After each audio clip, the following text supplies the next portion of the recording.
Hey everybody, we back.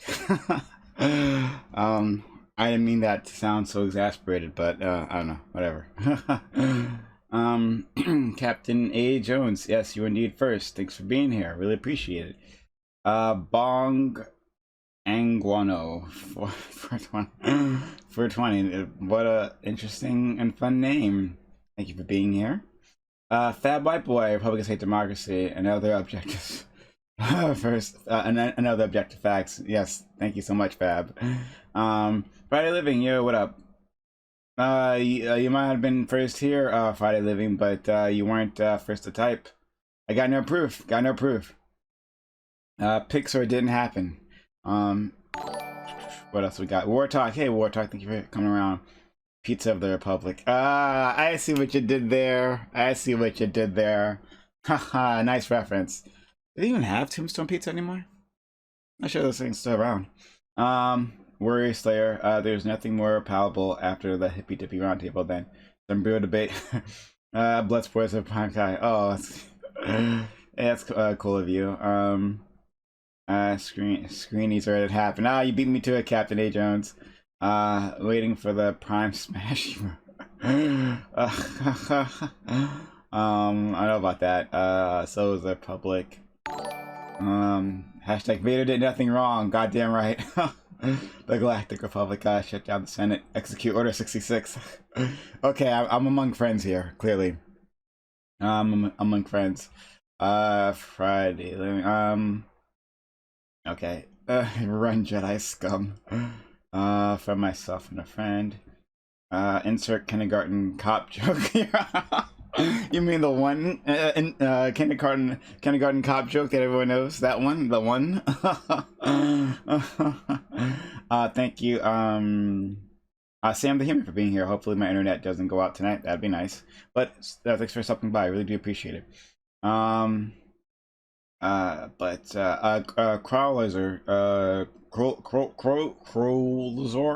thank you for stopping by and being so kind as to resub. I do enjoy the space you cultivate for interesting discussions. Matt Rocking, hey, hello, thank you for so much that. Matt Rocking, thank you for being here. Really appreciate that. Yeah.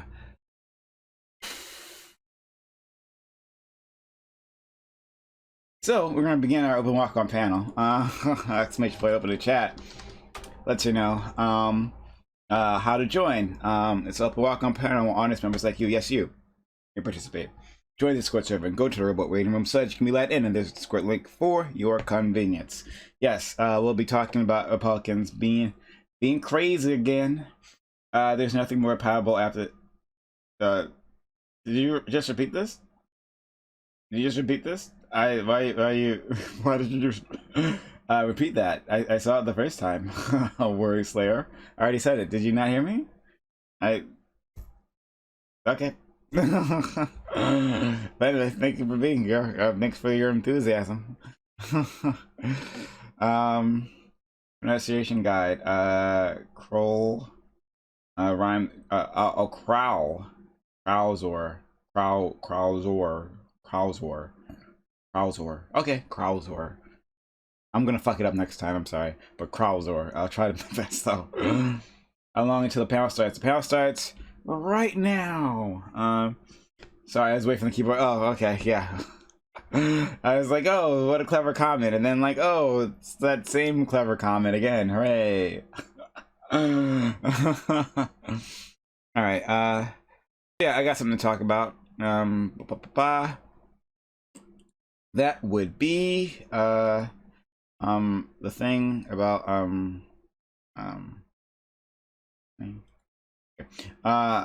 yeah, I got I'm going to talk about an article, so we'll talk about that. It'll be great. All right, Captain A. Jones, you know you can link your Twitch to your YouTube. Exclamation point connect and chat. And then you can just kind of hop right into the Thousand Sunny. So yeah, connect those two, and then it'll make your life easier. Simple instructions in chat. I'll let you know how to do that. Okay. And then your Discord will know that you have your Twitch subscription. It'll be much easier. All right, so here we go. Jumping in. There he is. Hey. Hey. Thanks for being around. You guys got cameras? Yes. Yeah, hang on. Yes. Sorry, just give me a second. Lords. What's up, Ron? Yeah, not much. I will turn on my camera in one moment. Might join myself. Oh, great, that'd be great. Yeah, we'd love to have you here. So, switching over.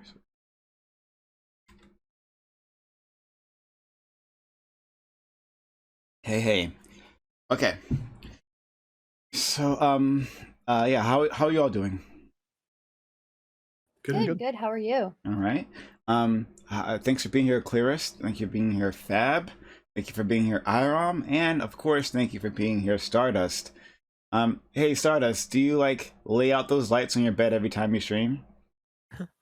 So I just got them recently. I kind of I put them in a corner, so it's not like a huge process. Okay. So. I mean, it's nice. It's nice. Just I was wondering what your prep process looks like. You know, I've got like a whole thing that I do. Long. Okay. Yeah. Yeah. I don't have a permanent setup. There's no room in this space, so I have to like assemble everything every time I stream. It's really goddamn annoying. Yeah. So okay. So yeah, what I was going to talk about is a certain Republican. Sorry, I'm super gassy. I'm sorry. I'm super gassy. Yeah, I am too when I talk about Republicans. Hey, Captain A. Jones, you've made it! Hooray! What's up, Captain? I did it. Okay, so we were going to talk about a certain Republican from Arizona who says everybody shouldn't be voting. It says quiet part out loud here. Also, I'm going to read you for this article. I'll put this article in chat for everyone so you can see what I'm talking about. This is from The Independent, but there's plenty of articles about this if you don't like them for whatever reason. And I'll put it in VC chat as well for you guys here if you want to take a look. Oh, I'm in. Okay. Yeah. So you can take a look at that. So, reading from the article, a Republican lawmaker in Arizona has defended GOP-sponsored legislation to restrict ballot access as a means to protect the quality of votes, and arguing that everybody shouldn't be voting, as Republicans in at least 43 states introduced dozens of bills to curb voting rights, compelled by spurious fraud claims and election conspiracy theories in the wake of 2020 elections, and disproportionately impacting black voters.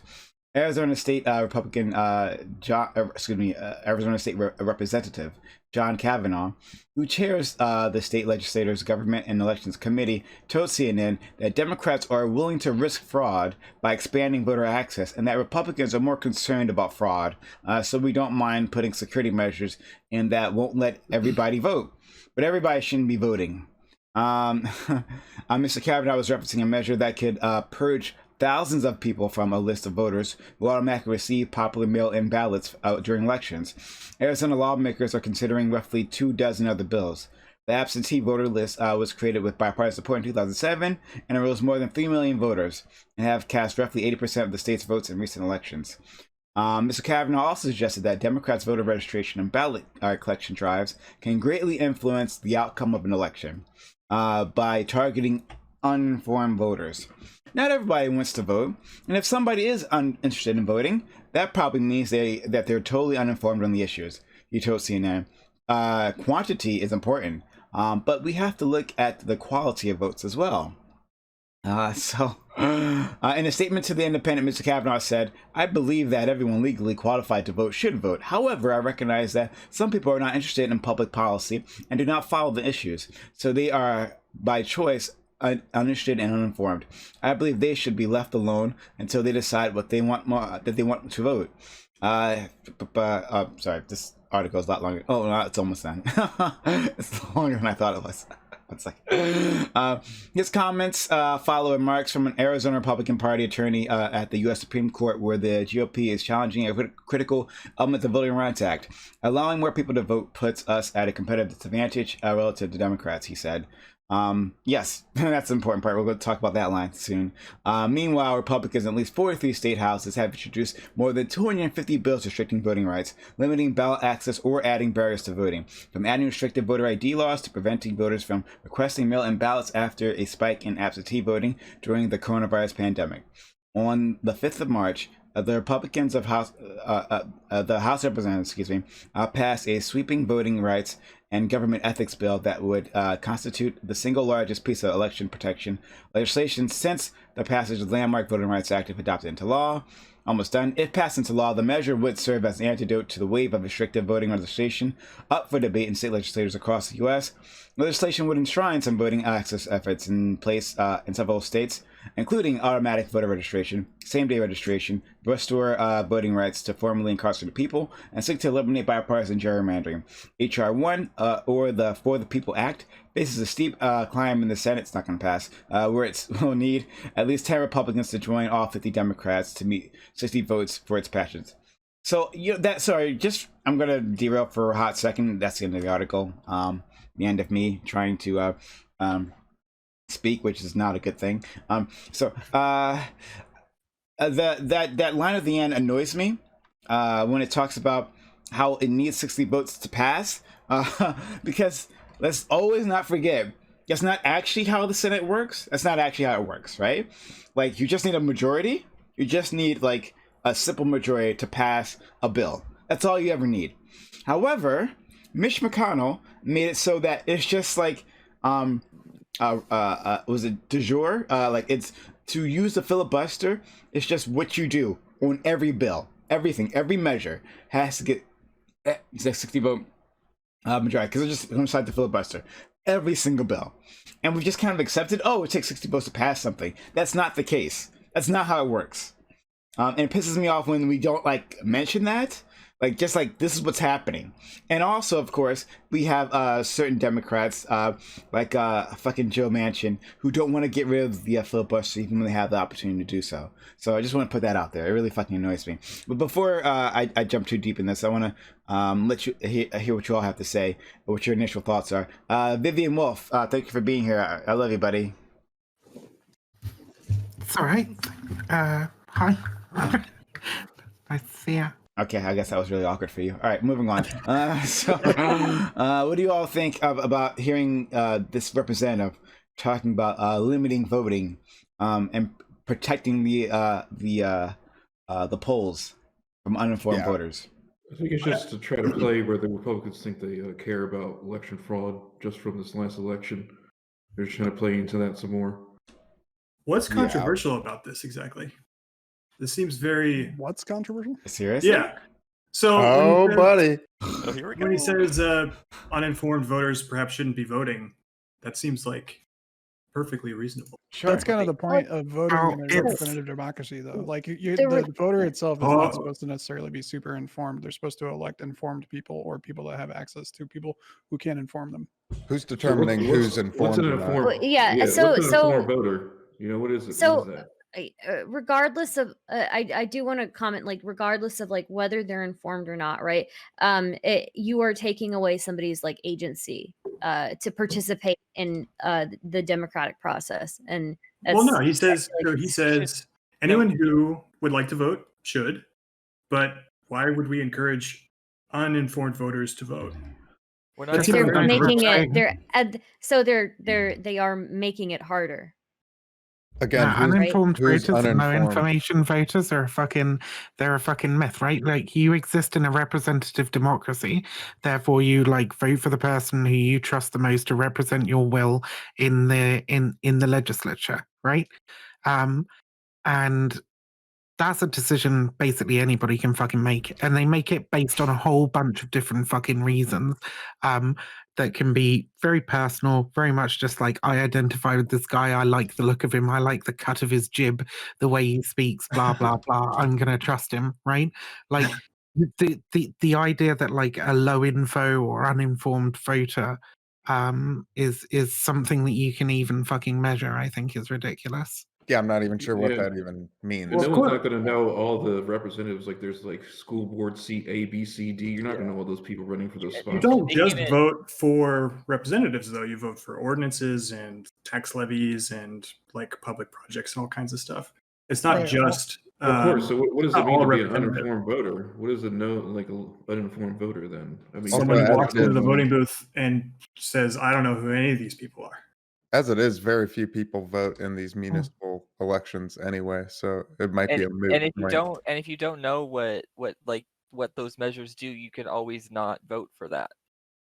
Like So, you don't sure, have to I'm vote just for saying- everything on the ballot. So like that argument also So I is guess- kind of is odd. I just vote no on everything. How do you measure who's an uninformed voter? My challenge That's is my question. if someone is uninterested in politics, what's the harm in them not voting?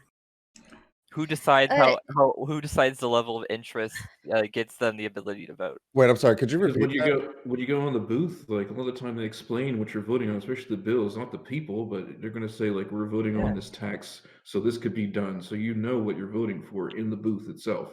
So Well, even they if should they're be uninformed, They should be able to The go. little 12-word I feel like blurb we're under missing each the bill point. won't give you the full Yeah. of the political They should be encouraged to vote because they should be encouraged to actually be interested in politics because these I are the agree with decisions that affect their fucking lives. And automatic, I don't understand like what like saying like why his stance is uncontroversial, because his stance is essentially to stop automatic voter registration, which doesn't make sense. Like why is, if I am automatically registered to vote, how does that somehow compel me to vote? Like why should if you're I be uninterested, you're not going to show up anyways, Yeah, right? if I- and- yeah, and Why even would if- you make it harder for people who want to and even to go and register? Even like the mailing of ballots to all registered voters, that doesn't like encourage. That also doesn't encourage you to vote. I get tons of mail that I throw out. I could easily just throw out the fucking ballot that I get, and I'm like, I don't fucking care about this election. I don't know what's on the ballot. I can throw that out too. Also, So, like, what constitutes a well-informed voter?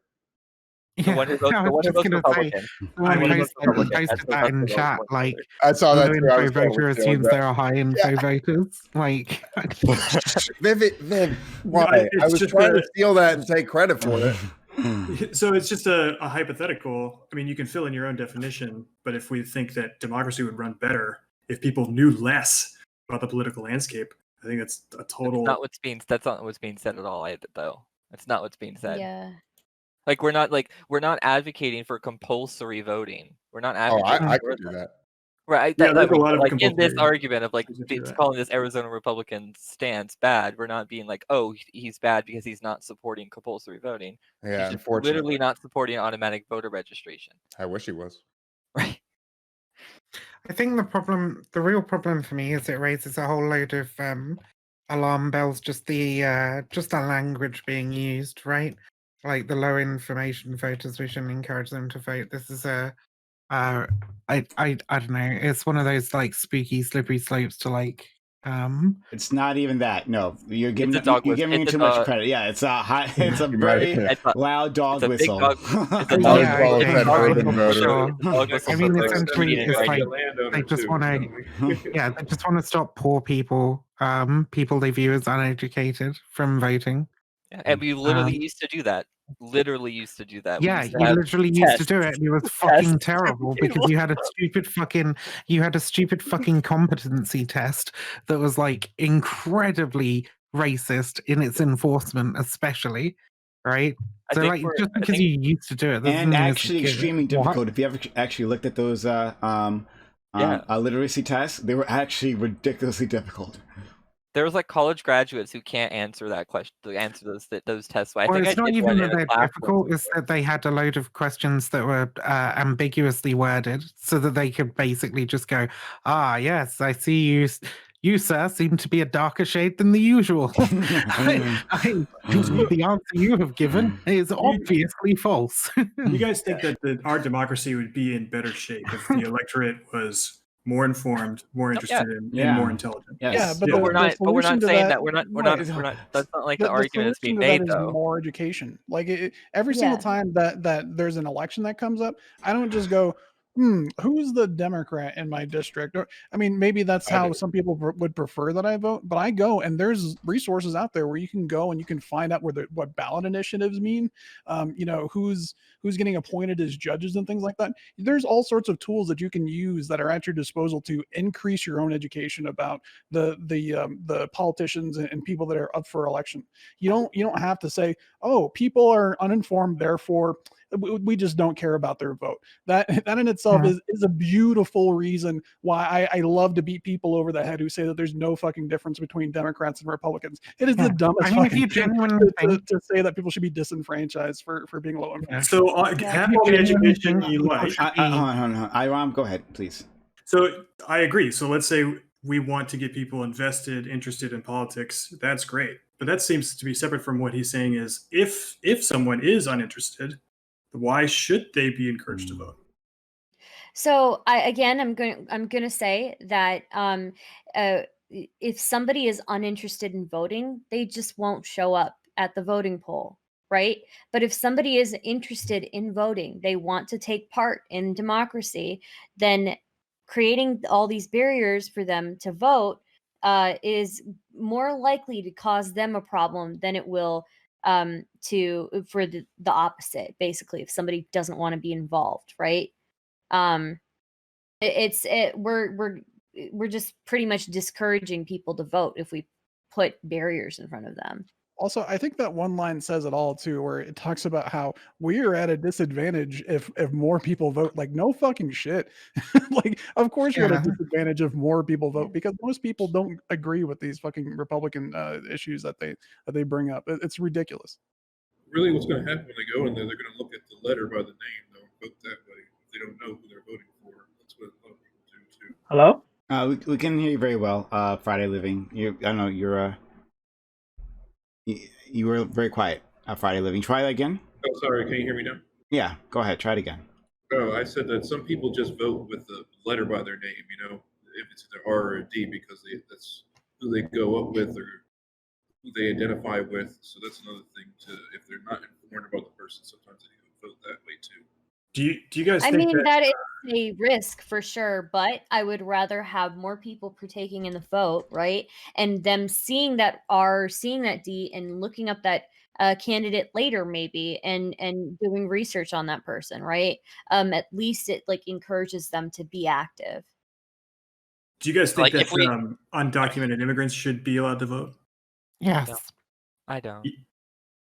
So if an undocumented immigrant votes, a non-citizen votes, isn't that just tantamount to voter suppression of a citizen? What? I mean, that's somebody a weird. voting doesn't stop somebody else from voting, dude. Sure it does. Yeah. If anything, No, wait. No, he just said sure it does. Justify that for me. How does one person voting stop another person from voting? What's at the root of But this you know, question 1 is plus 1 equals 0 now. What's at the root of this question is what it means to be a citizen. So if a citizen says, I'd like my country to do this, and a non-citizen comes in and says, I want your country to do this instead. Are they living there? That's irrelevant. No, it is relevant. Wait, are they living there? You want, but I think it's a really because if they're living there, they are accessing the public services there. They are subject to the laws there. Quite a lot of undocumented immigrants pay tax there, even, right? And so they are affected by the decisions that are made in government. So it absolutely does fucking matter if they're living there or they're not. They're literally also counted in the census of how we apportion House seats. They are literally also counted in that. So here's how it doesn't make any sense. Do you think they should have here's the right why I think democracy is moral, right? And why I think that a lot of other people think democracy is moral is because we believe fundamentally that people ought have a say in how they are governed. And if undocumented immigrants are being governed by the authorities that they are casting their vote for, then they ought be casting those votes if they want to. So the government would say that they should be deported because they're not citizens. Well, the government can fuck my titties. Like, it doesn't matter. Like, if they're going to be deported, right, then they ought have a fucking say in the government that's choosing to fucking deport them. So yeah, and this brings up a lot of confusing notions about like what it means to be a citizen of a country. Like, I don't care about. Yes. Do you think that any person can go to any country and by virtue of them living there vote? Like they should be able to vote in elections. No.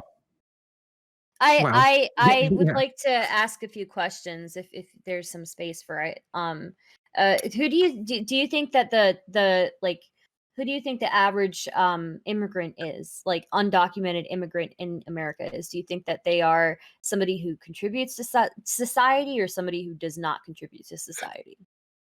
Are you asking me directly? Yeah. I don't know.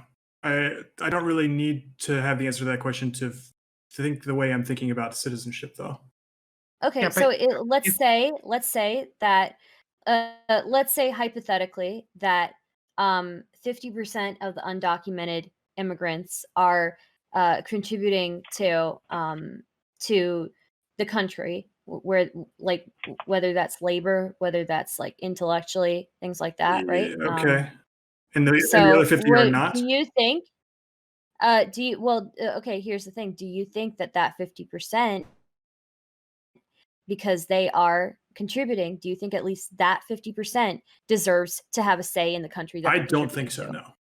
I think that's a really dangerous path to go down as well. I'm So, sorry. I mean, the person we're on the same side on a lot of issues, but I don't think that if you manage to calculate that somehow somebody is like a net drain on society, that should disenfranchise them.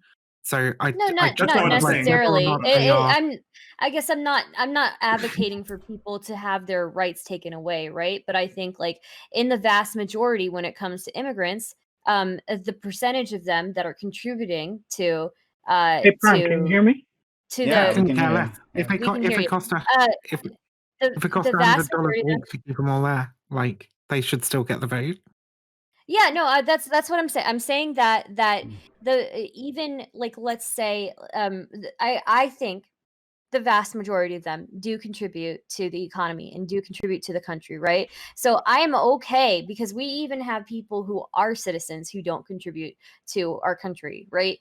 And they still get a vote, right? I don't think the question is in I fucking hate this rhetoric as well. Like, contribute, don't contribute. How do you fucking measure that? Like, everybody has friends and family and people who fucking care about them. Like, they contribute to their societies and their communities, and like there are so many different ways a person can contribute, and if they don't, they fucking owe you anything. No, they should still have the right to vote. They don't. Vote on the policies of the system that governs over them. So otherwise, you're talking about authoritarian, totalitarian rule. Yeah, so I think that it's not a matter of contribution necessarily. Yeah, that's not really the point I was trying to make. Yeah, like, but I see what you're saying. Where your arguments lead. I know you're well-meaning, but yeah, it just disturbs me when people bring that stuff up. Iram, go ahead, John. Okay. So I'm not making a contributing, not contributing argument. I'm making a sovereignty argument about like what a country is able to do, what laws it's able to cast about like who can and cannot be a citizen, which I think is important. So like I don't think that any given person can just plunk down in any country on earth and then just start voting however they feel. I mean, is voting the measure of citizenship to you? Because it feels like you're conflating the two. I'm not done. So the metric of like, well, are they living here? Are they affected by their leaders? I would say that a huge percentage of the world is affected by the leaders that we elect here in the United States because of all of our our foreign diplomacy, for better or worse. Does that mean that every country? Maybe we should do something about that. Maybe Russians or Iranians should be able to vote in American elections. Like I just think that this is totally Well, one, they're not directly governed by, one, they're not directly governed by them, and two, you're conflating citizenship with the right to vote. You're already kind of tying the conclusion of your argument into the way you're arguing. You're saying citizenship equals right to vote, when actually what we're saying is we don't care if you're a citizen or not, or at least what I'm saying is I don't care if you're a citizen or not. You ought to be able to vote in any hierarchical system you are a part of, in which people rule over you in some way. That system has to have your consent, right? I guess where I get lost there is, if you decide to cross a border illegally and then in the next breath demand a say in the government, I think that's I don't think that's fair. Sorry, is it illegal to cross this border under international law? I'm not a lawyer. I'm just saying nations. No, I mean, nations you're making the claim that they're performing an illegal action, and I'm asking you how they can perform an illegal action, right? How they can break the law in your country whilst outside of it. Are you saying that there's no such thing as borders already? There's no international law against... I'm not saying there's no such thing as borders. I'm saying that, it's very confusing to me how you can charge somebody with a crime that's supposedly, under your system of governance, but you recognize that your system of governance doesn't extend into other countries, right? Therefore, what's the confusion? I don't think that's a fair argument either. I don't think that's a fair argument either. I think that if you say that this person has to have the ability to vote because they are being governed by your government, right? That means that they also have the duty to follow the laws within that government, right? So I think that I don't penalize them. Right. But prisoners should have the right to vote too. Felons should have the right to vote. Everybody in that nation. I think felons should, and you know what? Why? Because felons still contribute to their outward society, right? That's what I define as contributing, right? Like if you're not in a vegetative state, I agree. Right? So that what I'm saying is I don't think that that's a great argument. International law doesn't determine who gets to vote in our country. What? Correct. I wasn't making the. Never mind. I was just arguing against the idea of people committing an illegal act by crossing the border. I think nations. It is. I mean, if you are being ruled by a government, right, and you enter a country and that government deems that is illegal, I just don't think it's a great point, right? I think prisoners should be able to vote, right? And prisoners still break the law, right? But it's not international law that they're being ruled by. Yeah, I was nitpicking. It's irrelevant to the argument at hand. Even if they have committed an illegal act, even if they're subject to some kind of fucking legal recourse, they should still have the right to vote. So I wanna recenter this conversation specifically on the Republican and should quote unquote uninformed voters be allowed to vote. So but first I'll say hello to Krauser? You got it. Yes. You got it. Awesome. Thank you for being here. How are you? I'm doing all right. All right. Thank you so much. Thank you for having me. Absolutely. Thank you for stopping by. And Gumboy? Oh, thanks for having me, Prime. Yeah. Thanks for stopping by. So I'll get your initial thoughts. What do you read the article or hear me badly narrate the article? Or what are your thoughts on this? I've both read that article. Oh, sorry, you go first. Oh, sorry. I read it and overheard you read it too. There's a big issue with having the term not informed voters. It's kind of portrays that somebody can't learn as they get better. For example, for me, when I was in college, I didn't know much about the political system or anything like that, but I hated like a toll road on one of my highways. So I read up on that, and because of that small issue, right, I had to vote on if my taxes or if my city was gonna issue bonds or anything like that to get more funding to create another toll road. And because of that, I was able to like become more informed. And now with Bernie Sanders in the race and everything like that, I was kind of more energized. Hauser? Yeah, I've heard about the story. I read the article. I'd heard about it even before it. Like, I heard when the quote was first reported. I read about that, and I was like, Jesus Christ. Because, like, from my perspective, it's especially the most important thing about the quote is the context in which it was delivered, which is in the context of we're going to pass a bill with the explicit intention of hoping that less people vote. Like, I can agree that I think that, yeah, it can suck when people don't know what they're voting on. But if I'm going to pass bills to deal with a thing, I don't want to, like, that's not a problem I want structural things to fix. I want people to be educated, but I don't want people to be prevented from voting because somebody else says maybe they aren't educated enough. Like, we are getting dangerously close to justifying poll taxes and literacy tests, and like it's from the same party that was in favor of all that originally. Like, it's not really mysterious to me what's going on here. So yeah, so this is my problem with Iram's argument here, and Iram, of course, I'll let you respond. But Iram, like I'm going to assume that you're coming at this from good faith. I'm going to assume that you're coming at this from good faith. But we can assume, right, looking at the Republicans and the history of their party, right, we can look at the cultural context surrounding these comments and understand that, no, they're not actually giving a shit about election security. Instead, they realize that when there's less people voting, they tend to win. And the people they tend to target, these uninformed voters, voters that look like me, look like Stardust, who fall in our general age demographic, anyone who might be more likely to vote for a Democrat tend to be the uninformed voters that they're selecting. Okay, so like, or like for instance, like how they clean the voter rolls, right? Like, this is one thing they love to do. Like, oh, we have to clean the voter rolls. I mean, they got all these dead people or whatever, right? Like, oh, look, we have two people that, with the same name. So maybe we need to get rid of these, right? Like, obviously it's a duplicate, right? So we're just helping. We're helping you that way.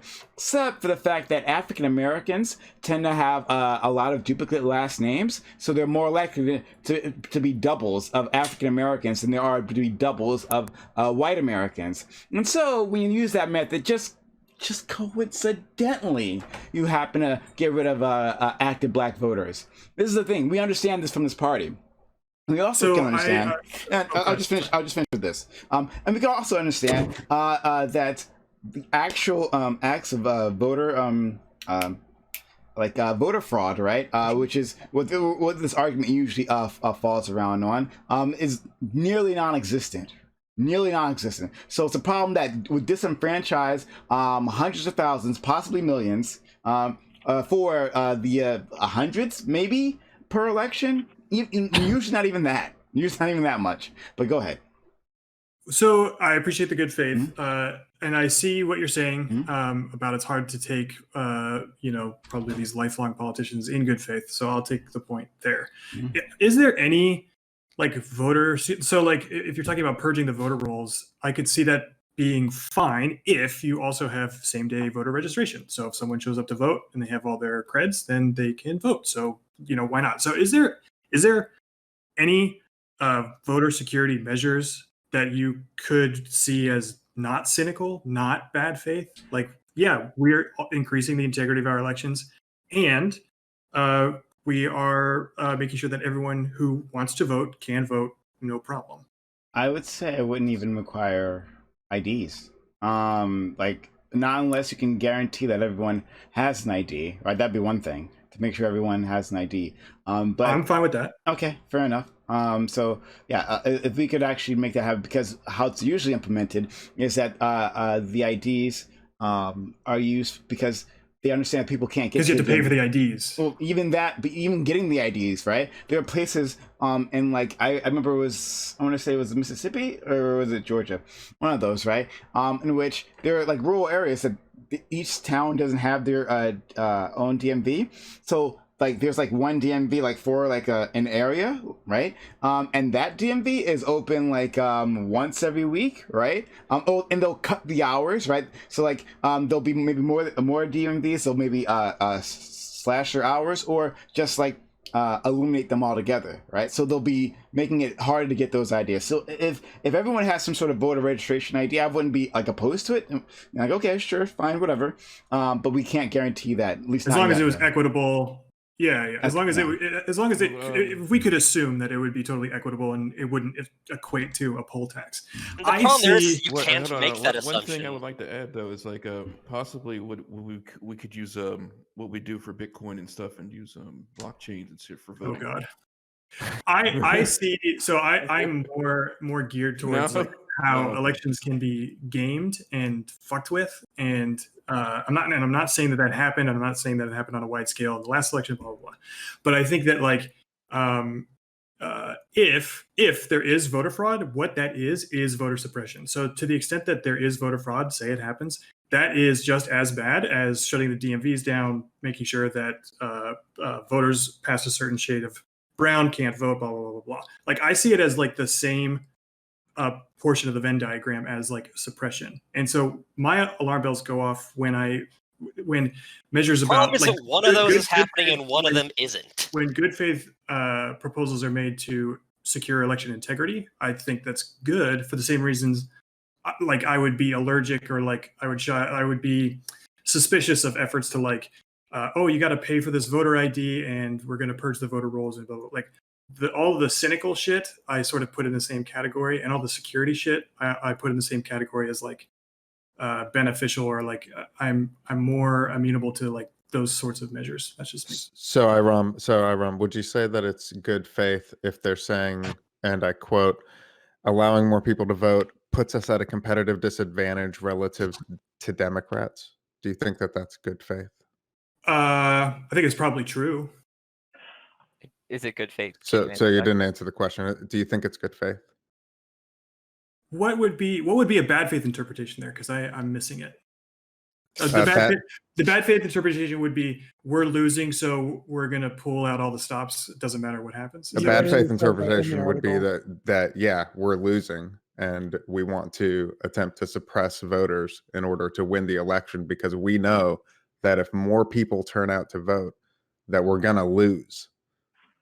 In the article, Kavanaugh is actually quoted as saying, allowing more people to vote puts us at a competitive disadvantage relative to Democrats. That's probably true. I mean, people who are not younger necessarily and less informed, I think Republicans have a perception that they do worse with them. So it's a bad faith like policy that he's pushing because that's his rationale, right? I don't want to speak for his intentions. If he's bad faith, he's bad faith. But I asked you. Okay, I'm not asking. Don't pull this like, oh, that policy is good if it's good intended, or that policy is bad if it's bad intended, if you're not even willing to say anyone has bad or good intent. Like this man literally told us what his intent was, and you're like, oh, well, I can't decide if that's good or bad. Then don't make this argument that you are going to support a voter security law if it is good intent or bad intent, if you're not going to make an assertion if someone is doing a good or bad intent policy. You can't you can't hold that argument but then also say, oh, well, I can't determine if someone is good or bad intended. That's fine. That's fair enough. I mean, obviously I can't speak for this guy's intentions, and you guys are perking up, your ears are perking up at this guy's, like, he wants to purge voter rolls. And I said earlier, like, purging voter rolls wouldn't be an issue if you could just register the same day and at the same time, he's doing the opposite of that. He's also making sure people can't register. I'm not his attorney, by the way. The totality of the evidence is pretty clear here. And I just find it really suspect, honestly, at this point, the degree to which you're willing to go to defend a statement like this. Yeah, so you're this close in. Sorry, I'll let you go once. I just want to finish this point. You're like this close to my ears of being like, I mean, we can't judge Strom Thurmond. He was just trying to make sure that the voters were secure. Like, no, at a certain point, you can take somebody at their actions and their words and see that they are acting in a bad way. That's fine. Yeah. Also, I just a thing is, like, it doesn't matter what I don't really care what his intentions are. I want to know what you think of his intentions and what I guess what I'm asking really is like, what would it take for this to be bad faith? Because those are your words. You were the one who said that if it didn't feel like bad faith, you know. What would it take for me to call an election policy in bad faith? This election policy, because that's kind of the subject. That election policy. So the specific thing in question here is purging voter rolls, right? It was. I think it was a number of things in the article. It wasn't just one specific thing.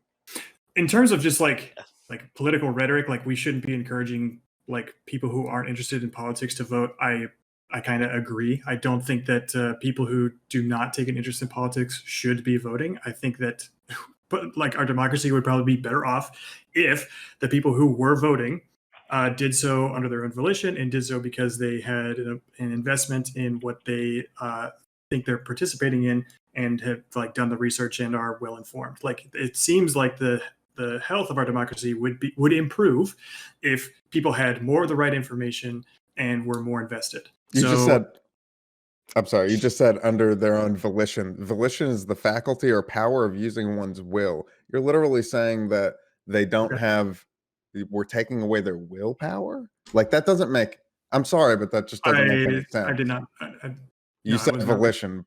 I looked it up because I was like, seriously? I couldn't believe that you used that. That seems very hyperbolic at the very least, if not just flat out untrue. What I mean by a voter using their volition, meaning that they're totally voluntary.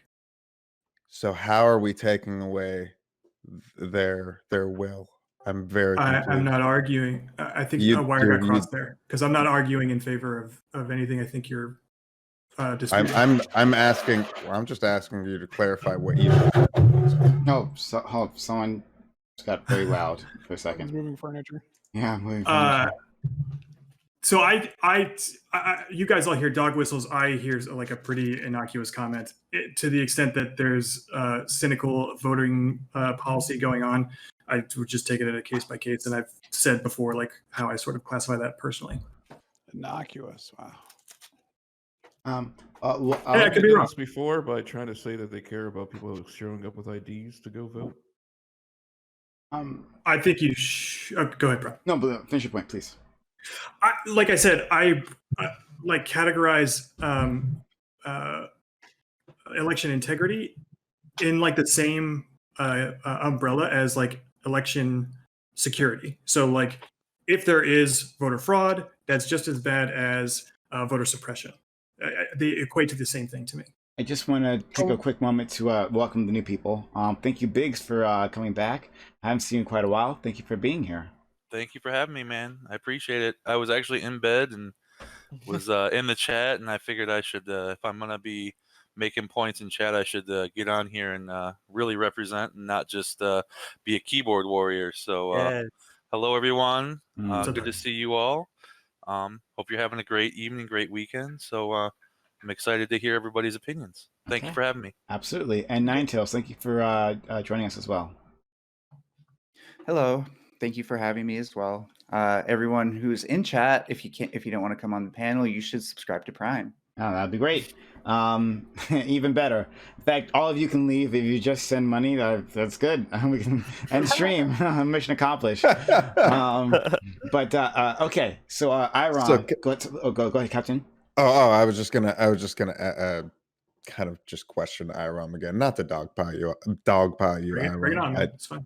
I do respect that you're here and taking questions from us. So I mean, like I guess like the ultimate point that I'm gonna make, and I'm not even gonna beat around the bush on it, is like, you know, just kind of reading the article here. Like I think that it's pretty clear that Republicans are trying to suppress the vote of as many people in usually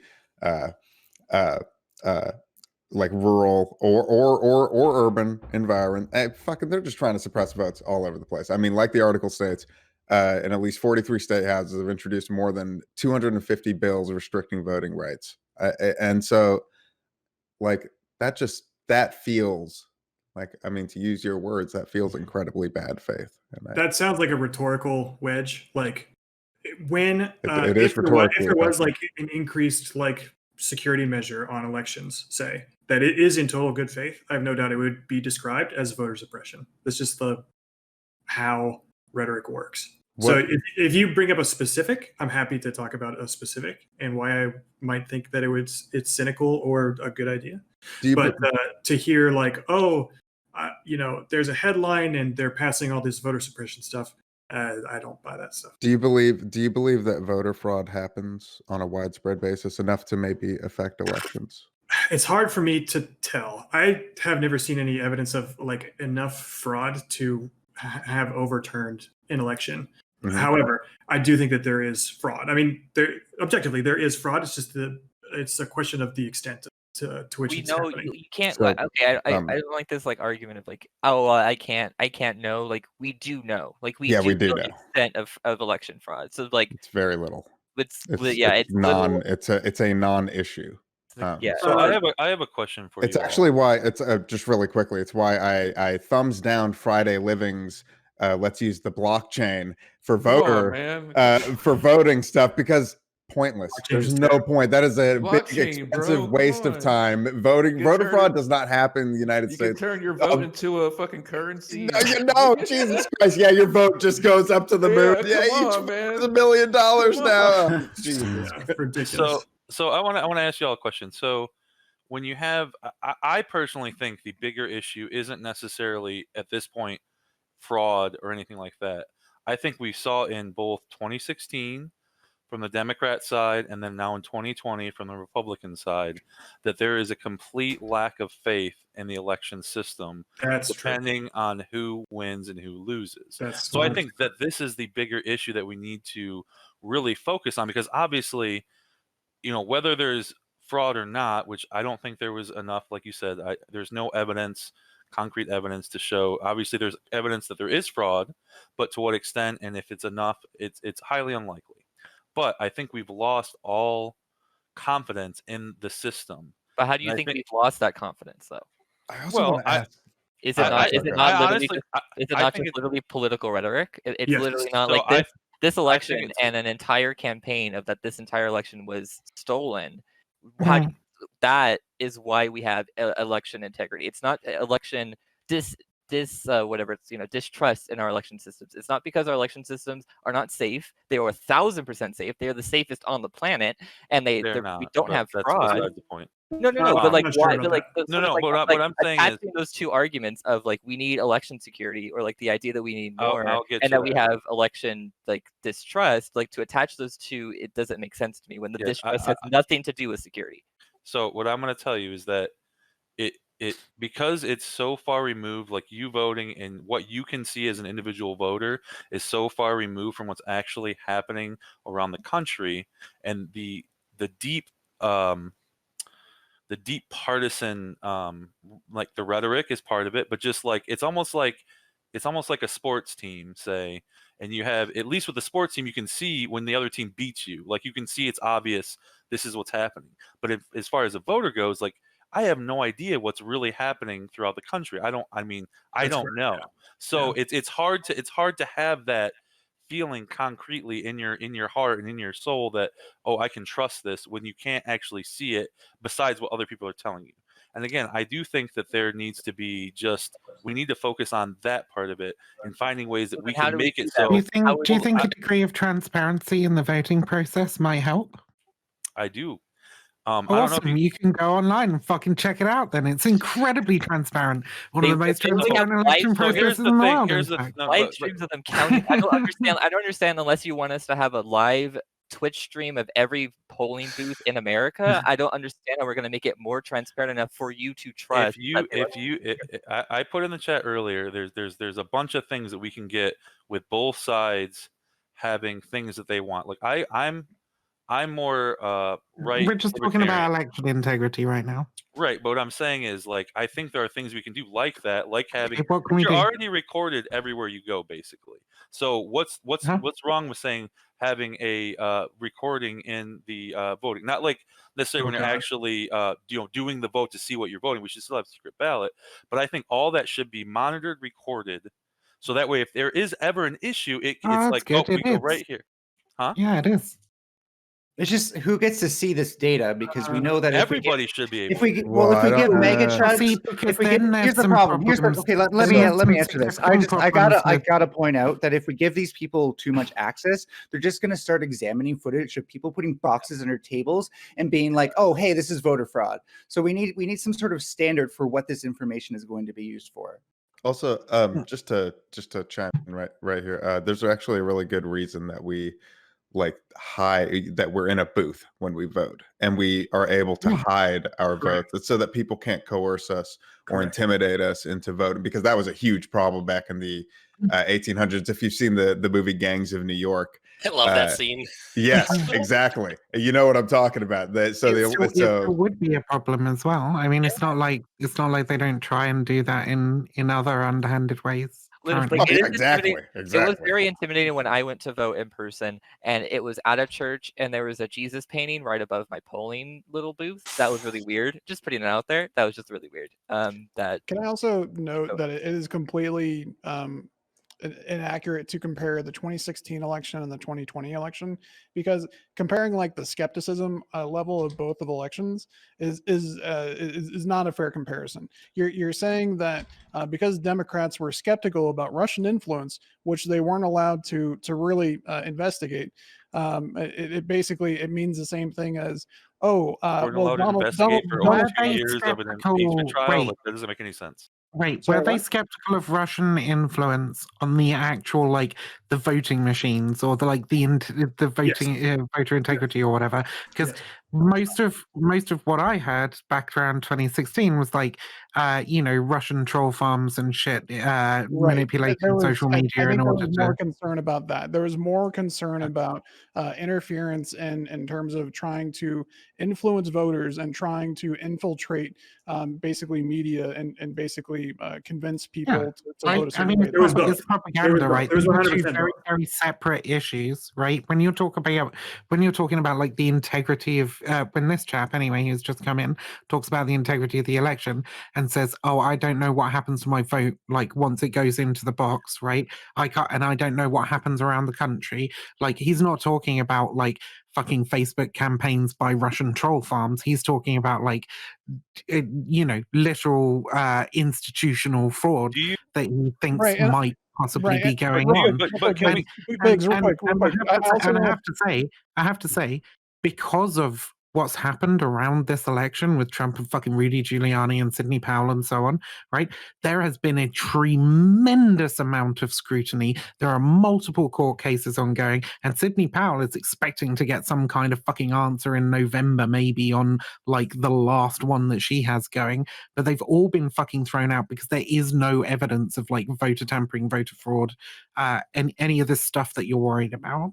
Also, it needs to be repeated. Hillary Clinton conceded the next day. Nobody fucking tried to storm the Capitol to keep fucking Donald Trump out of the fucking presidency.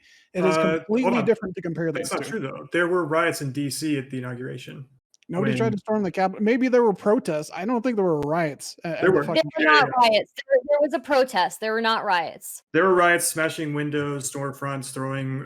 So I just want to see. Can we all agree? Okay.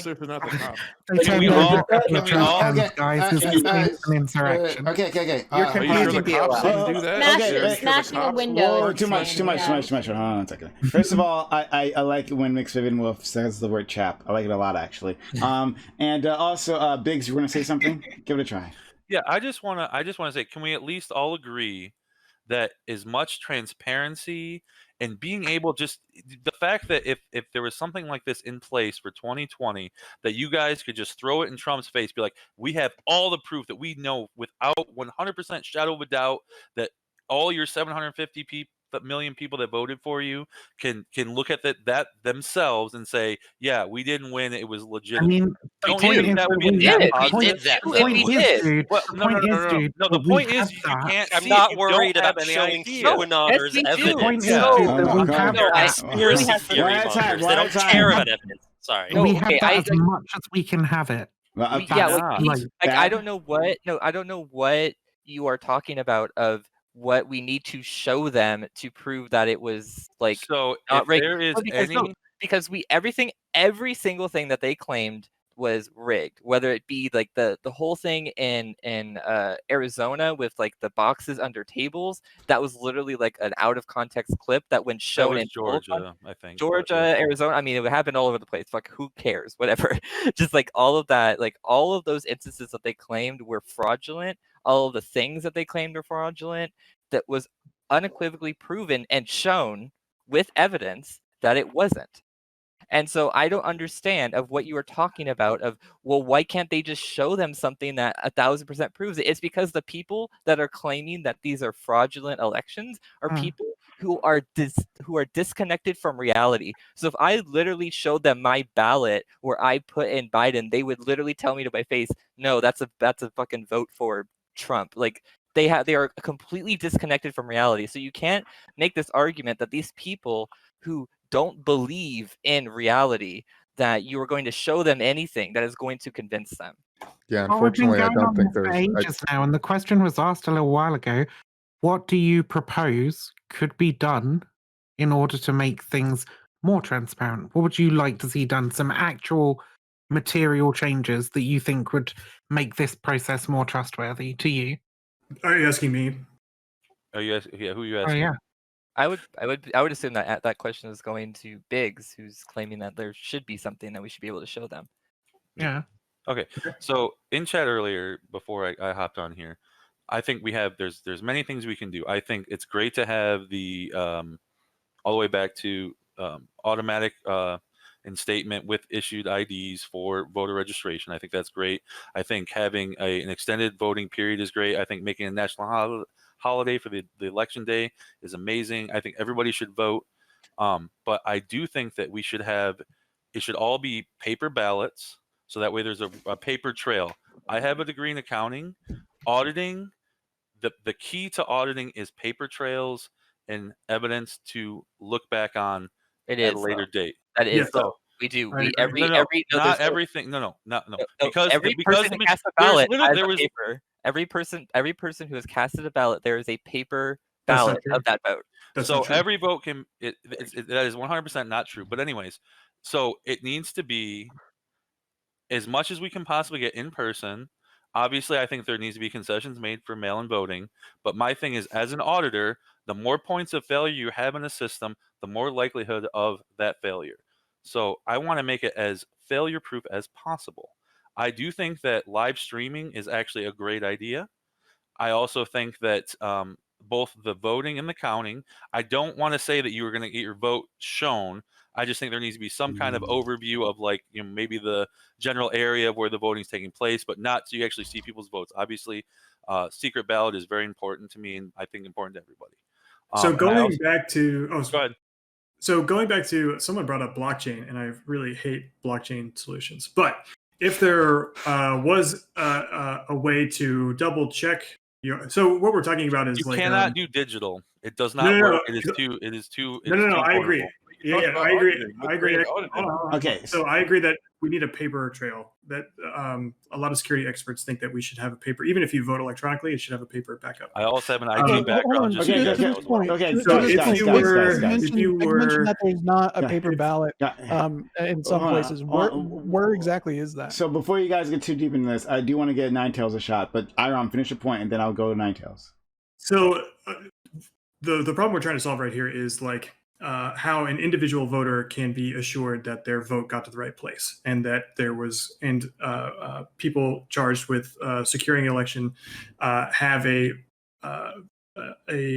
solid foundation to support their findings, like the winner of an election. And I was just going to bullshit here and say, if a voter gets a private key like you do with Bitcoin, where your vote is connected to a hash and you have a private key to see where that hash went, maybe that could be a way to like independently verify that your own personal vote got counted. Shoot me. You can track your own vote though. It depends on the state and how they're set up. But yes, I know in a lot of states you definitely can track your own vote, because that was like one of the ways in which they were trying to prove that these votes have been cast by like dead people and shit. Yeah, you go to the site and it says your vote has been sent to Russia and recast by Putin.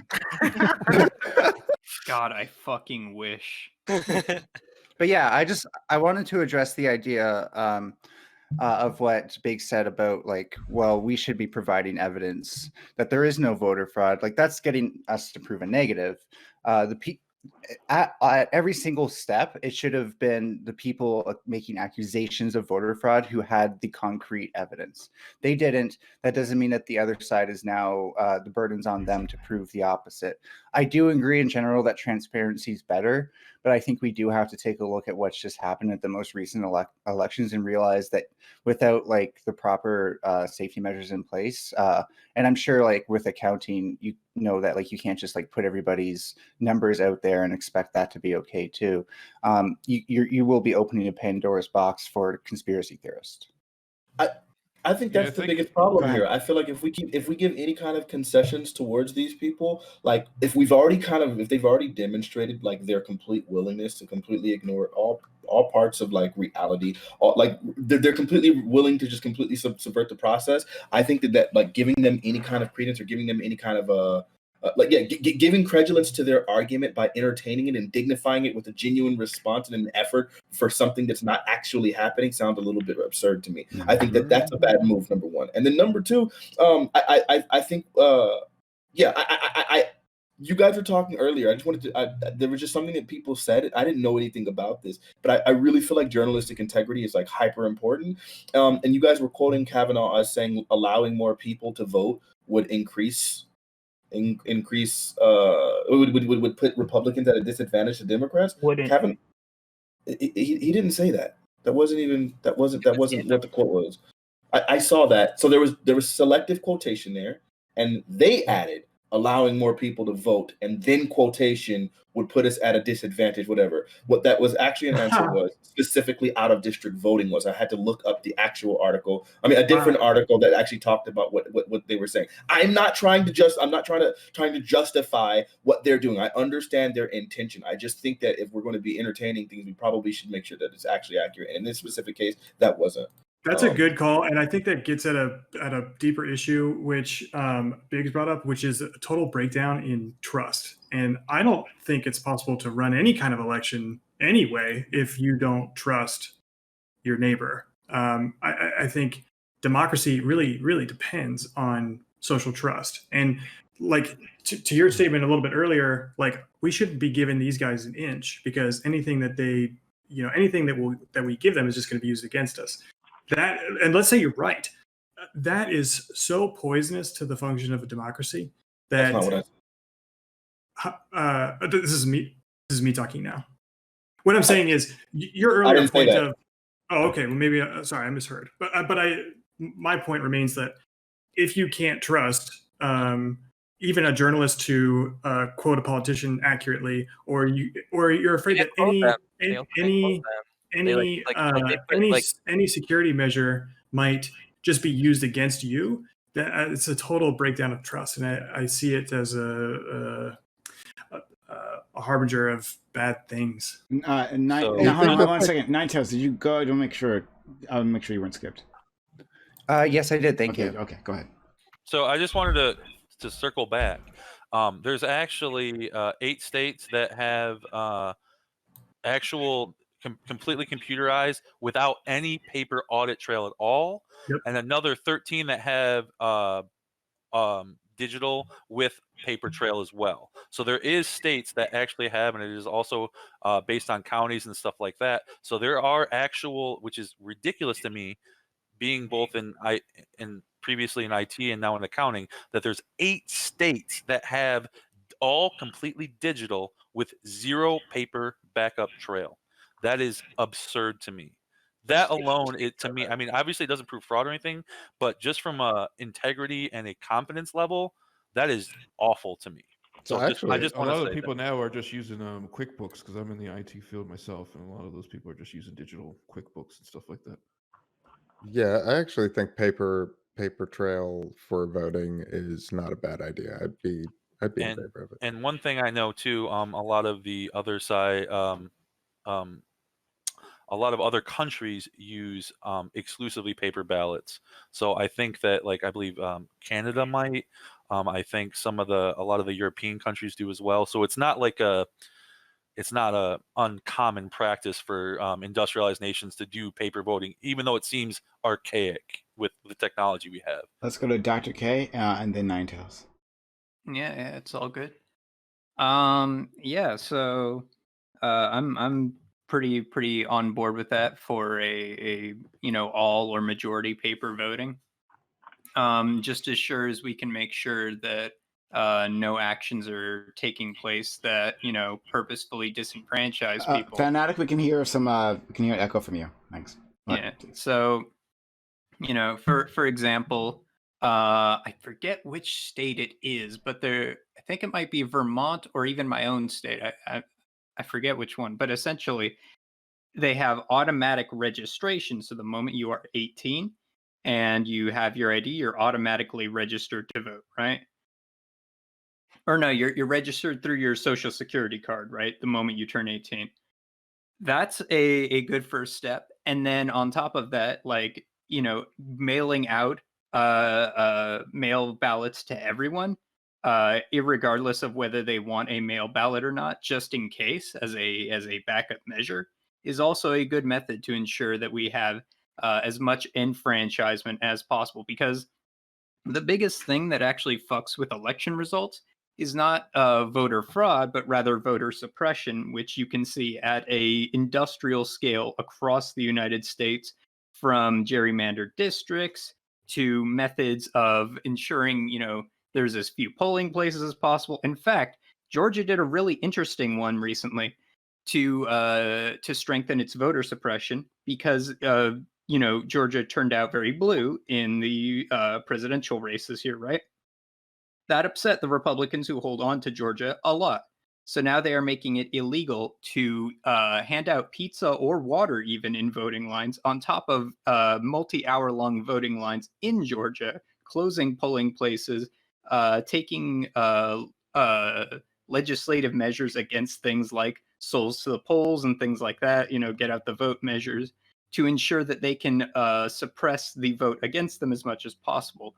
So fraud is not really that big of an issue, honestly, at a large scale in the United States. My main concern, for sure, ensuring that we have transparent elections in the United States, is getting rid of the first past the poll system and going to a ranked choice voting, and stamping down on methods of voter suppression. Nine Tails, please. I would say that's where this conversation should honestly be focused if we're so concerned about the state of democracy. I totally agree. Like, but the one thing that's the thing that always kills me about, like, when people want to start having these conversations about like voter election fraud and all of these things, right? It's like really, really one-sided. Because those same individuals, when we have like literal clear-cut cases in which the Supreme Court completely strikes down obvious attempts of voter fraud, labels it as so. One of my favorite is the one where they said that they literally tried to target the black vote and did so with surgical precision. Like that one right there is my favorite of all time because it's so very accurate. Whoever that justice was, I need to look them up because they're amazing. But you have all of this energy directed at trying to make sure that we secure our elections, even though we don't even have any strong evidence towards that. But I never catch the same individuals with any energy towards recognizing the fact that the Republican Party incessantly tries to disenfranchise voters. Yes. Like, why don't you have the same energy? In fact, Dan Crenshaw was one of the loudest voices about voter suppression fraud or voter fraud this election cycle. He's the guy with the eye patch, right? Dan Crenshaw was a very loud supporter of saying there was clear and obvious fraud. But if you actually look at his district, it is in fact the most gerrymandered in the country, and he has one of the lowest voter turnouts in the country in his district. Through partially because of methods taken by him and his party to purposefully suppress the vote. It's really, really like sickly ironic. Let's go to Nine Tails. And then that was an accidental. The Nine Tails, then the other guy. But go ahead, Nine Tails. Okay, because that was accidental, but I'm going to try to just quickly inject like gerrymandering is voter suppression. Person in chat. Sorry. At chat. Yeah. So when I hear like Republicans, when I try to synthesize the statement, Republicans are bad for democracy, kind of ask myself, what is it about Republican ideology that either motivates that or is directly bad for it? And I'd say one of the biggest things is the rise of progressive rhetoric within the mainstream zeitgeist. Like, we're finally talking about the acceptance of trans people, the minimum, like a higher minimum wage, like all these things are making movement. So now that these are no longer issues that only the minority of people who are affected by this will vote for, Republicans have all the reasons to start suppressing votes more and more. And I just think that this is a trend we should watch for. If you see that, trans bathroom bills that accept people into the bathrooms that match the gender of their choice gets passed, if the minimum wage gets passed, you'll probably also see more aggressive tactics from the Republicans in this way, especially the things that Dr. K was mentioning. Aram, can you respond to what I said earlier? Like, what's your take on that? Oh yeah, I posted in chat an explanation. So before you joined, I said that I try to assume good faith. So I hear what you're saying, and I think that when Prime presented the article, I think most everyone on the panel was like, yeah, he might be saying this, but this is a dog whistle. Really, this is a cynical attempt to suppress voting. And I granted the point there. I can't speak for him, but I try to go, like, when I think about voting policy myself, I try to think of it like in a non-cynical way. And so if there are attempts at voter suppression, I'm against that, and I'm not for voter suppression. If someone is uninterested in voting, I don't really see the utility in making people who have no political interest or investment to vote. I don't see the point. You keep doing the straw man. Nobody is saying to make these people vote. It's a really weird straw man that you keep doing.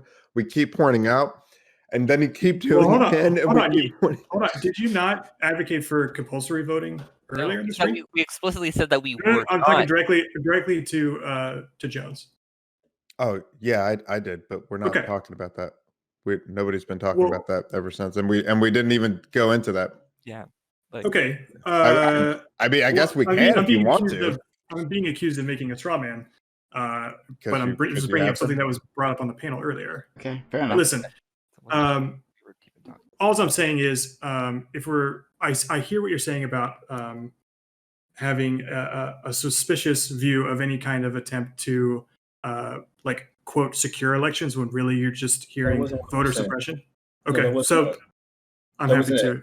Really quickly, look, it was this. It was, why do you have so much energy, or why do you have energy directed to election integrity? And when we have obvious examples with the Supreme Court striking down obvious attempts by the Republican Party, why don't you have that same energy directed that way when that's literal interference with election integrity, right? So I feel the same about suppression, what you're bringing up as suppression and integrity. I categorize them the exact same. I consider them the same rate. I did say that they were. Okay, so that's the point. Why are you saying they're the same? Thank you. So you can't say that you look at them the same when one of them is like an idea in your head about a possible. Oh yeah, okay. So the severity actually happened. We have laws. They clearly directed it. We have the evidence is there. This isn't speculation. We don't have to assume. We have the evidence there, and you have no energy towards that. But you're really, really, really gung ho about making sure our election integrity is really accurate. I think you're painting me with a brush. Like, I didn't make any claims about the severity of either. You said they're the same. You said they're the same. In order to say that they're the same, that means that you have to say that one is occurring. We have evidence of one occurring, and we don't have evidence of the other. In order to be able to say that they're equivalent, that means that you are making assessments about the degree of the occurrence of them. No, I said they're moral equivalents, not necessarily. You said you did not know we're moral, but if you want to reframe it to that, I'll allow it.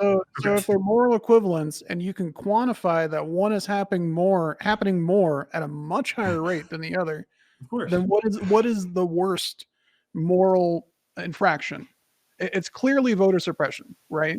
You can quantify that. And Jugsy, I'm getting a lot of static. Okay, he's gone. Yeah, it's down to the ocean. So, but real quick, Fanatic, I just want to point out, not being overly defensive, but you mentioned that the article was a misquote, something like that, about it puts Democrats at an advantage or something like that. I'm asking you to link the article that you were talking about, because I also look for similar articles, and the only things I found were quotes by somebody else named Carvin. It was about voter stuff, but if you want to post that in the chat, I would appreciate it, because I don't see anything. Yeah. So someone else tried. Start it off.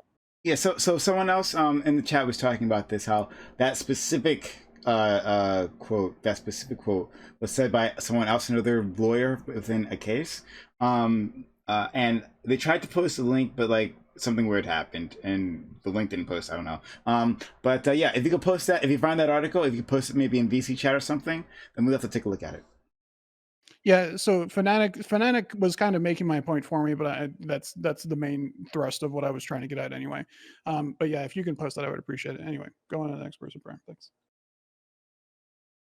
Like my thing, honestly, Irem, is it's like you say that you view them as the same, but like they're not like they're not happening the same. Like one is a problem that we can document as happening, the other is something you're worried might maybe kind of someday happen, and then the solutions that are being put forward to solve the maybe one are the problem that we can see happening. It's like you're saying, well, there are some isolated incidents of people bursting into people's houses and doing a mass murder. Like, yeah, historically you can find 1 or 2 cases of that. But the solution to this would not be for us all to go ahead and attach proximity claymores to our front doors to make sure nobody can burst in. Like, you are causing a much bigger problem trying to solve a problem that doesn't exist in a meaningful way. Don't tell me how to live, bro. So I want to do that. Don't tell me how to live. So there is voter fraud, right? There's about 10 cases per national election, right? No, way more than 10. Yeah, it's 20?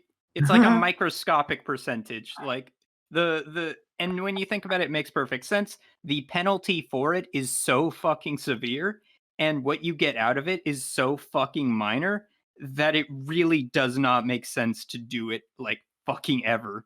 Like, you'd have to be out of your fucking mind to attempt it. So before you do that, I'll go right to you, Mr. Fanatic. But I did read this article that was posted. Thank you, Gunboy, for being so kind as to post that in chat, from NBC News, talking about that specific line that was in the Independent article, saying that because it puts us at a competitive disadvantage relative to Democrats, right? That specific line was from a lawyer named Michael Carvin, a lawyer defending the state's restrictions. I don't think this actually makes it better. It's just another person confirming that, Republicans are terrible. I mean, sure. Yeah. But so here's the thing, like, right? Because what they're talking about right now. Can I clarify something really quick? With the Independent article, they never attributed the quote of "it puts us at a disadvantage relative to Republicans" to Kavanaugh. It doesn't. It like if you go to the Independent, right. Independent article. It doesn't matter who it's attributed to. It's what it says. What they said is allowing more people to vote. No. We don't need to worry about the framing of Kavanaugh. What it says is allowing more people to vote puts us at a competitive disadvantage relative to Democrats. He said, and he didn't say that. He did not say that. What he did say. I'm reading it right now. These are the words I'm reading it right now out loud. It says allowing more people to vote puts us at a competitive disadvantage relative to Democrats. He's agreeing with you. And the line before. Read the and the line before that. He said his comments followers one at a time. Holy shit. I was reading it. I found the article. I'm telling you guys that this one of the things. So let me go ahead and address it. You don't need to interject here. I got it. Don't worry. I'm going to make sure that the framing is correct. That's why I found the homework. That's why I did the diligence. That's why I found the article. You don't got to speak for me. I'm okay.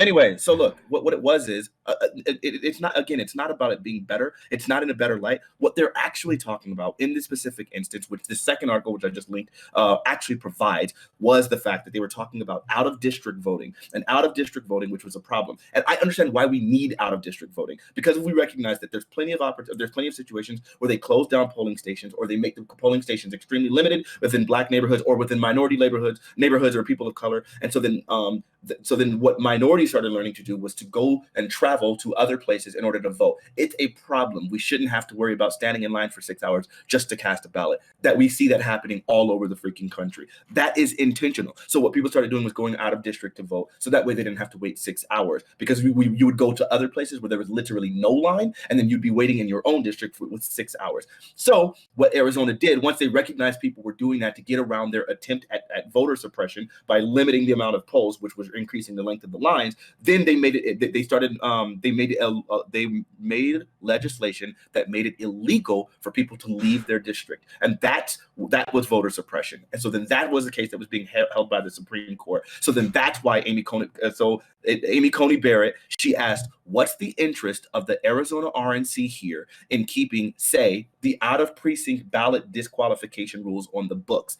That was where Michael Carvin responded and says, because it puts us at a competitive disadvantage relative to Democrats. So that, again, I understand that it's still bad. I understand why their motivation is. I get, like, with all of that context, that it's still harmful, but it didn't say what the independent article says is allowing more people to vote puts us at a competitive disadvantage relative to Democrats. That's not what that said. And I think, like, again, it doesn't make it any better. They're still scumbags. I still get that they're trying to paint things differently, but I just think that when you say things in this sort of way, what it ends up doing is it starts arming your enemies in the sense that they start recognizing, hey man, this is fake news, or they start using those phrases, or they start like downplaying or dismissing the article altogether because now they recognize that somebody is intentionally misconstruing it.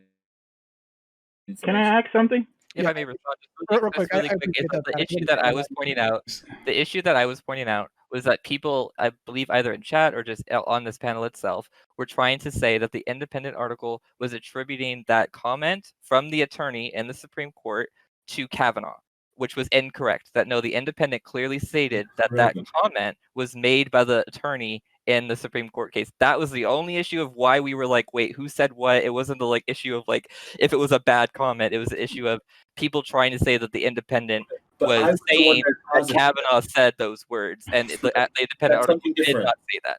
That's something different than what I said.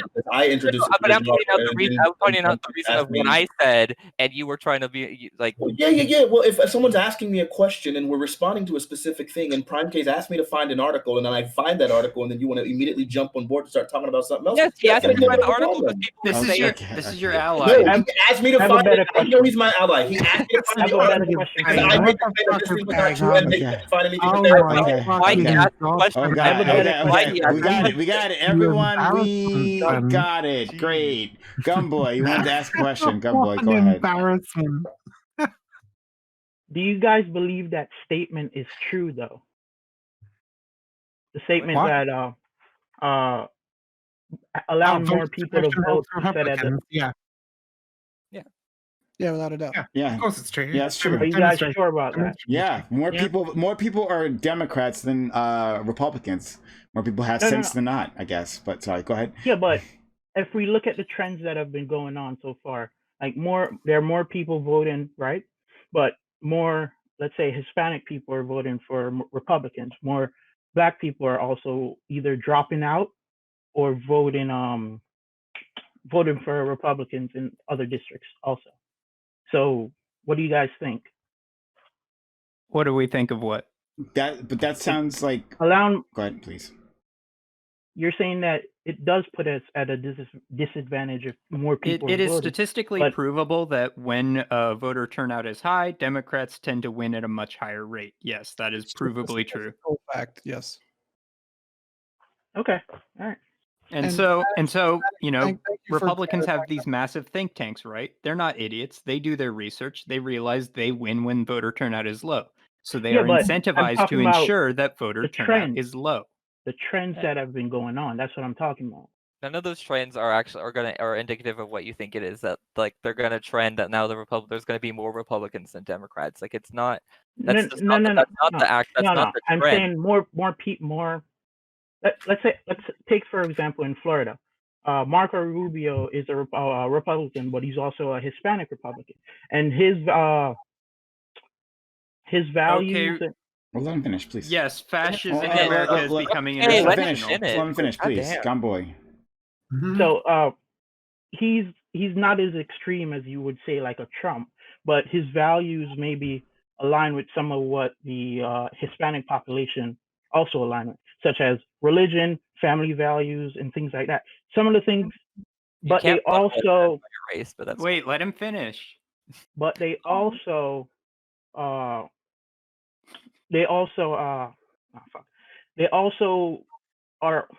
they also have Republican values as well, such as they believe in like the welfare state, maybe helping people, helping the family, and all that thing. So I'm seeing things clashing, and I feel like Republicans might be getting more districts, and we might be winning the federal or whatever you want to say. Yeah, it's just a whole load of I feel. Like none of this. No, I'm not feeling. I'm looking at pure research, and I'm looking at articles from like Yes, I'm NPR very and all familiar with that. the studies you're talking about. Yes, fascism in America is becoming intersectional. That's about all there is to take from that. And obviously, I'm saying that is an inflammatory word. Republicans are not actually fascists. They're just tickling the balls of it, right? They're not actually fascists, right? But yes, Republicans are becoming more of an multiracial coalition because they're becoming less white people in America, and so they fucking have to be if they want to stay fucking politically relevant, right? Some of them definitely are fascist. Right? Yeah. I mean, to some extent. But yeah, like the real trend right now, the big fucking thing to talk about is not voter fraud. It is voter suppression, and that is again, I have linked a master list in VC chat of all the bills that are being passed right now to do voter suppression and to enact it, right? And we have over 100 of these being introduced across the country to ensure that less people have access to their democratically ensured right to vote, right? Like, and if we go right the way back to the beginning, was it Big O or Clearest? I can't remember. Dude stroking his beard in the top right, top left there. What he was saying about how he wants everybody to like have identification to make sure that the voter ID laws are the classic methods of ensuring. What I said at the very start of that was that I wanted people to have automatically free voter registration, including ID, as soon as they become 18, and then have it be free for anybody that needs to reissue or renew, or if they lose it. I think that should be something. So the issue is this. Here, let me. I'm very practical. Hi, I actually do some research on voter ID laws. So let's talk about it, right? Because one of the big reason why voter ID laws are meant there to stop the vote, right, is this is information that many states already have, right? You have a driver's license, you have a social security. The state already has much of the information that would be on a voter ID, right? The point of a voter ID law is to make it so you have to have that information on you, putting the burden on you, the individual, to have it on hand when you go to your polling place.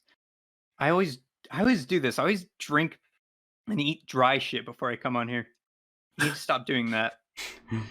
But yeah, the entire point is that they put the burden of proof on you to have the ID when you get to the polling place, specifically so that there will be a number of people who forget these things so that they can tell you, all right, no, you have to go home, when the state can already have this on the computer at the time. Regardless of how easy you make it to renew or how easy you make it that's to the get fucking it. point. It's also so no one else can vote. It's putting another layer of burden upon you to participate in democracy. Let him respond. Iron, please. The reason you have to bring your ID is so other people. I'm talking to you. It's so other people can't vote for you, which would be a form of voter suppression. What? Yeah. How often did that happen? Yeah, exactly. One, we already have laws on the book to prevent this sort of thing. We already have checks and balances that take place. Like when we are counting the votes, if a name and an address appears multiple times, we flag that. I have a question for you. How does the person at the polling place know that you are who you say you are? How do they know? Here's the real shit, I'm just right? curious. No, how do they know? They don't fucking need to know, right? Because what? Let me. What? Yeah, which here, if you want, I can explain how voting works. Go ahead. Let Dr. K finish. Viv, shut the. Vivian, you shut the fuck up. Vivian, I love you. The interjections make me want to strangle you. I love you, Viv. Fight you. Yeah, fucking say your shit. Oh my God! Shut up, both. Go, Dr. K. Yeah. So essentially, the point is this: when you get to a voting place, right, you write down like your ID, your name, and all that, right, on your fucking ballot, right, So when it's being counted, that's when they go, okay, this is a person at X and Y address, and they check it off a list, right? At the time of you walking in being, hello, can I have a ballot? Doesn't fucking matter. It doesn't. Right? That's a check that happens at the ballot process. So what you basically just said was that anybody that knows your information can go into a polling place, write down your information on a ballot, and turn it in, and that's okay. So okay, I'm going to respond to this wrong, because that's fucking illegal. Yeah, I know. Yeah, but I'm going to respond to this. No. Biggs, I'll respond to you directly. Okay, go ahead. Here's the thing: people don't fucking vote. People don't vote. Like, they won't vote themselves, so they're not voting for other people. Now, there are isolated cases around the country where this does happen. Extremely isolated cases where you have to, yes, you know the address and you know the person's name, and then I guess you could, and also all the correct sex or gender presentation, because that'll matter too, I guess. And yeah, you can vote for the other person, but like, that's not a thing. That one certainly doesn't turn any elections, right? Like, that's not a thing that happens. Certainly not. And two, it's not a widespread issue. But what is a widespread issue, for instance, is homelessness. And when you're homeless, here's the thing: you can't get ID that has an address on it. So that means you can't vote. So people who are unhoused are then automatically disqualified from voting. Are we saying only housed people can vote? Is that what we're saying? Because that's what voter ID laws actually do. So basically, so from the very beginning, I am not. I think voter suppression is completely appalling, and I am against it 100%. So you should be against voter ID. There needs to be. I cannot get past the concept. I understand that it does not happen often, but I still think there needs to be some type of security to the system to ensure. Okay. I just can't get it through my head, and maybe listening to more of these panels will help me understand better, but it just seems just completely crazy to me. But maybe I'm just I admit that I can be just completely Samantha wrong. Banana in the chat said natives on reservations can't get ID with U.S. address for voting and can't vote because of that. Yeah, Samantha Banana and other Native Americans have told me about this exact problem. I'm trying to assume that we can find a system where, as part of the system that I would like to install, is everybody can find a way to get that what they need to vote, but it still has to be verified that it's them. That's all I really want. That's all. The thing empirically here is, and this is something I see that happens a lot on Twitch panels, is people will start getting really deep into the theoretical and the ideas of things, but like we're talking about things that are really happening, and the Republicans are not out there trying to create an idealized situation where everybody has absolutely been found and given whatever. Like, that's not what they're doing. That's not what these bills they are actively trying to pass are being written to do.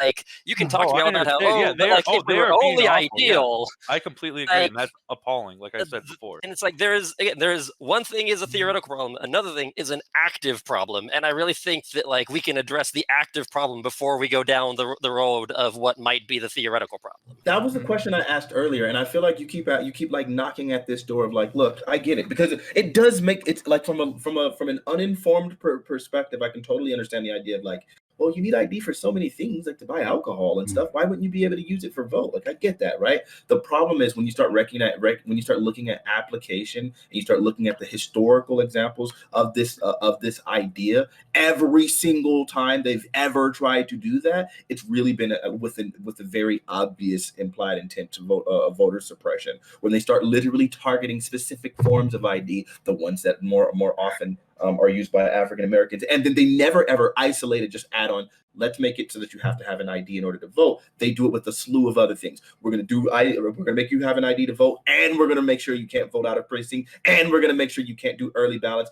and we're gonna make sure we restrict absentee ballots, and we're gonna make sure and so they start doing thing after thing after thing after thing. So there's never ever been this case in isolation. So while you want to go down this thought train of the possibility of us implementing this idea, which in and of itself doesn't seem like it would be overtly problematic, because I do think that most people in the country do have IDs. When you recognize that in every case when they do that, For another perfect example of that is they created these voter ID laws and then shut down the DMV in these black neighborhoods. So people, in one case, people had to travel 50 miles just to get an ID in order to be, just go to a DMV. So that was the only working DMV, was 50 miles away from this one black neighborhood. And so then at that point, all of those people now have an added barrier to vote. If we already recognize that like voter turnout in this country is already low, adding extra barriers for people to vote is already going to be a problem. People aren't getting IDs, even though it's like actually required to have them. They're not getting them for their own protection, just to avoid speeding tickets. I mean, just to avoid tickets and whatnot. So the idea that people are going to go out of the way to do this vote, which they're not even sure 100% has a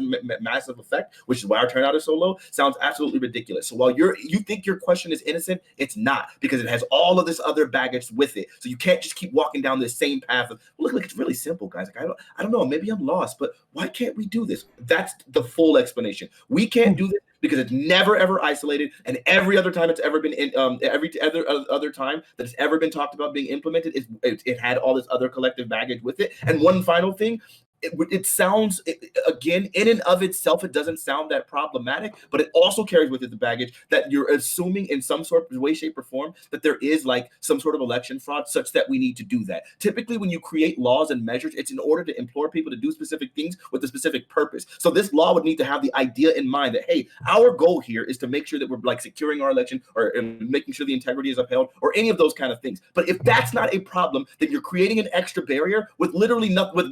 You're creating a solution to a problem that doesn't exist, which reeks of freaking of that same voter suppression. So it's really hard for us to divorce these two things together. So stop going down that path once you have the information. So, that's what you got to do. Okay, you made some really good points there. Unfortunately, I have to fuck off. Tune in to me at Touring News 4 p.m. EST tomorrow. I've got a very special surprise for all of you, but I have to go now because something's come up. Put his link in chat if you want, so that people can find you. But yeah. Yeah. Have a good one. All right, peace. Go ahead, Dr. K. Yeah. I mean, as a general rule of thumb, right, when talking about laws regarding voter fraud, right, first you need to get a number of how many cases of voter fraud are happening in the area you're in, right?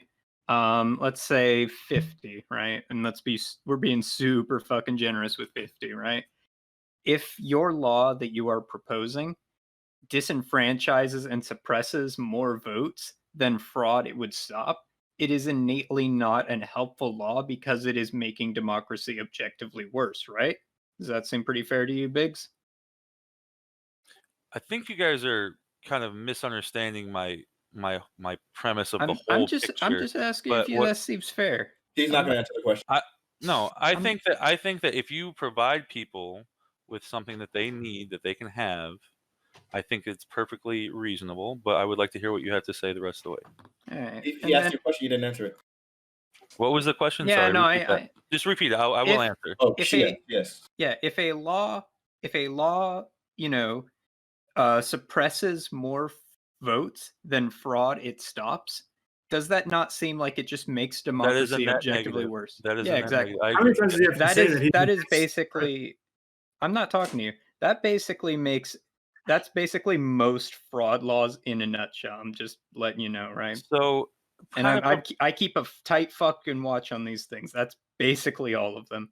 So, I think we're kind of missing the forest through the trees right now, because my whole premise when I started was I think the actual larger, more pressing, more catastrophic issue we have right now is the fact that we have people who do not have the belief, whether it's reasonable or not, that there was fraud in the election through rhetoric, through whatever the thing is. Rhetoric isn't fraud.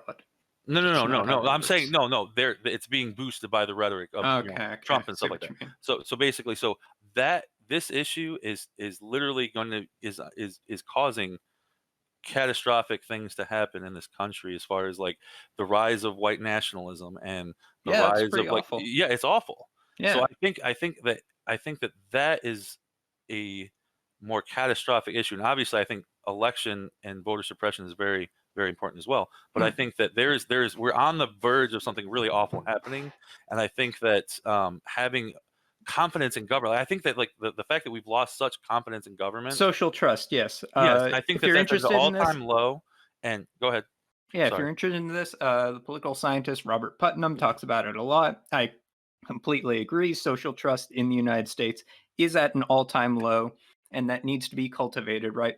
And the two ways that you cultivate social trust in a country and in a government most effectively, right, is you, one, build up your local community's institutions, right, such that you trust your neighbor, you hang out with each other, you're part of a union or a church or a social club of some sort, and that builds social trust within your community. And then at a national scale, right, you essentially you build social trust when the institutions that exist in your nation state work for the people that live within that nation state, and like they are representative and provide good results to the people, and they provide these results consistently, right? Yeah. So for example, killer cops getting off scot-free like all the fucking time, that is absolutely acidic to social trust, because it makes people go, I can't trust the police. They can get away with fucking killing me whenever I want or whenever they want, and we'll be completely fine. That destroys social trust immediately, right? And there's instances of this all over the place where there's rampant corruption, right? A politician does something obscenely corrupt and there are no repercussions for him. That destroys social trust, because then people realize, no, I cannot trust these institutions at B because they do not have my best interests at heart. When corporations fire their employees for trying to unionize or for asking for better wages, that destroys social trust. It means that my boss doesn't give a shit about me. He gives a shit about making money, right? Like, if you want to build social trust, I would recommend, like, these are the things you have to build up in order to get to that social trust, right? And the problem is the United States, its governmental institutions, its private institutions have no interest in doing that right now, because they are working on a different incentive structure rather than fostering social trust. That's not their incentive, right? Go ahead. Yeah, and Biggs, I guess just listening to your like proposal, my big problem with it, and the reason I would definitely oppose it, is that like it sounds great to have like, oh it's paid for by the government, so that makes it equitable. I think that sounds great, like in theory, but my problem would be that the Republicans would just come in later and defund the places that are doing I'm that are definitely giving the talking voter like IDs out. in fairy tale Christmas land with like perfect situation. But I'm just saying, if we can institute things in a way that are may seem fantastical to actually implement in reality, but if we could actually make that possible, I think it would be something we could try to do. But again, I could just be wrong. But the one thing I do agree with you, Dr. K, and I do think we need to have the build up of the social trust again. But I do think it needs to come from the top down, from like showing that I do like the grassroots stuff, but like it has to come from both directions. It can't just come from one. Yeah. But I mean, like, we need to have something that shows like, hey, the actual government is working for the people again, which I think is just like between like what we have with like elections, then we have like Congress is so gridlocked all the time, so like basically seems like they do nothing for anybody, whether it's Republicans or Democrats. Yeah, I mean, I know it is both sides, obviously. I know you guys have the opinion that the Democrats are trying to do what's best. I personally we don't have no, that I don't know. We're not talking about much Democrats here. Sorry. Anyways, continue. They're doing some more. No, we hear you. We hear what you're trying to say. But to the panel, right, and to anyone who is worried about election security here, would you think, in the name of election security, would you think that facial recognition software would be a good idea, right, to make sure that we lock things down? No. We have to do it. No, because then it would destroy. It's not foolproof, and it's not foolproof. It's not. If it was, not in a way. if it was foolproof, it's like a massive waste of money. Prime K's, just I know this is a hypothetical to you, but this is going to happen. Just so you know, that Probably is going to happen. So, but right now, in the next 5 years, that's happening. No, I think there's a whether they let us know it or not, it's going to happen. Biggs. So you think I ain't gonna let I will. So I'm really curious about this argument you're making here, Biggs. You're saying that in the next 5 years, we will finally update our voter security laws here with things. No. I'm not saying the voter stuff, but I'm saying that there is already, they already have people in Asia that are making specific things for people to wear on their faces to scramble, because they already have it there and they use it in China and things like that. So it will come here. I'm not saying for voting, but I'm just saying as a technology, you will be. It will end up happening. Okay, yeah. I mean, yeah, connection. And I would like to just say, like, personally, I think the system we have now is fine. I'd be totally in favor of going like all paper ballots and stuff. But until somebody proves to me that voter fraud is an actual issue and that there's more than like a handful of cases in every election, and that these cases are often just like oftentimes don't even get prosecuted because it was a freaking accident, like, until you can prove that to me, I think doing anything about it is actually just a massive waste of money and a massive waste of time and effort. And like this whole idea of election integrity, our elections do have integrity. Just because there's a bunch of people on the, let's face it, right wing of the aisle who are lying about the election and the integrity of it does not mean that our elections do not have integrity. They do. Anybody who says otherwise is flat out wrong. And it's really, like, I think I really agreed with Mr. Fanatic's point when he said, like, we shouldn't give an inch to these people. No, we do not give an inch to people who are literal conspiracy theorists. Let's go to Nine Tails and then Iram. I think you want to say, Nine Tails and Iram. Thank you. Yeah, so I think there's a bit of a misunderstanding with how with the technology we would use with this and how the heuristic analysis of someone's identity would be done. And then at the end, I want to address the idea that there's a security state issue with this. You could say that, sure, if we just took a fingerprint or if we just did an eye scanner, there could be some chance for false positive, false negatives, and what I would call a forced positive, which is somebody trying to, scam the system. So for we have to consider all these things a bit differently. False negatives can, if we get a false negative, we can just re-verify that using the standard systems that we already have.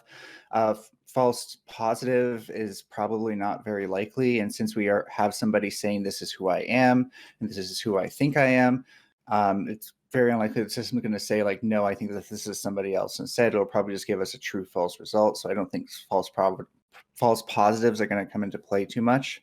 As far as false positives go, where someone tries to scam the system, I definitely think that this makes it harder for somebody to actually create forced data, whereas before it could be someone just lying about their name and their address and knowing some some ID fraud information that you'd have to know in order to scam the system. Now you have to do some evil villain level stuff, like painting your eye and making a silicone fingerprint mold and face mask and all this stuff. We've made the idea of scamming the system virtually impossible.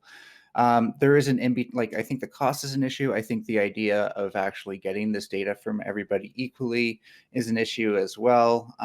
But at the end of that, the government having this data isn't going to be a new thing. Basically, the data is all there, whether it's in private or public hands. And just consolidating and organizing that data is all that would really happen. Iram? So if I could circle back to the issue of social trust, I personally feel like social trust is breaking down, but it's not for any of the reasons that Dr. K mentioned. And I wondered what the panel might think. But the reason I see social trust breaking down is because I see the media as a total Hall of Mirrors horror show that is just that's another thing. A truth inversion engine where it's impossible to ascertain the truth. And anytime that you appear to be being told something, if you look deeper and deeper into it, it's a total phantom. It's a specter. And I feel like this is happening obviously on both sides, but I also feel like to different extents, it pits people against each other in a really sinister way. It's hard to talk about, hard to articulate, but the biggest I think the biggest single culprit I could point to is the media. And I think social media falls into that. Like the constant stream of anti-thoughts you get on Twitter. And it's just, I see it as all as total poison. And I see things getting worse and worse to the extent that we're more exposed to this kind of thing. I see it getting worse and worse. I just wanted to see what the panel thought. Yeah, one thing. Also an issue. I kind of want to jump in on part of that if I It's can. the lesser one, though. Go ahead, Fab. Give it a try. That wasn't me. Oh, sorry. I don't know Was who it? that I was. apologize. I think that might have been me asking if I Carlson. could jump in. Oh, please. Like one big thing is just the way that you began that. I always kind of start to tune out whenever somebody says the media, and then that's the end of their qualification of how they want to define a thing. Like media is, I watched a Disney movie yesterday. Media is literally what we're all doing right now. Like there is not a unified the media. It is there might be problems with some individuals, but I dislike when so many people these days, just like left and right, are like the media did. I'm like, I mean, no, say which figure from the media did X, Y, Z. It's a thing that always drives me crazy whenever I hear people say it as if there's some giant conglomerate media that actually is unified in operation and in views. And media doesn't even just mean news. Like it means television shows. It means art shows that I went to down the street is media. Most media is owned by a very small group of people. Exactly. Even if I can't point to a culprit and say that's the guy, go get him. That's not what I'm saying. But I think that if you tune in, you see like narratives arise in what are called enthymemes, which is like unstated premises. Like, and it's going to be hard for me to explain on the spot, but I feel like a lot of what scares me in like media coverage is what's not said more than what is overtly said. And if maybe you can come back to me and I'll have a better example, but I feel like someone who pays attention to like trash mass media is exposed to a pretty coherent narrative about like where the country is going and why. And I think it's really, really pernicious. Yeah, it's got spin. Of course, that's another thing that's caustic to social trust. Sure, although I would disagree with to some extent where and how it's stemming. But yeah, to say that where we're getting our information from and how it's being spun to us is affecting our social trust. Yeah, that goes without saying, of course. Thank you, anonymous gifter, for being so kind as to get 5 subs to the channel. And I might as well take this opportunity to shill. Hooray! It's everyone's favorite time to stream. Huzzah! I like it. If you are enjoying this content, if you I like what you see here. First of all, hit the follow button, hit that notification bell if you have not done so before. We do it 6 days a week. 6 days a week we give you this content, and we'd love to have you around next time. Tomorrow we're going to have our primetime morale type show. It'll be great. Game show type thing. It's really fun. I think you'll like it. It's been pretty popular so far, and we're slowly growing that platform. And of course, again, we do these open walk on panels every day, but Sunday, because for fuck's sakes, need to rest. But if you want to help support, thank you, Iram. Oh, thank you, Iram, for being so kind. For gifting Hot Tier 1 gift sub. Yes, it's really kind. If you want to support, now's the time. If we get one more third donor, we can start ourselves a hype train. We all know how much we love hype trains here, or how much I love them, because that's when I actually get paid here. So if you could help us out there, that would be wonderful. But yeah, so we are doing primetime morale tomorrow. If you want to support that, yes, $5 a month helps us out. You can sub directly, or of course you can use the multi-month subbing. Sub for 3 months, save 20%. Sub for 6 months, save 30%. like almost no one uses that option. Why not? It's convenient though. So that's a great way to help support the channel. Of course, you have a Prime Gaming or Twitch Prime. You can also help support the channel, but for free. You can do it for free. Take the money right out of Bezos' hands. Thank you, Foxy Benedict, for being so kind. This person subbed directly. Thank you so much. Yes. Now we got a hype train going. Let's see if we can get it to continue.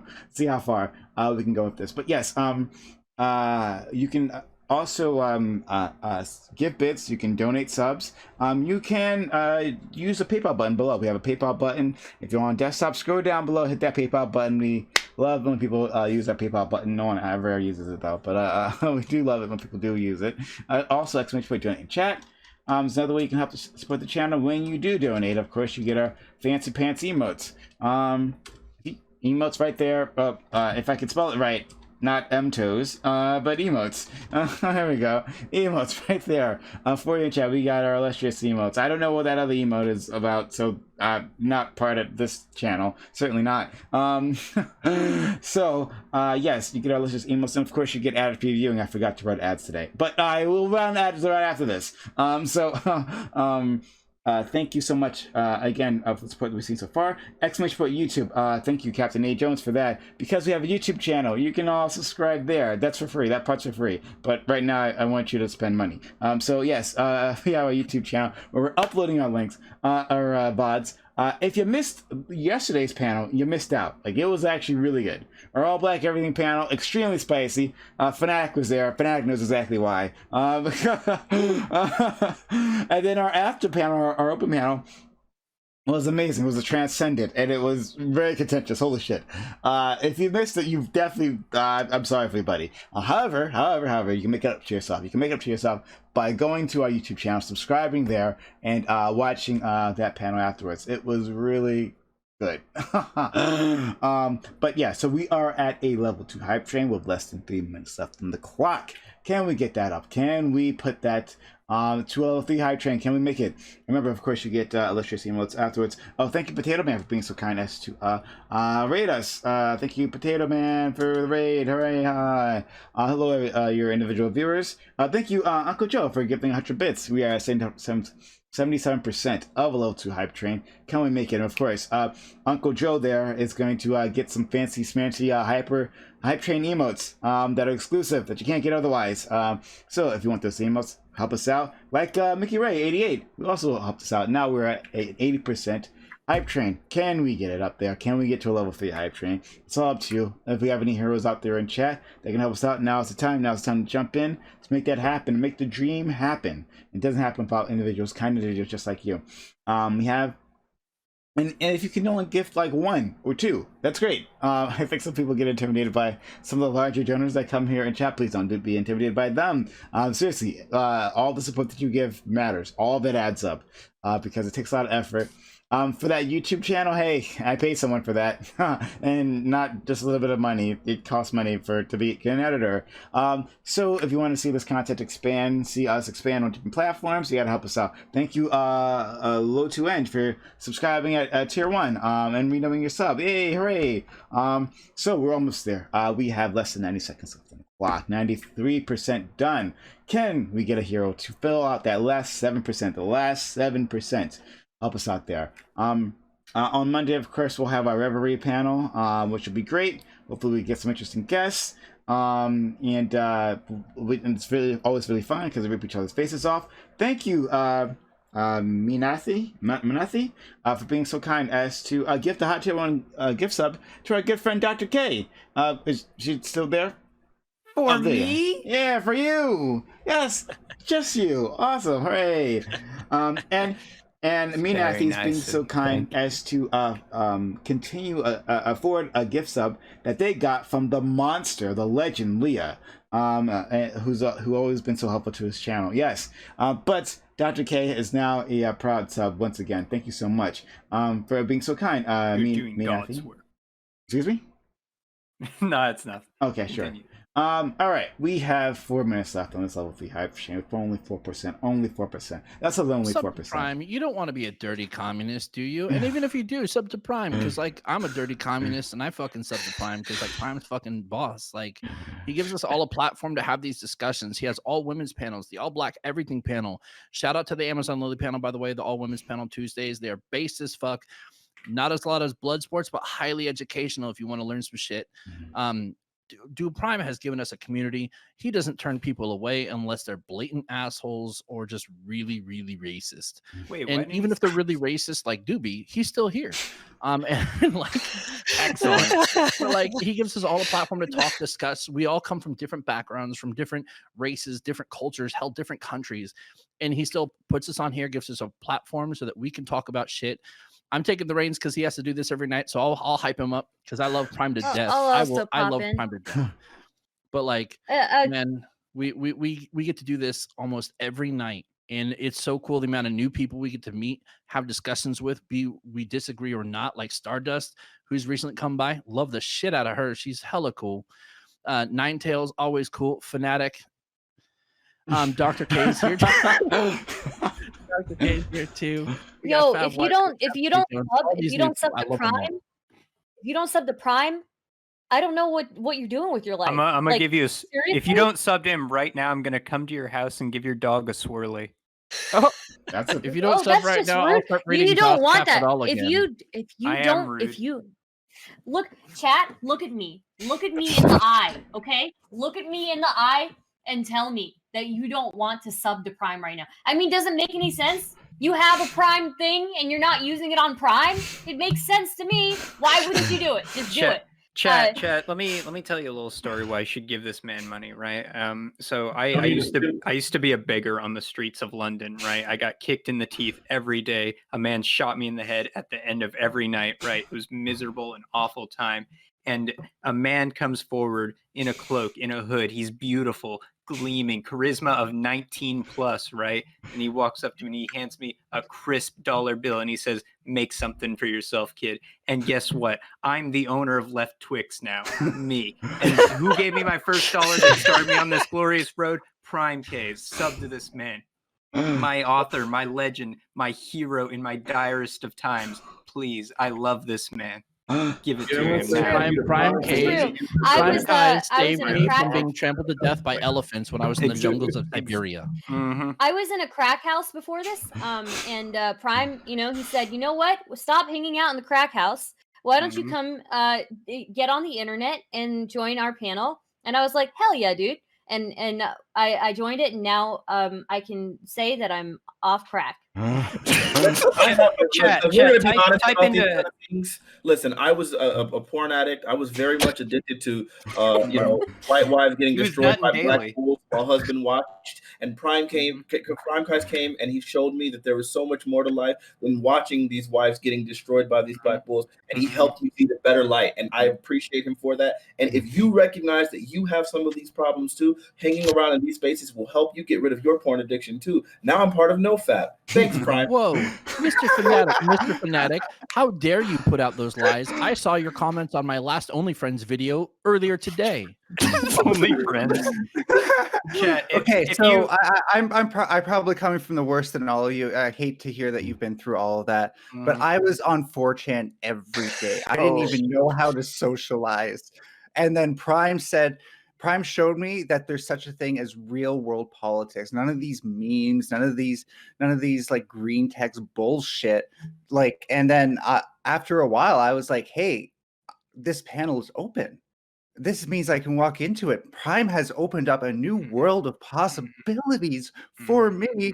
A 4chan, whatever. I'm not good at this. Okay. Somebody else. I gotta say, if you guys don't sub to Prime right now, I swear I'm gonna get on this chair and I'm gonna commit Sudoku right here, right now. Please don't do that. You won't like it because I'm not good at math. I'm not good at math. Okay. Okay, I thought I was too high for a second, and then it clicked that you said Sudoku and not But don't do that either, because Sudoku is pretty lame. But you all are terrible at marketing because we got not one sub. The hype train Not is one over. person did Not after all one single that. fucking person. Really? This is Have great. you had a Twix bar recently? I think you have.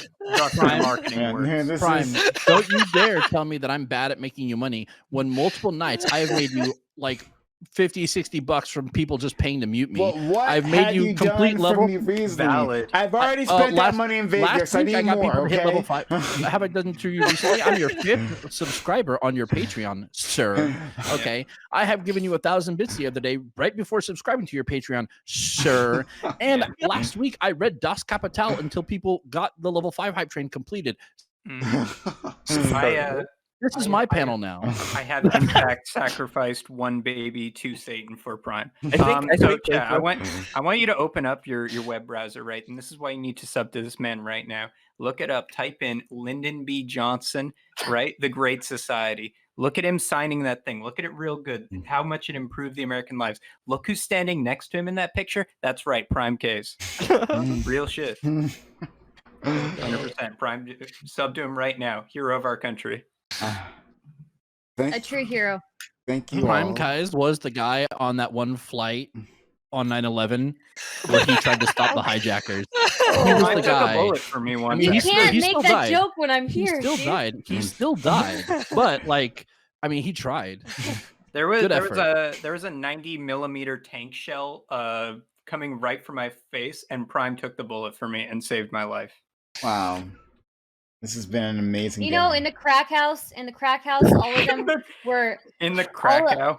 In the crack house, we would all warm ourselves around the fire. And the night that Prime came in, I was getting ready to eat my own arm because I was so hungry. I kept selling everything for more crack, and then I didn't have enough food, and so I was getting ready to eat my own arm.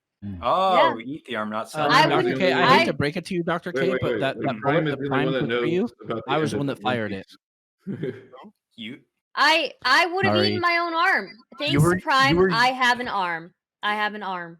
You were Gustav on the Eastern Front, Samantha? I'm sorry. It was when I was born a poor black child. All right. All right, this bit sucks. Throw this bit away. Yeah. New bit. Okay. All right, Prime. Lead the show. All right. Well, thank you for the support. For those who were kind enough to support, it's awfully kind of you. I'll thank my top donors. I got to do that every time. For the support that they give to the channel. This channel would not be around without them.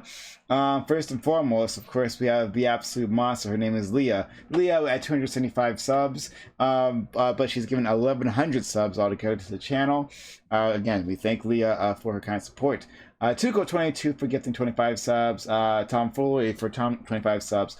Huff Daddy LOL for 20 subs. Curry for 17 subs. Of course, for our bits, Leah, again, the absolute goddamn monster with 15,000 bits. Todd Byron with 11,700 bits. Tom Foley with 11,001 bits. Psychoptic Goat for 6,236 bits. And You So Bad Lols with 2,003 bits. Thank you all so much. I don't think any one of you are in chat, actually. But thank you all so much for your support.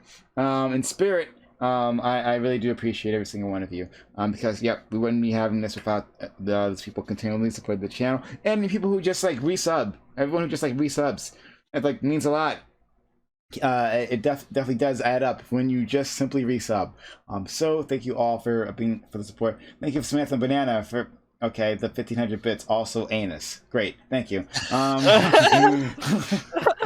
So, all right, I think that's a good jumping off point. Anus to the conversation. Thanks so much again, everyone. So back to the topics of bleached assholes. Bleached assholes. A true voter ID. Have you guys ever done that? Yes. Oh, seriously? Really? What's that like? It's gotta burn. Painful. Okay, no. To be first, have any of you put like Ben Gay like on like when you were you're like working out or like doing a sport or whatever? I put a lot of like, gays on my ass. Ben Gay, Tiger Balm, Icy Hot, or anything on the area, and you accidentally catch like a part where you would scrape yourself or cut yourself. Yeah, that it's to your extra butthole. dimensional. Yeah. Oh. At first it was weird. You get used to it over time.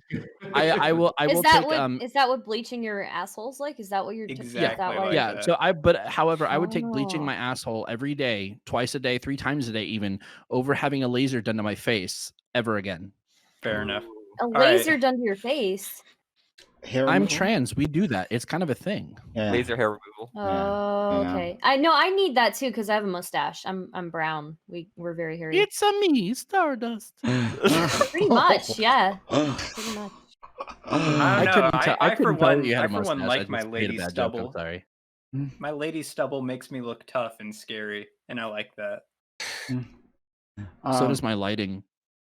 Yeah. Oh wow. Wow, that's a thing. Oh, thank you, War Talk, for gifting 5 high tier 1 gift subs to the community. That's awfully kind of you, War Talk.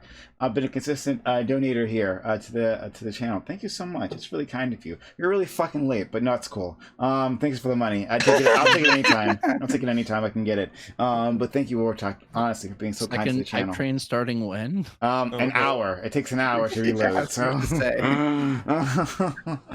so. But yes, thank you, everyone. Yes, small or large, all of that adds up and keeps this channel going and growing. Cannot do it without kind of videos like War Talk, like Samantha Banana, like Dr. K, who subs in spirit. All of you. I'm poor, okay? Okay, we can get back into it. We can't talk about bleached assholes, but I'm not sure how many people can contribute there. But it's not a fun topic. The only thing that comes out of it's burns. Hey, your butthole looks great on camera when you do it. So back to Republicans being god awful. I think that's something that everyone can get behind. Speaking of assholes. Speaking of Right. assholes, They're often bleaching Speaking of too. bleaching white, Yeah, right? white asshole. Except for you, fanatic. You're okay. Sometimes. So is Mitch McConnell finally like we're accepting he's like a lich and he's like decaying in front of us? Yeah, he's literally planning for his eventual death in the next 2 years. I don't know. I think he's prepping his phylactery right now. I gotta say, much like Mitch McConnell, no amount of bleaching will ever work for my asshole. So Damn. I like to say, just like Mitch McConnell, I'm also a secret leftist. So I was going to. I'm sorry. No, I it's fine. apologize. No, it's fine. No, it's great. No, I love the asshole jokes. You're classing up the joint here. So I was gonna go back to that uninformed piece, right? That I think it's really interesting. That he would call someone else joined, and I'm missing. I don't know who else joined. Someone else joined. I missed them. Okay, whatever. The Republicans said that the representative Kavanaugh said that it's best to limit voting because their voters are uninformed. Talking about like Democrats, right? However, I found this hilarious coming from the party of QAnon, telling us that our voters are uninformed. And that they really care about these things, right? Those are the type of people they want at the ballot box. Amazing, right? I find it interesting from the party, right, who just refused to vote for the COVID relief bill, who up and down, every single one of them, not a single voter, a single Republican voted for that bill. However, they have the fucking gall, right? To like one of them, I think was a Mississippi representative, I believe, tweeted out talking about how great this bill is and how much it's going to help Mississippians in the future, taking credit for the motherfucker that they didn't vote for. Amazing from these people. So my question is, these Republicans, right? Who? And maybe this is not actually a question. Maybe I'm just like shit posting at this point. Like, Off though. Up for it. Do you think is there actually a difference in how informed the voters are between the two parties? Like, do you think there's a big difference there? Do you think that the Democratic Party would be just as likely to fall for these conspiracy theories as the other one? Do you think that there's as much misinformation floating around, or that Democratic voters are any less interested than Republican voters? What do y'all think? I would say that the majority of voters are probably underinformed, if not not informed at all. I would say the majority of voters probably on both sides. Yeah, I would I like agree to. with that. This is a bipartisan problem. We need to get more people on both sides. There was many uninformed voters on all sides. Okay. Everybody. Okay, we I'm can't being equate honest. that. We I'm can't being equate. honest. Sorry, I'm just trying to be honest. Okay, being uninformed is not necessarily like it's not necessarily indicative of being like a bad person, right? It's just is people who don't know, right? Yeah, well, okay. But I get what you're saying, like with the whole there are bad people on both. You know, I don't. No, I'm not saying subscribe to anybody's that. bad. Yeah. I'm not saying no, that at I was all. making a joke. I was referencing a joke that somebody else made. But yeah, I do think that also like misinformation is something that we all fall prey to, like time and time again. I've fallen prey to it. And it comes in the form of like small little lies or small little pieces of information that aren't correct. And so I do think it is equal on both sides. And I think that we all have to work pretty hard because there are active campaigns against us, disinformation campaigns against us. So.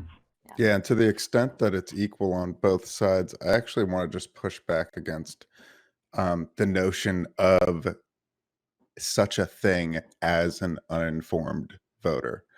I think that, like, for the most part, I would say almost everyone is an uninformed voter. I mean, you can kind of look at like the voter turnout in the midterm elections, where it's not voting for the president, and it's super low. People vote. People already like barely vote. Um, and so like when it comes to like uninformed, I don't know. I don't even know really what that means. Like who, on both sides. I mean, like it's easy to say like somebody who believes in QAnon is uninformed. Obviously, they're uninformed. Or misinformed, obviously misinformed. Yeah, but like I'm just not sure. It's a bigger problem with our entire system, right? We want to talk about the individuals, right? We want to talk about just like the lay people who are uninformed, but let's talk about like our own Congress. How freaking uninformed are those people? Have you ever seen like when they start doing like an investigation, like when they were asking all of those questions, like regarding regarding the whole GameStop freeze and stuff? It was insane. Like every question they asked just reeked of lack of information. When they did the thing with Facebook, good point, Stardust, when they were talking about Facebook and they were asking like I can't even think of his name right now, Mark Zuckerberg, they were asking him like all of those questions. It didn't make any freaking sense. It was like, whoa, how ignorant are you people? But even more so, let's talk about some actual lack of information. How about when they get a bill that's like 800 pages long and they get it for 2 hours and they don't even have a chance to read it and then they have to vote on it? They're uninformed voters, right? So it is absurd. It should never, ever happen. So in reality, just replete throughout our entire democratic process, there's just a lack of information. Where are we going to get our information when our freaking media is bought and paid for? And I get it. I know it's like cringy to start talking about like, well, maybe our government should be the only people that like fund the media. It's like, yeah, I would loathe to have that kind of opportunity with Trump having like control of the media and being like the sole person able to disseminate information. Gosh, it sounds like just ghastly, right? So I don't know what the actual solution is. And then on top of that, our work weeks are too long. And I don't want to rant, but it's like, look, at the end of the day, there are just so many factors that like prevent people from being able to have the agency and the ability to learn and the ability to become informed. Like it's wild. If it wasn't for the fact that I have so many hours on hand, I do a crap ton of reading. Like I can find out a lot of information. I know my mother literally couldn't possibly spend the time. Most of my family couldn't spend most of the time. That's kind of one of the benefits of being a musician that has music on Spotify that you can listen to under the name Fanatic. I love the song is called Oriah. You should check it out. It's really good stuff.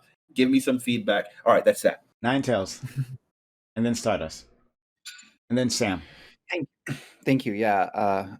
I feel like the only way I could comment on this is by knowing the policies of each. And I really don't like my ability to recall these things is just terrible. Although at some given points, I know some things or another, just depending on what's topical.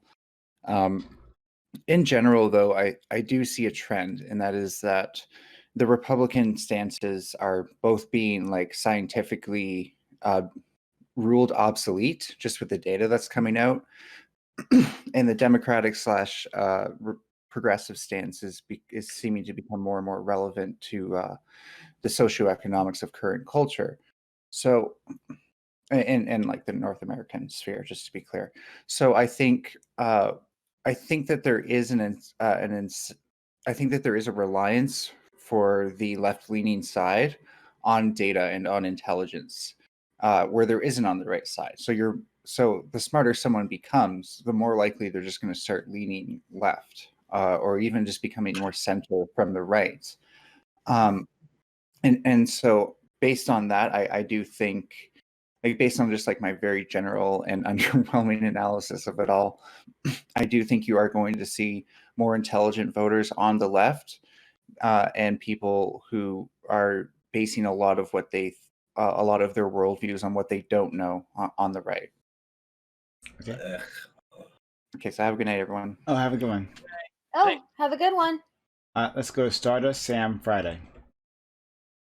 Yeah, I wanted to piggyback off of Fanatic's point. I remember as well, there was even a hearing with the CEO of Google, and that was especially painful for me to watch. I remember a congressperson asking the CEO, why on my iPhone do I get this notification and my granddaughter sees it? And the CEO of Google is like, I don't know, it's an iPhone, but like he was so confused.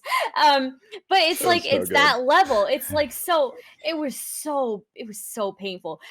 Just so painful. But yeah, the Congress is uninformed, and then we do have like an ongoing issue where people have to sift through a lot of propaganda. And this has been going on for a while, right? And we're not as well versed in handling foreign disinformation as well, because we typically, like, countries that live close to other countries that engage in that kind of thing are more well prepared. They've been doing it for longer than we have.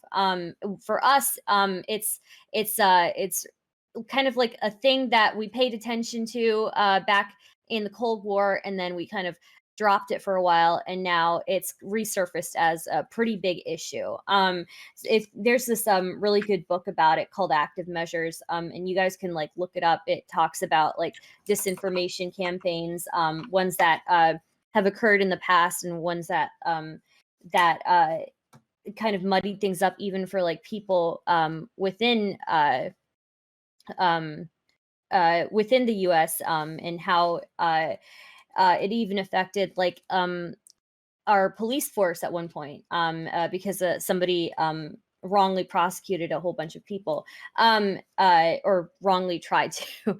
But basically, yeah, I think like one of the biggest threats we have right now as far as voting, and voting, like being informed about voting, is specifically that, right? We do have several countries who are working pretty hard on disinformation campaigns. And I mean, for example, like you guys know about like the AIDS being there's a conspiracy theory about AIDS being started by like the US government to like kill the Black people and the gay people, which was planted, was a Russian thing, I believe. I mean, I wouldn't put it past them historically being like, they're biased towards but the point of what I'm saying is that it's not true.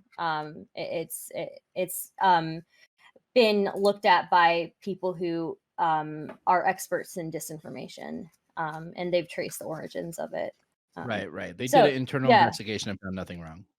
No, not okay. No, I think you're taking away from my point. But basically, yeah, you guys can look up the book. It's really good. It's a really good read.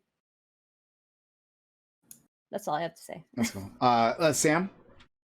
Yeah, so I guess I kind of want to move past a little bit of these like descriptive claims of just saying that we have these uninformed voters versus informed voters, because I don't know how helpful that is. So like, do we want to discuss like about are we gatekeeping voters based off their information? Like, one, combating uninformed voters is issue, but like one of the ways that a lot of people vote when we would call them uninformed voters is that they look to experts within their social network, and the experts don't mean that they're actually experts, but people that they see as experts. You all have a friend that you go to for knowledge on some information where they might not be a expert in that field where academia claims it, but you will go to that friend for that information. For a lot of people, I must be fucking up because I come here for that information. Yeah. But I go to Twitter.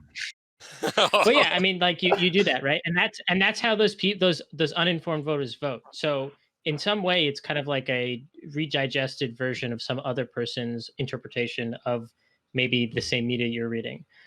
So like these are things that we could talk about, and like how we can better create these networks where people are going to experts or looking for experts or quote unquote experts in these fields. But like that's an important thing, because just saying that there are uninformed voters, I don't know if that does anything for us besides like say that there are people that we consider uninformed voting. I'm going to put an aspect in here that I didn't hear spoken about enough. Social media. So it might not be uninformed, but maybe I would say more misinformed. Like, you know, a lot of people on the left and the right get their fucking voting platforms ideas and like information on bills and stuff from a fucking meme somebody posted in some like crazy weird like group you're in. That's part of the misinformation thing. Yes, but I'm clarifying that like I think it's a lot recently has to do more with social media, and that ties into what you said with other countries interfering at a higher rate. Most of the Russian and Iranian interference was taken back to what? Like a bunch of bot accounts on social media trying to spread misinformation. Now, you know, the right had been complaining for a long time. They still are, and with good reason, thankfully, that they've been silenced a lot of these platforms for spreading out and out like lies, bullshit, and stuff. The left does it too, though. God, this is gonna get. I'm gonna get yelled at. So, say I've noticed a lot recently with misinformation, we jump to conclusions before having all the information. In a lot of cases involving, say, police brutality. I'm gagging saying that, but like we jump to conclusions before having all the facts. And, you know, a lot of people are just seeing memes and stuff spread around and basing all of their knowledge off of what they read that their mom or their grandma or somebody posted, and which is wrong. And both sides are guilty of doing that. And I don't see it stopping. I mean, we all know that like Twitter went like crazy lefty woke hyper into like the crazy problematic area. And Facebook's just a place for right wingers to get their rocks off and post kitty stuff. Yeah, and I think like to kind of dovetail into what y'all are saying, like you know, you get your information from that friend on Facebook or that friend on Twitter or something, like that person that you follow, like you're saying. And the problem, like, and this was Cambridge Analytica, I mean, they're pushing you like towards the misinformation because that's what's profitable. I mean, it's the same thing with why is news so sensational? You know, you can say like, oh, this is basically like capitalism is the problem. As always. That's always. That's kind of simplistic, but it's so reductive. That's so reductive. Like, let's not go there. Incredibly reductive.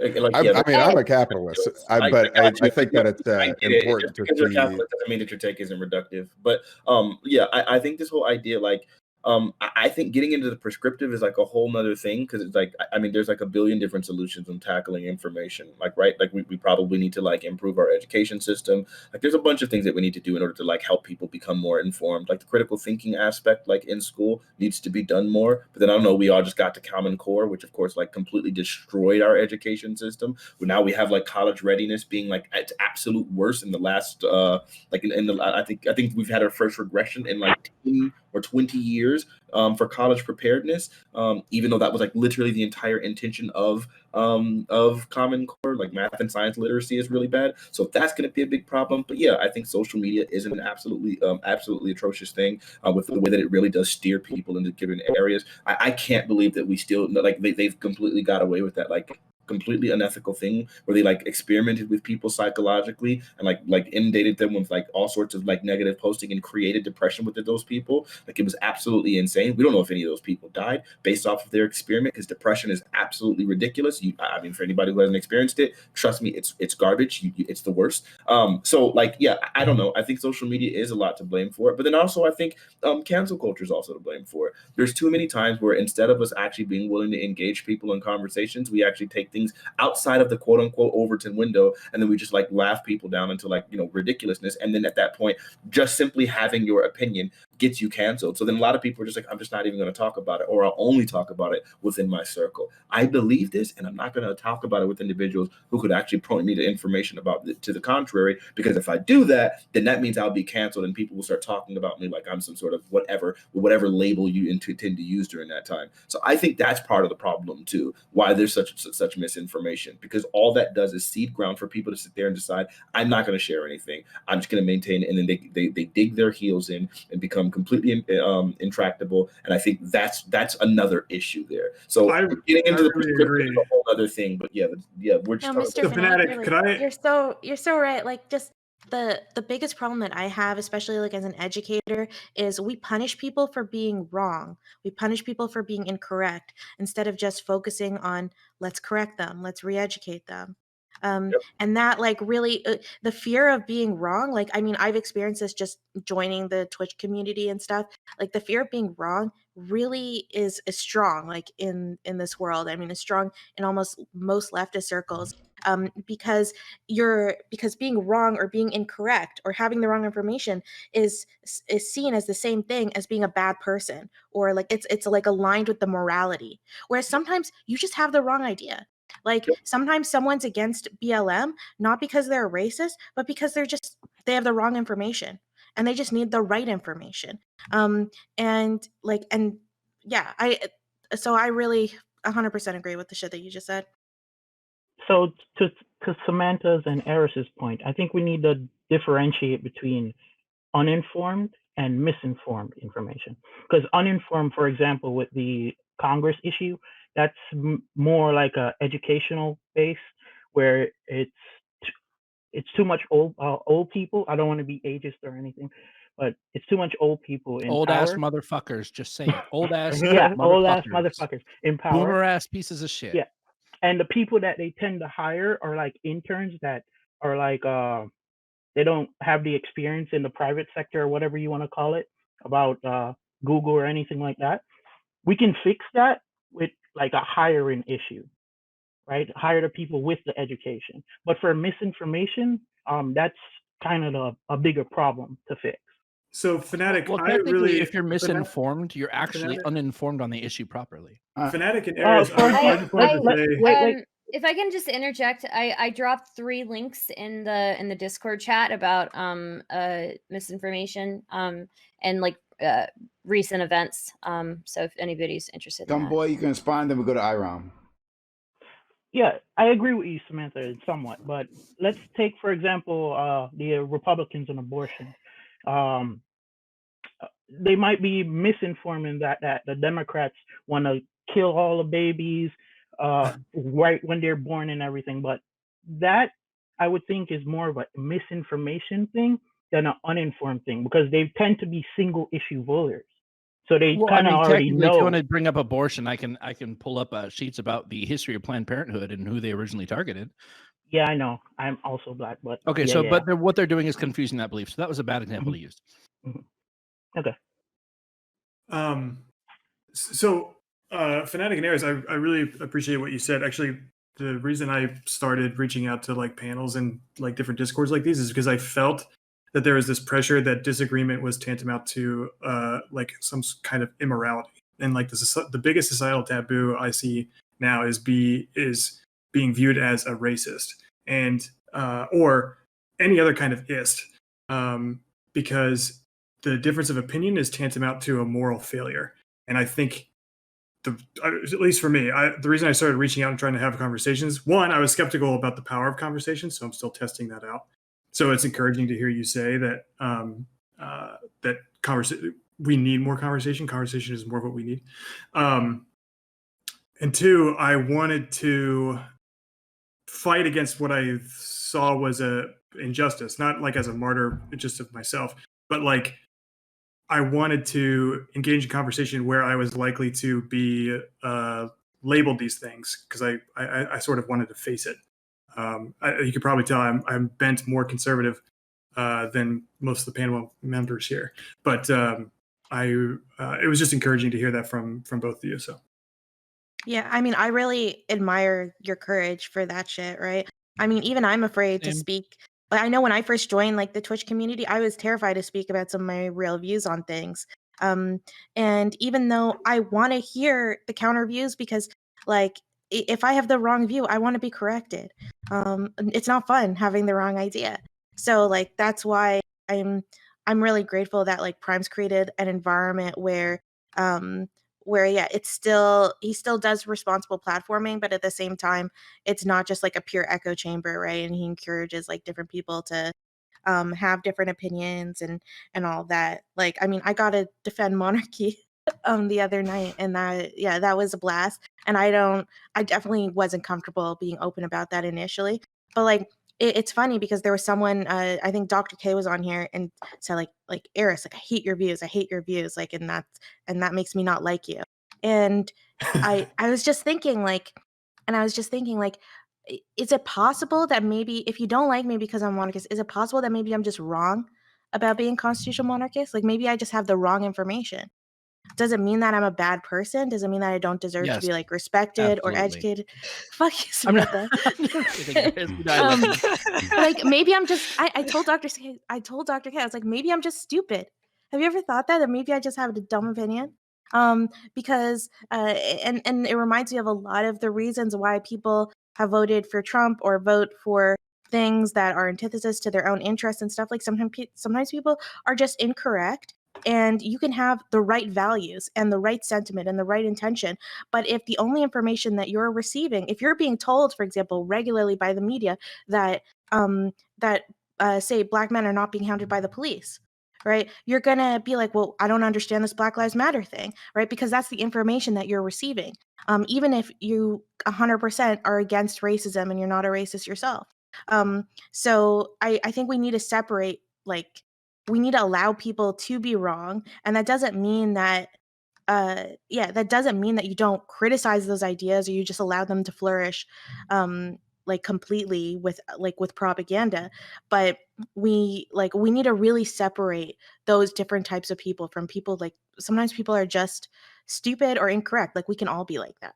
Yeah, not to be reductive, but this is why I was talking about this point is that I come from a personal point that I have friends and family that are in that QAnon shit. So they actually think it's like a crusader campaign that they're trying to save, from the pedo cabals and stuff that are getting adrenochrome from kids and shit, that sort of thing. They think it's like an actual thing going on. So it's kind of hard to talk to that because I try to show other sources, like even mainstream sources, that I go, it's fake news. Even if you show them Fox News, it's fake news. They want to listen to like websites. Like one website I got sent to by one of my Q family was that a link to a church out in like Missouri. They were talking about how George Floyd and how there's a zone there and the people were getting killed there, and there was a Black person that are getting killed there and stuff like that, and all this other news. Wait, Friday, are you unaware of the FEMA death camps in Missouri? Oh. I'm just kidding. Yeah, brother. Infowars.com. You heard it here first. We have the documents. Infowars.com. As an Austinite, I have to apologize here. so hard for that asshole living in my city. I hate it. The fuck out of my like city. it's like hard to like hey, you should read this one. Or, it's AP, that's fake news. MSNBC, that's fake news. Fox News, that's fake news. I only like fucking Epoch Times. I only like Daily Caller or some shit like that.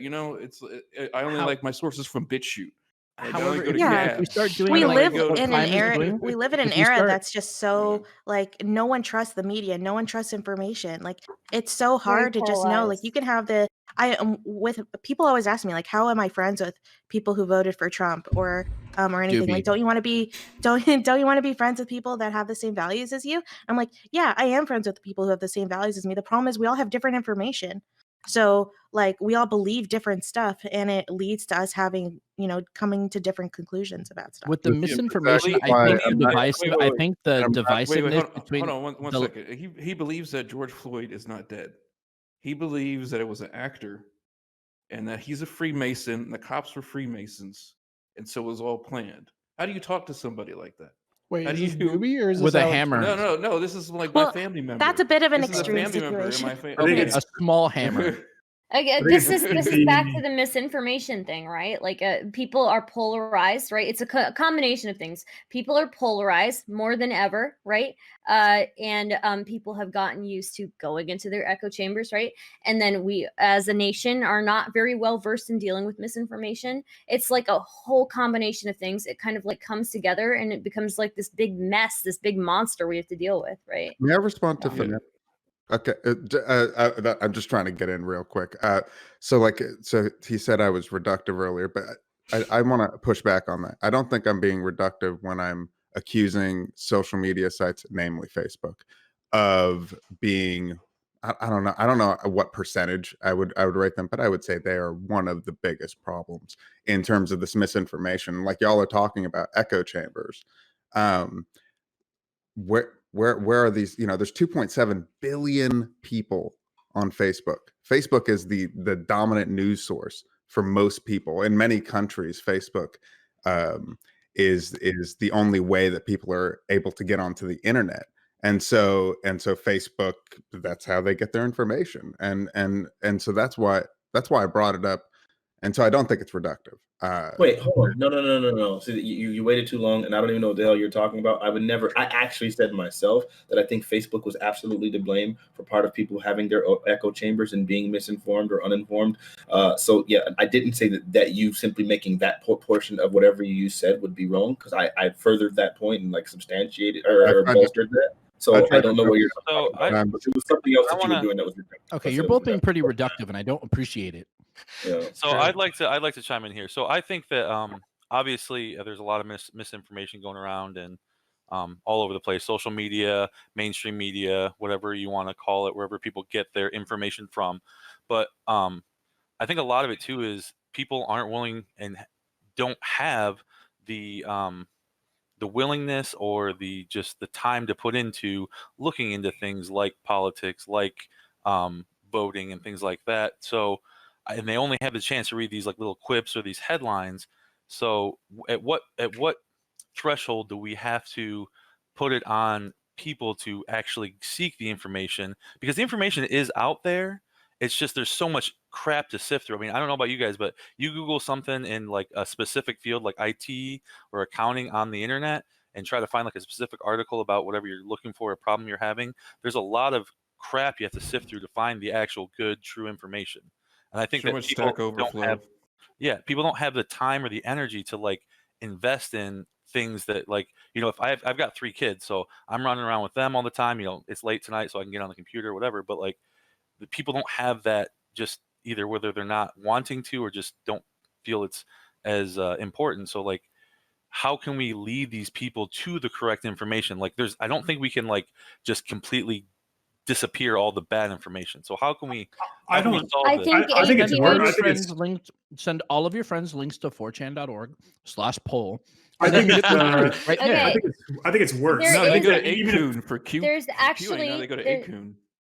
So for there's actually an issue as well with like as we were talking about social media, a lot of these companies are not incentivized to do fact checking and to double check the ads that people buy, right?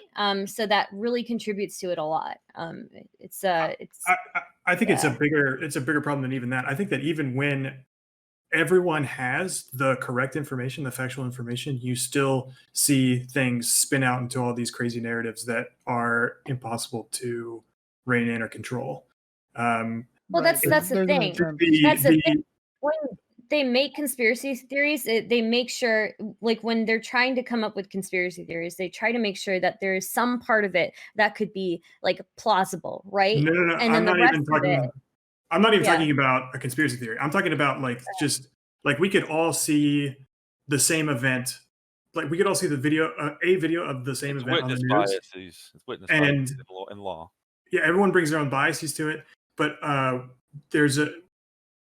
to assume that if all we need is just to give people the most perfect information, and big monoliths like Facebook, they give people misinformation and that's bad. I mean, sure, it is bad, but that's not the full picture of what's at work when people are disagreeing, and it's not the full picture of like why everyone feels so divided at the moment.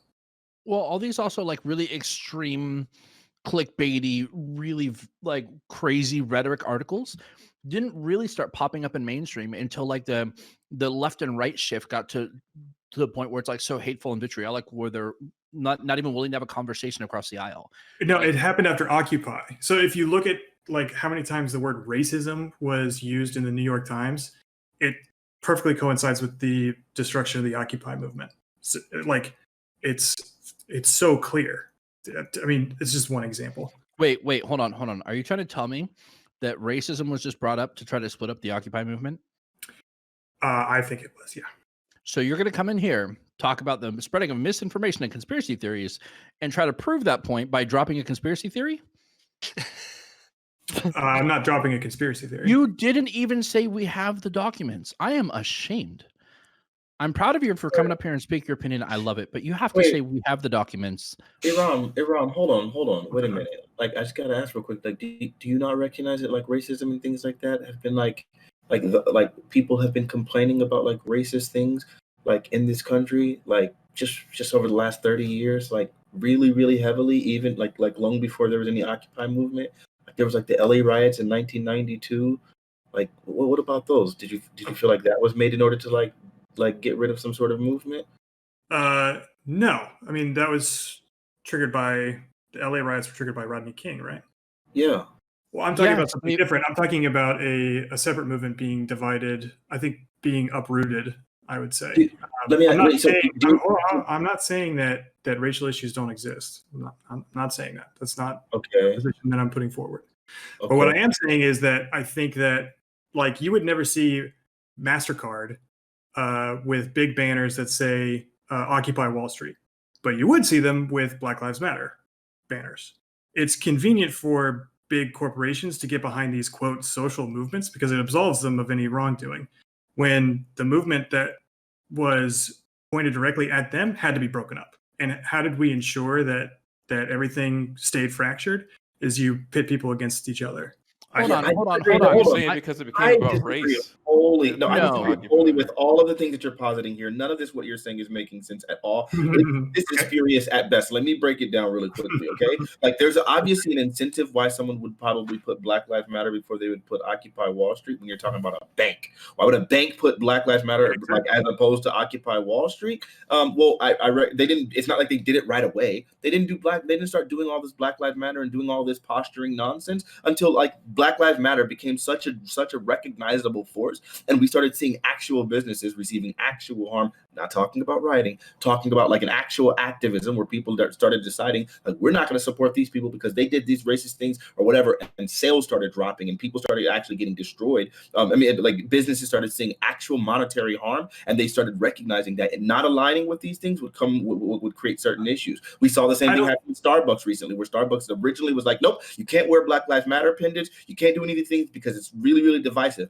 Then all of a sudden there was exactly because of the backlash and the outcry, and then they recognized we're going to start receiving monetary harm here, so we're going to go ahead and stop doing this because people actually started boycotting them. So that's the reasoning why. And Occupy Wall Street wasn't as a widespread movement as Black Lives Matter was. Not even close. Like literally not even in the same vein. So I don't know what you're talking about. I'm not. I think you're attributing things that I'm not trying to put forward. What I'm trying to say is that I think that race is often used as a wedge between people who would otherwise align perfectly fine politically. And that's not to assuage all racial issues in America or anything crazy like that.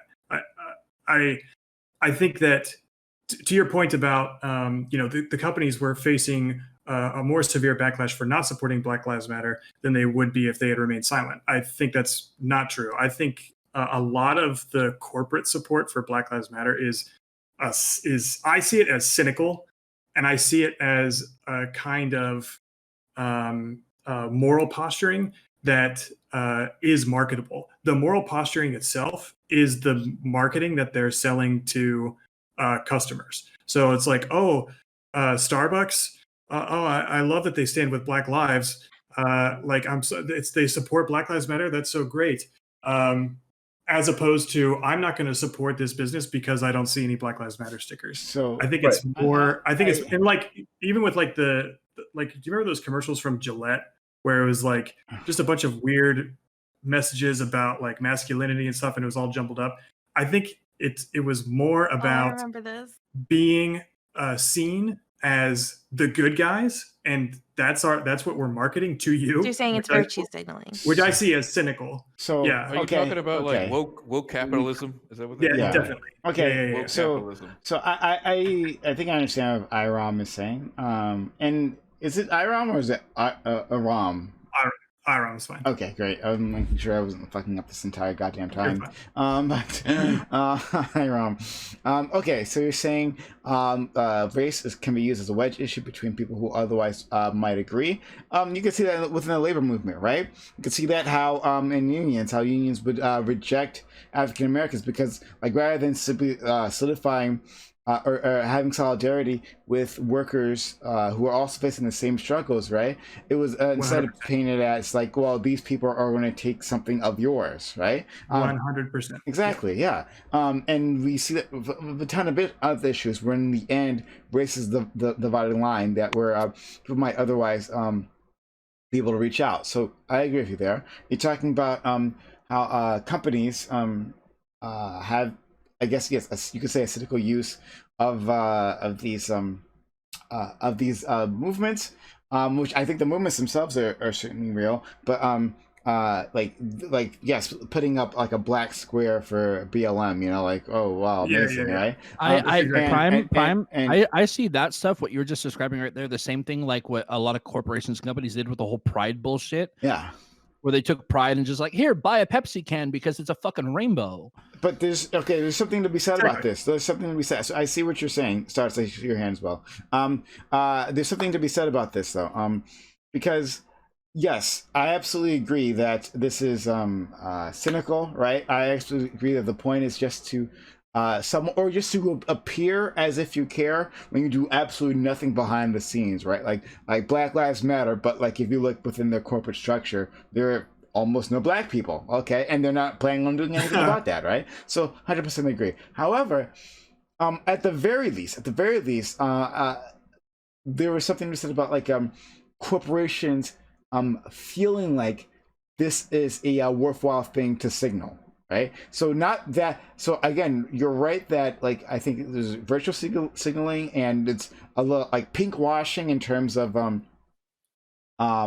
we support women, all right, or we're giving to like the Susan G. Komen breast cancer fund, right, which is kind of a bit of a scam, I don't know, but yeah, we're gifting to that, all right, and so like we'll donate like 2% of our sales to this thing, but who needs to, like, first of all, who needs to know more about breast cancer? Like, I feel like we've gotten awareness of that. I'm sorry, I'm going off a tangent. My point is that my point is that once we've gotten to the point where companies can say they'll back these things, right? Like we'll fight against toxic masculinity. That can only happen when we're to the point where it's safe, it's culturally safe for them to do that, right? Where they're willing to Nike willing to hire Colin Kaepernick as the spokesman, right? It's because they realize it's actually culture safe, that the culture is going in that direction. So you can kind of use these corporations as barometer for these things, right? To see 100% exactly in which way things are going. Well, that's what Prime. We were talking about this on the women's panel this week. And I think like we get so focused on, again, like this moral purity, like demanding moral purity of corporations is like it's a losing game. It's not going to happen, right? But I don't care if they're morally pure, and I don't care if it's just virtue signaling. I don't even think it's that big of a deal if they're not genuine or if they don't actually back it up, right? Just the fact that they're willing, that they consider it profitable, right, to be able to put out a message like a BLM, and that's considered a profitable thing. I'm like, wow, like it's something that just like gives you hope. And just imagine how that feels, especially if you're a member of one of those like oppressed groups and you feel like you've been ignored for so long, and then suddenly you're being told that like your idea not only do does your idea matter, right, but it matters so much that it's profitable, right? Like, I mean, in a capitalist society, what more can you ask? I don't like that though, because So like they get to put a rainbow on something and make a profit. I put a rainbow flag on my shit and I got the shit kicked out of me. Yeah, I don't like it. I don't like it. understand. I understand. I get, yeah. So I get what you are saying, right? And I made this point on the women's panel last was it this past week? But even if a business is doing something for profit, a lot of people have grown up without being represented in any type of media, in any type of business, in any type of marketing, right? It's like we don't exist, right? So like the fact that they're doing it, even if they're doing it for profit, right? Being able to exist in media is a huge deal, and it affects you growing up, right? Not being able to see yourself in a lot of things. So I don't see, like, I don't get the whole, like, okay, the thing that bothers me the most about this whole argument is that we have this like this all this outrage towards like corporate pandering, right? But like, what are people doing online all day, right? Saying that they want a revolution, they want this, they want that. What are you like? It's all pandering at the end of the day, right? Isn't it? What are what are we doing? We're sitting on the internet arguing with each other. Like, I mean, I'm sure it does do some positive change, but like the point is that the little amount that it does adds up, right? And at the end of the day, like, if the result is that people feel like they exist more, and even like me, like I dealt with like I brought it before, and I hate to bring it up, but like I dealt with a lot of Islamophobia like post 9/11, and so even like being able to exist in like a non-negative way in media, in any type of media, even if it's marketing, is a huge deal. Yeah, and that's why like it's almost like sometimes I wonder. I mean, I know it's Samantha does not come from a place of privilege, but I think we need to recognize that like it does. You have to be in a position of privilege to be demanding moral purity, right? Like of these people, because when you're really I don't see it struggling, as moral purity though. well, yeah, but like any kind of incremental change, right? And I think like these corporations making, these virtue signaling posts or whatever, like that, it still helps, right? It allows you to have it allows, I don't know, this random white girl to have a conversation with her grandmother about it. And then maybe that grandmother's going to be less racist the next day. Like it has some kind of incremental change. So I don't know. To me, like beggars can't be choosers, as stupid as that sounds. Eris, I would see it better. So like there are some companies that take so if they have a special line of product, I'm going to use Pride as an example because we obviously have all seen like the rainbow products around the Pride time, right? So like, there are some companies that will take part of the profits of that special item they put out for Pride Month or whatever, and donate a part of that profit to like an organization that helps people in the LGBT community, right? If companies could do that to profit off of like a struggle or like a flag or a symbol or something that like, we've probably had our ass beat for displaying or like gotten shit for, rather than just profiting off our struggle and trying to like virtue signal, like if they wanted to give back to the community in a way, that would be really good. I mean, even, 5% of like a multinational corporation's little special Pride Month product is a big sum of money. It can go a long way with helping the community while not really hurting their bottom line much. Right. And I don't see an issue with that. And I think if we encouraged more big corporations and companies to go that route, rather than just like, cool, you put a rainbow on a vodka bottle for a month, like, and made a huge profit, off the straight people that wanted to show up at Pride, off, the drunk gay people at Pride and all this stuff. So like you're just profiting off of a struggle and not giving anything back to the community. I find that the problematic part, profiting off the struggle without giving back to that community. Sure, right. But if you think about it, one of the number one reasons for a lot of parents not accepting their gay kids is like the fear of the judgment. I mean, I don't have any stats to back this up. I'm just taking a wild guess. Seems like a truism. Is the fear of judgment from the people around them, from their own friends, from their So my social mom buying a circles, vodka right? bottle with a rainbow on it's going to just solve that. No, I do. I think that she doesn't get drunk and no, beat I me, think you if know that that, right? if they're going to dinner regularly and it's being normalized so much that it's literally on their vodka bottle, okay, it's going to make them think maybe this isn't so bad.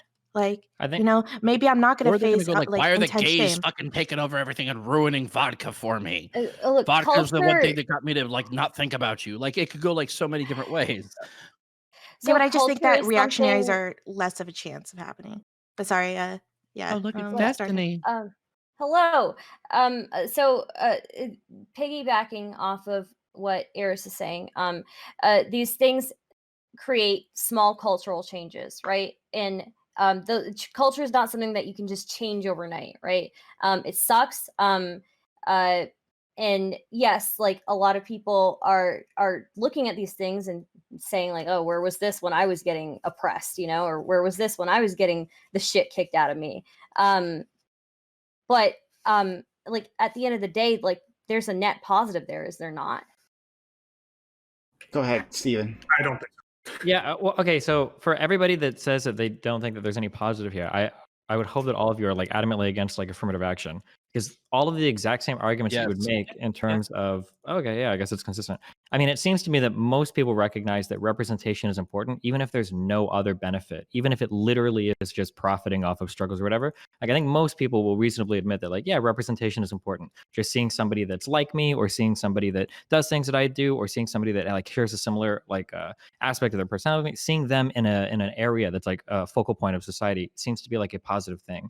I feel like these are a lot of the arguments that we make for greater representation in other areas, so like media or in different jobs or on the news or whatever. So I feel like the same arguments would hold here, that like having a company, even if it's just purely virtue signaling, even if it's just woke capitalism trying to profit off a struggle, like, hey, as long as it's like at the forefront of their advertising or people see it more, just normalizes it more in society. Is that worth so this is kind of the take that I was making previously, but is it worth like a company that might actually be doing tangible harm to society being washed, like, and hiding behind this veneer that's not actually they haven't actually gained, right? So like if there's a company that is greenwashing, right, saying yes, we are for the environment and this reasons, right, but are dumping toxic chemicals into a river, right? Is it worth them being able to do that, being able to advertise in that way? Does that actually, do we net gain from them doing that rather than actually stopping them from ruining the environment? Is that directed at me? Yeah, sure. Yeah, I mean, like, if all else equal, yeah. I mean, like, obviously, it would be good if they took greater steps to do more. But like, if they're going to pollute anyway, like having an anti-pollution message is still better than nothing. But I mean, obviously, you would hope that people could do like multi-pronged attacks on these types of issues. I think Samantha brought up before the idea of like putting like some small net percentage of your revenue or profits from certain campaigns into these issues. I mean, like that's a good idea, and I think some companies will do that. Where companies will do drives. I know that like the pink stuff or whatever for breast cancer. Usually, when companies sell stuff related to that, some of those proceeds will go to places, or like smile.amazon.com will donate, you know, stuff like that. So, I mean, like obviously, you know, we could theorize like the worst case scenario where a company is like the evilest polluter in the world and they only do the green advertising to keep people off their backs. But I mean, we can simultaneously acknowledge that there are different ways to combat problems while still giving credit that like advertising and representation advertising is important as well. I think representation is important, like Steven said. But the thing is, ultimately, when people with these corporations do this, I think it's intentionally so that people give up a certain amount of their critical thinking faculties, so that they don't think about other things that come along with the brand, the other baggage that they have. It's just strictly it is strictly a way for them to make business, and these companies can't ever be morally pure, because that's not their function. Their function is to make money and to do business. It has nothing to do with really any kind of intention that they have, that they will signal like this. So it's important to always think about that.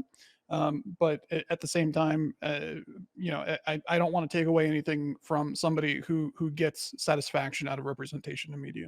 Another thing on the cynical nature of a corporation making a moral stand just makes me sick on its face. Like I don't like the cynicism. But it like can you still said, have a positive. I mean, but if they're still saying outcome. something good, like, are you saying Yeah, hearing good things make you sick? I think that the action itself is a bad. So they might say behind a mask, look at all these good things I'm doing. but I see it as cynicism, and I think that cynicism is bad. I think that makes an unhealthy society. That Well, just like seems- I was saying, That's a pretty cynical take you have there. That's pretty. That's no, a I lot of cynicism prefer coming from you. truth telling. That's anti-cynicism. like I said, Iram, if they're giving like small, like these are really small percentages, but big corporations selling a product over time, like that whole month worth of that product, that becomes a really, really big number that they can put to use, right? So like mask off, mask on, it doesn't matter, because if they're actually giving back to that community through a product that they promote as part of this community's like movement or whatnot, right? If genuine charity is there is taking nothing wrong place, about then the merits of the charity should be evaluated. But that's not exactly what I am taking. That's not what I'm picking a bone with here. I like just the commoditization of of justice. It gives me goosebumps. Like, it makes me sick. I mean, are you just mad that your favorite coffee shop has a Black Lives Matter sign? It wouldn't be content. No, but it sounds like that. But here's the other thing, right? Like, at the end of the day, like, I don't know. I feel like it's kind of weird to like make a big deal about the idea that like maybe some individual company is doing something that like you feel like, it could be done a little bit better. Like, well, there's always going to be ways of improving things, but it is absolutely a step in the right direction. If you recognize that these corporations that happen to be particularly popular are spreading a really positive message, then any person should recognize like, hey, man, the fact that they're spreading this message, this is going to cause more people to talk about this, cause more people to be more aware, introduce this thing more into the Overton window. Like, all of those things, like I feel like all of that's like beneficial stuff. Like the idea that you're gonna stop it right there and be like, well, I mean, like, yes, all of these benefits are good, but I feel like they're not doing it for the right reasons. It's like, I really don't care what the reasons are. You can say all of these next. Yeah, that's an acute criticism. I mean, I also have a problem with a lot of the woke messaging on its face. If a corporation was saying it or not, if it was just me and you talking, I might take issue with A, B, or C. So yeah, That's the problem. So then it's not really about. So it can lead to more. We've been talking around in circles going around the idea of whether or not like corporations should do it, whether or not it's like beneficial, whether or not it's posturing, whether or not it serves a purpose, and all that stuff. But really, that's not the actual conversation. Ostensibly, it was, but really, you really just have a covert dislike for those messaging whatsoever, and that's what you should be saying. Just say that. Don't like take us down this route of trying to justify the necessity of. That's ridiculous. Okay, that's fair. No, that's totally fair. We got down this road because I said that like the messaging in general, like the media messaging writ large, feels like a Hall of Mirrors horror show where you're never being told the truth. And we went down the road of the corporate thing because I brought up like Occupy versus Black Lives Matter, blah, blah, blah. We don't have to go down any of these avenues again, but I don't want to be seen as someone who is cynically saying, oh, I just don't like that corporations are doing it. I don't like that corporations are doing it, but I also don't like most of the messages. So like, and I want to differentiate like representation, because representation, I don't see like the flag or whatever like as a representation to me, right? Like there's ads that show like alternative families, lesbian couples, gay couples, trans people and stuff, advertisement spots, photo spreads of magazines, advertisements, right? That's what I would consider representation. Are we gonna have good representation and bad representation based off of who are they putting in those ads? Probably sometimes maybe if you're putting like Caitlyn Jenner up, Blair White up compared to like someone, Laverne Cox, or like more reasonable people that aren't like batshit insane or have killed people in their past. But like there is that representation there, but like I don't see like a flag on some fucking product as a representation of my community. It's just like a blanket. Like I still, no matter what, like I'm just gonna see it as like, look, cool, you're profiting off of something that you have nothing to do with. Especially if you're not giving back to that community in some way or another, or acknowledging that community struggle, or like going out of your way. Like Black Rifle Coffee Company, there was a spat with Starbucks not wanting to hire more people of color over the Black Lives Matter movement, and then like Black Rifle fought back, like, fine, we're gonna hire 2,000 fucking veterans. At least they're keeping consistent with their message of being like the vet company that supports vets. Okay, like if these companies are going to say, hey, we're going to support this Black Lives Matter movement, are they checking their numbers to see if they have an adequate amount of representation with people of color in their workforce? If they're going to go and support this Pride movement, did they skip over anybody because they thought it would be weird to have a trans person at the counter? Like there's other things that you can take a look at, like, oh well, like, yeah, we totally support the trans movement, but hey, you look really weird and I can't have you being in customer service. Like there's other things we can look at, which is why I don't think like big corporations really have a good intention unless they're giving back to the community in some way, because there's no way to show those like statistic numbers unless they go out and try to track that specifically. But So I would Samantha, just like, like I to don't add think I that. don't really care like that if Yeah. they don't if they don't really care about gay people, right? I just care about like the end effect and what it creates. Like when I really sometimes I think that if the current like attitude that seems to be so common like on the left had been that common in the 1960s or 70s, no one would know about the Holocaust. Which seems like a crazy thing now, but like during the 1940s, 50s, and 60s, very few people knew about the Holocaust, and it only started to be really popular once it was started to be, I shouldn't say popular, but well known when media So started hot right being, now. yeah, when media started being put out to teach people, right? Like there was like a few TV shows and a few movies that were made in the 1970s and the 1980s about the Holocaust and everything. And those people were not in Hollywood. They were not making it because they wanted to educate people about the Holocaust.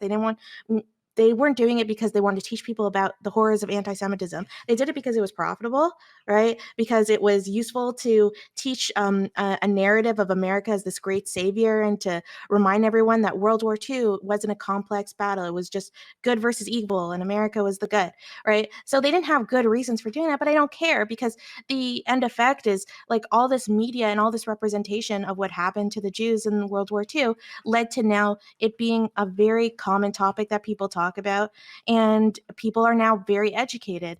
I mean, not perfectly educated, but still much more educated about the Holocaust compared to other genocides. So to me, that's just a lesson of what other movements need to do in order to teach people. And I The think we also need Holocaust is something that's taught in school. And I'm pretty sure people in the 50s, 60s, and 70s either had somebody that lived through it or lived through it themselves. I'm pretty sure they remember it. It's something that's taught in curriculum.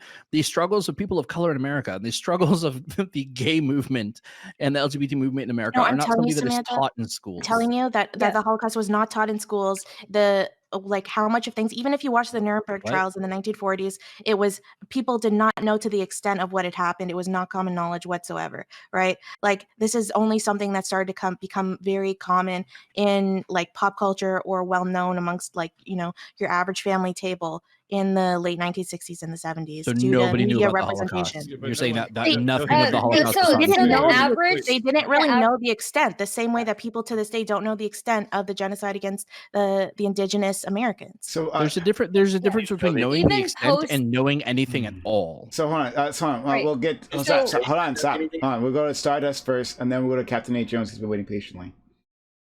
So I do think I believe the general sentiment in the US, at least even post World War II, was still people were still pretty anti-Semitic if I'm recalling correctly, right? Yeah, 100%. Yeah, and anti-Semitism's on the rise again. Well, it was mostly just a way for, especially about like the West, to try to moralize World War II as they tried to moralize World War I. They did the same thing, trying to make the Germans look super bad, but this time they had a lot more evidence to do so, right? But it was just something that only became really common to be spread around. If you actually look at the Nuremberg trials, right, people always say that those were Holocaust trials. They weren't really, because most of the people who were prosecuted in the Nuremberg trials were not actually like the SS members that did most of the crimes. It was about like moralizing like the German army. It wasn't really about the Holocaust itself. That really only came about later with the Eichmann trial, and you know, and television, the television show, The Show, and just plenty of movies that have been made about the Holocaust, like Schindler's List. So let's go to Captain Nate Jones. Then I'm going to ask a question. Thank you, Prem. So one thing I just wanted to add about to the representation issues that, like, I know it's really, and I agree that it's super important to see, like, you know, a black president or a Native American attorney general or you know, whatever it is. This is really important. I think on the other side of that, though, something that's, you know, equally important is for the person, you know, maybe the white kid in Missouri who literally has never met a black person before or has never met a gay person before, to get exposed to, even if it is something, and I totally understand how it could even be patronizing to have, like, for instance, like a Coca-Cola can have like a rainbow flag on it or something like that, how that could be totally patronizing to someone who is LGBTQ, but at the same time, I think that that's really important for like that for the example that kid, that the white kid in Missouri, to be exposed to something like that. Okay. So I was gonna ask, like, we can understand at least for the people who are more in favor of this this corporate advertising, that all of this is not equal, right? That it can cause harm. So we could see from for instance, the what was it called? Like the gay pride parade, which is the example that I often use, that Samantha brought up, I think previously as well, right? That the gay pride parade, that was transformed by corporate advertising, right?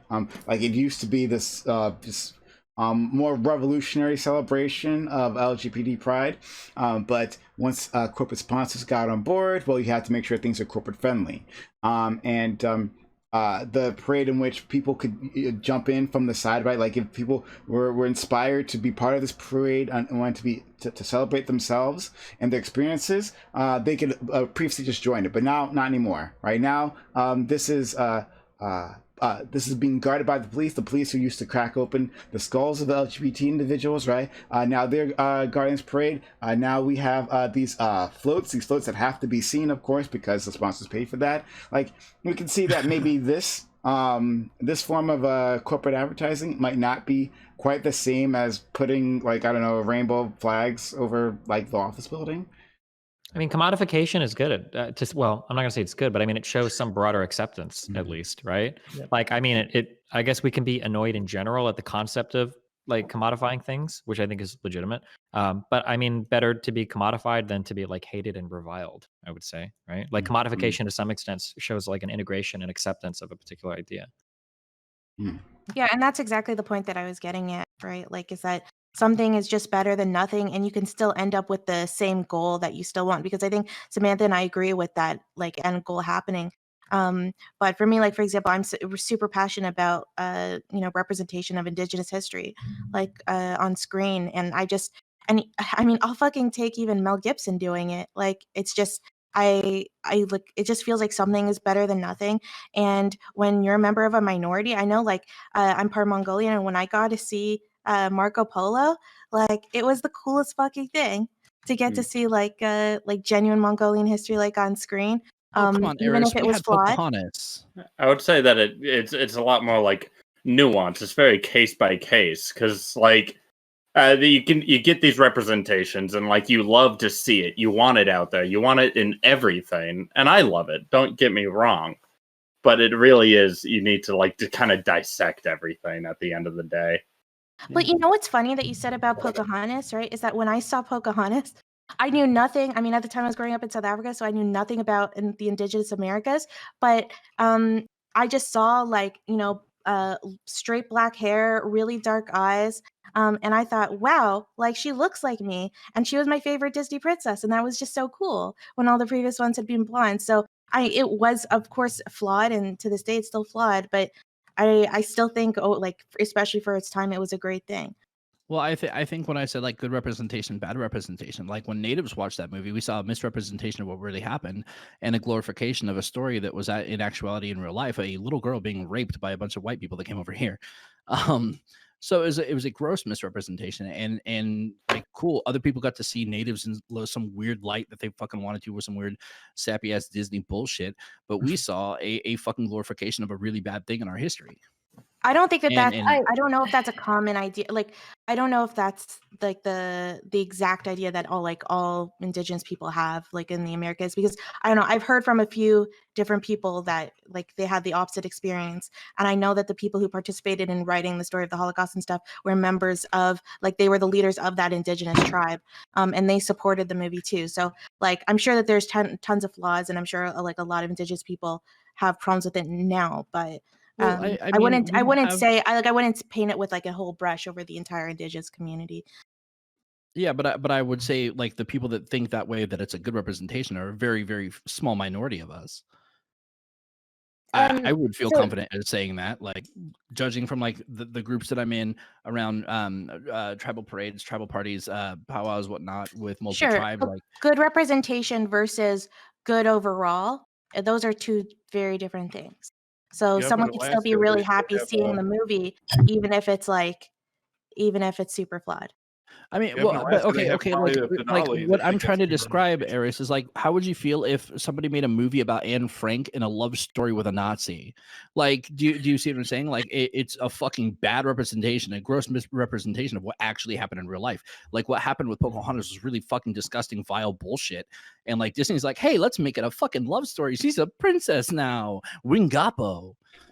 So, well, I honestly, like, I wouldn't even have, if they were to rewrite Anne Frank as like a love story with a Nazi, like if the spirit of the story is about how anti-Semitism is bad and all of that stuff, I don't even think it's an overall bad. Like, that is so bad. That is so bad. That is so I feel like it comes down to listening to the community affected. That is the shittiest take I've ever heard from your mouth. Okay, so let's open. I love you, but that was consequentialist. Okay, Samantha. Let's open this up. I see your hand, Sam. Fanatic, did you have your hand up previously? I'm not sure if you did. You did. Doobie Fanatic and then right Stardust. Doobie's doing this. And then Friday. But this commodification. Is all commodification actually really good? Like, to dovetail off of Samantha's point.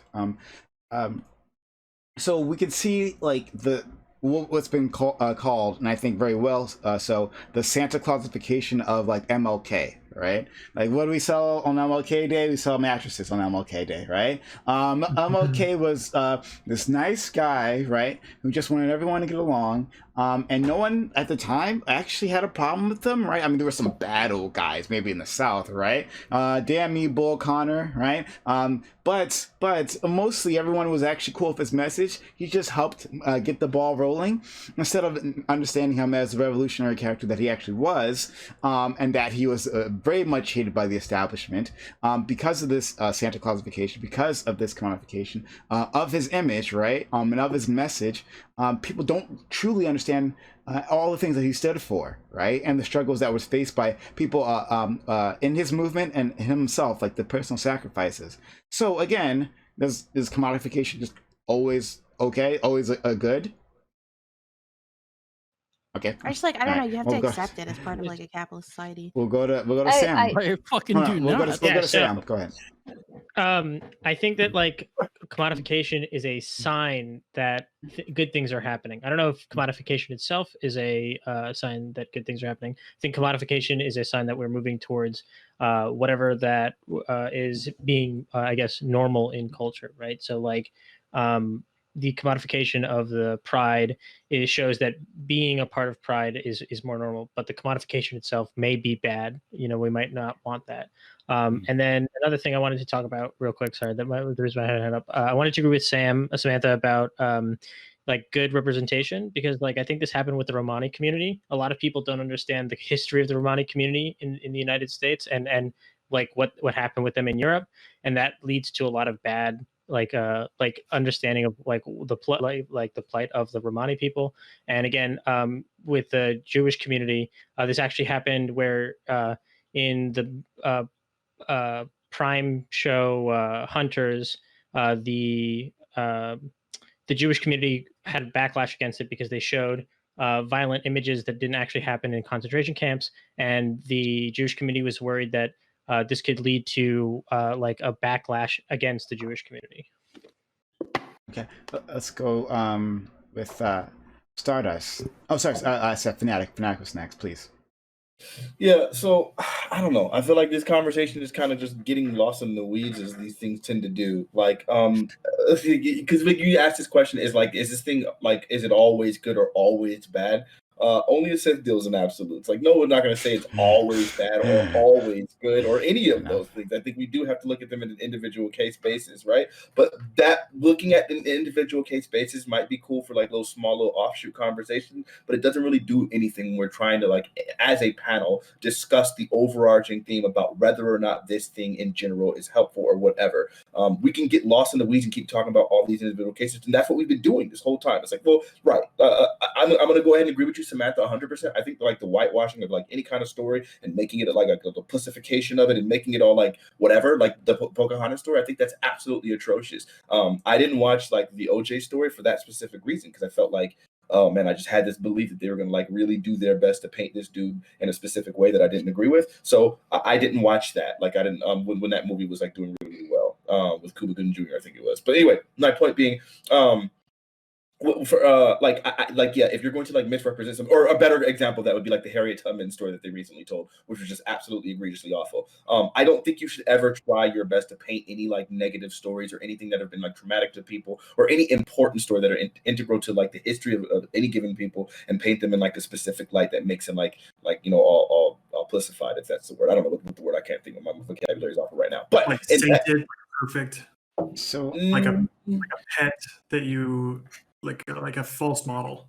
Yeah, like a false model that's like overly sweet and overly whatever, and like and goes over all of the other like grotesque portions of the story. I think that's a really, really terrible thing to do. So for your problem with the Pocahontas story, 100% agree with you. I don't think that says anything to the overall idea of commodification of like specific sorts of themes that are happening in society that are revolutionary or that are like helpful to any individual groups of people. Like I don't think that what Disney did speaks to that. I think what Disney did was a totally different thing, which is like whatever that word I can't think of right now. Where they lied about history. They did lie about history and then misrepresent. It'd be like Disney making a movie where the Jews beat the Nazis. It didn't fucking happen. It's just wrong. Or we can go through like a billion different individual examples of that. I think if you're going to be trying to tell a historical story, especially one that's really important to people, as I already said, I don't think the idea of like making that story like pacifying that story, whatever the word is, I don't know. I'm losing. Yeah. I know what you're talking about. Yeah.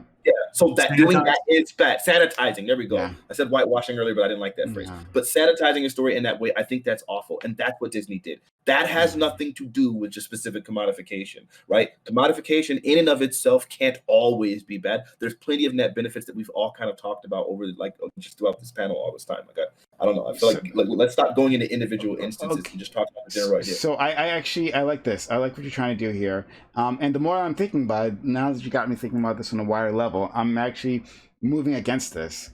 Before I was more neutral, but I'm actually going against this idea in the first place. Before we continue, hold on.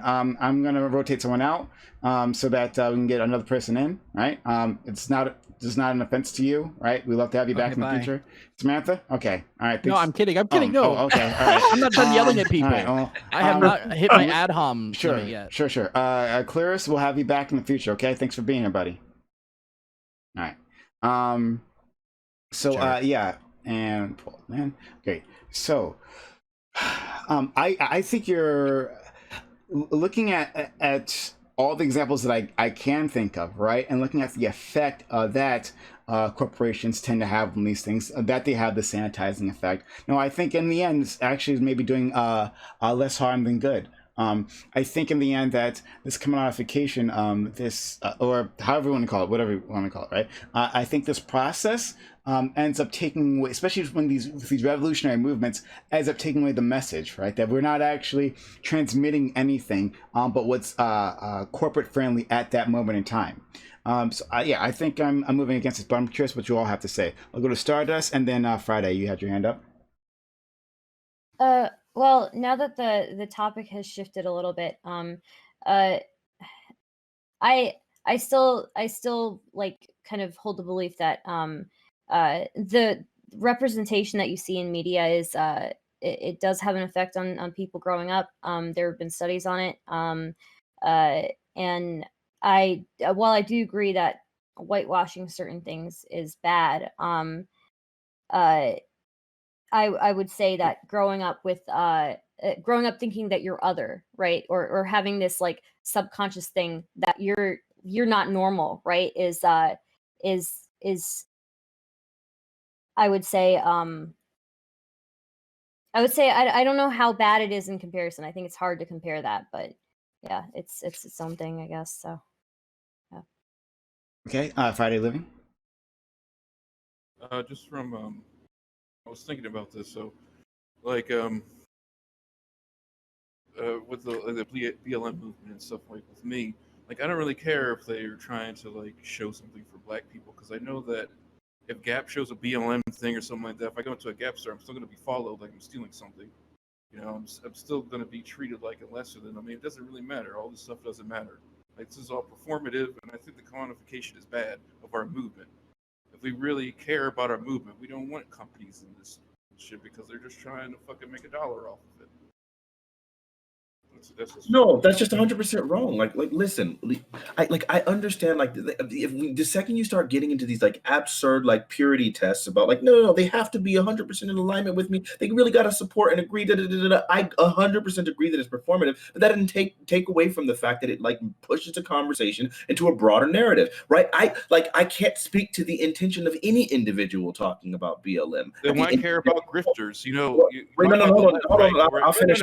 After I'm done, then you can go ahead and address it, okay? So I don't know the intention of any individuals that are doing that, right? Like, I don't know what Colin Kaepernick's actual intention was, but what I can say is he did force that conversation. He did force that conversation into several people who wouldn't have otherwise had it, who were doing everything they could to dismiss it. We recognize that like the Black Lives Matter movement had started in like 2012, and we had been pushing this, and I have people that in some of the debates I've had with like right-leaning people where they're making the claim of like, yeah, look, man, like race isn't the end all be all, and like some of us, the way we make this problem go away is if we ignore it. And so I wasn't even informed about Black Lives Matter all this time. Like, shouldn't you be glad like that your friends aren't that invested in race? And it's like, no, actually the opposite. The fact that we've done this much, we've done protests, there's been riots, there's been like kneeling, there's been like actual political action. Like, there's all of these different things about all of like everything we're doing at every avenue, everything we possibly can think of to get your attention, to force this conversation, and you can still find a way of ignoring it. So I think the idea that corporations get involved in this way and push this narrative at a much broader perspective to several people that wouldn't have otherwise seen it, putting it across a freaking television, is absolutely beneficial, and that it brings it. I mean, and that it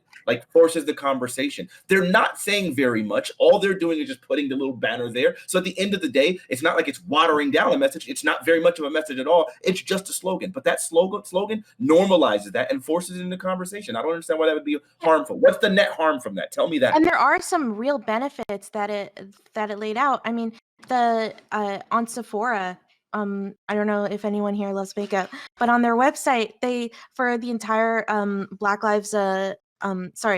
History Month, they had a whole special about Black-owned brands, right? And I mean, last month on Twitch, there was a huge support for Black-owned channels like Primes. And like when Black people are really underrepresented on for streaming. So like a lot of these things do have like huge benefits, and yeah, they're probably just, I don't know, they're probably just virtue signaling, but like who cares? Like when there are real benefits for actual Black people, right? Okay. So yeah, there are some benefits with some companies with Black people. Yes, I agree with that, but I'm just saying that sometimes like you're really quiet. You're like super quiet, dude. Oh, sorry. Can you hear me now? Yeah, much better. Okay, sorry. No, I understand that. I understand that point where it's like some of them can be beneficial, like at least with Twitch and stuff, where we had like the Black creators being shown. I'm just saying that some of them can come through and just are grifters and looking to get money from us, and I'm weary about it myself, especially how exploited we've been in the Black community. I can't be weary about it. You know what I'm saying? I'm not really trusting of these companies that say that they're behind us.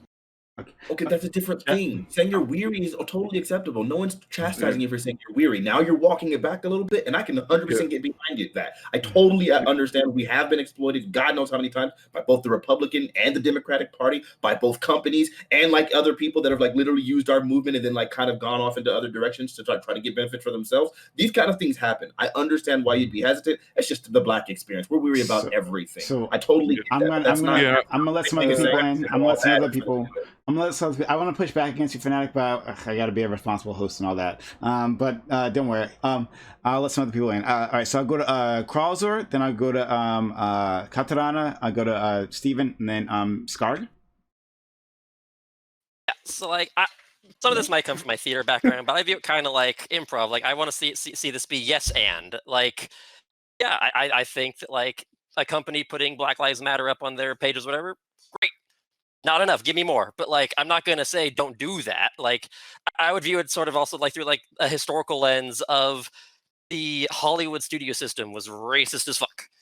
But they were racist as fuck even when they stopped using as much blackface, but they were still racist as fuck, but it was still good they were using less blackface. And like it was a step towards progress. Now, I don't think we should go back to a lot of the really bad depictions or treatments that a lot of black actors had or had to perform back in the 40s or whatever, but I think that was better than what was happening in the 20s. Like I think that some of this can be a step moving forwards, and like if we step backwards after we've made a step forwards, like for instance, I think that Pocahontas was better than what was being made in the westerns of the 40s. Do I think Pocahontas should be made today? No, we can make better than Pocahontas, but I think it's still a net good that we progressed forwards from what came before Pocahontas. Like, and I recognize that I'm one of the whitest people in the chat, and I don't want to like overstep on what I'm saying about all that. But I just, to me, when I look at media history in particular, it just seems to me that it can be a part of going forwards. But I also don't think that necessarily means that we need to be saying like, oh, well, they put up Black Lives Matter, they're done. Like, no, we should absolutely demand more and move forwards. But I just don't. I struggle to see it as an inherent problem that it's happening personally. Okay. Oh boy, we're gonna have a lot to talk about here. So Katrana, Steven, then Skark. Okay. Can you hear me? Okay. Mm-hmm.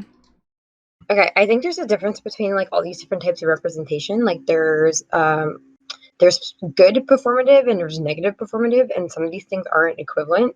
And I just like, okay, so when companies were going out and saying like, oh, did you know George Floyd got stepped on? We at DoorDash like to say that we like, fuck off, literally, please, thank you, like, leave me alone. I'm okay with like a certain level of performativity where it's going ahead and like uplifting people. So, for example, sure, Twitch didn't hire any extra Black people last month, but you know, Prime got his moment, so whoopty. Woo, yay. But like, you know, when I get things from certain companies and I'm just like, please leave me alone. This is inappropriate. Like, what are you doing to help with the situation? When I was getting capital insurrection emails from fucking Grubhub, I'm like, what do you want right now? Like, whoop-de-doo, I don't like fascism either. Like, there's just like, I don't know. Like, I'm okay with like certain types of representation, even if I'm like, this is kind of dumb at the end of the day. You know, what exactly was Calvin Klein doing extra for trans people besides putting the trans model? Probably not much, but like putting a trans model, a Black trans model, and showing, hey, like there's different forms of beauty, it's still a positive win. Just kind of jerking yourself off, I'm not going to give any companies points for that, and I don't think it does anything, and I would like them to stop. Okay, we'll go to Steven, Skarg, and then Samantha, I think you had your hand up. So, Steven. Yeah, I think the theater, whoever said they were a theater kid, the yes and. I think that people forget sometimes that activism isn't ever a goal. Activism is like a process, and you're always pushing for more and more and more. For some reason, it feels like there's been this like either online shift in thought or whatever, where people seem to think that like activism is about accomplishing some one thing, and like that's the goal, and everything else falls to the wayside. When I think it's more supposed to be like a process. Like if you can't get exactly what you want, then you push for something that's the next best, and then the fight like never ends. Like just because you get your particular thing doesn't mean you're done. It means that you move on like to the next issue. You continue to push it.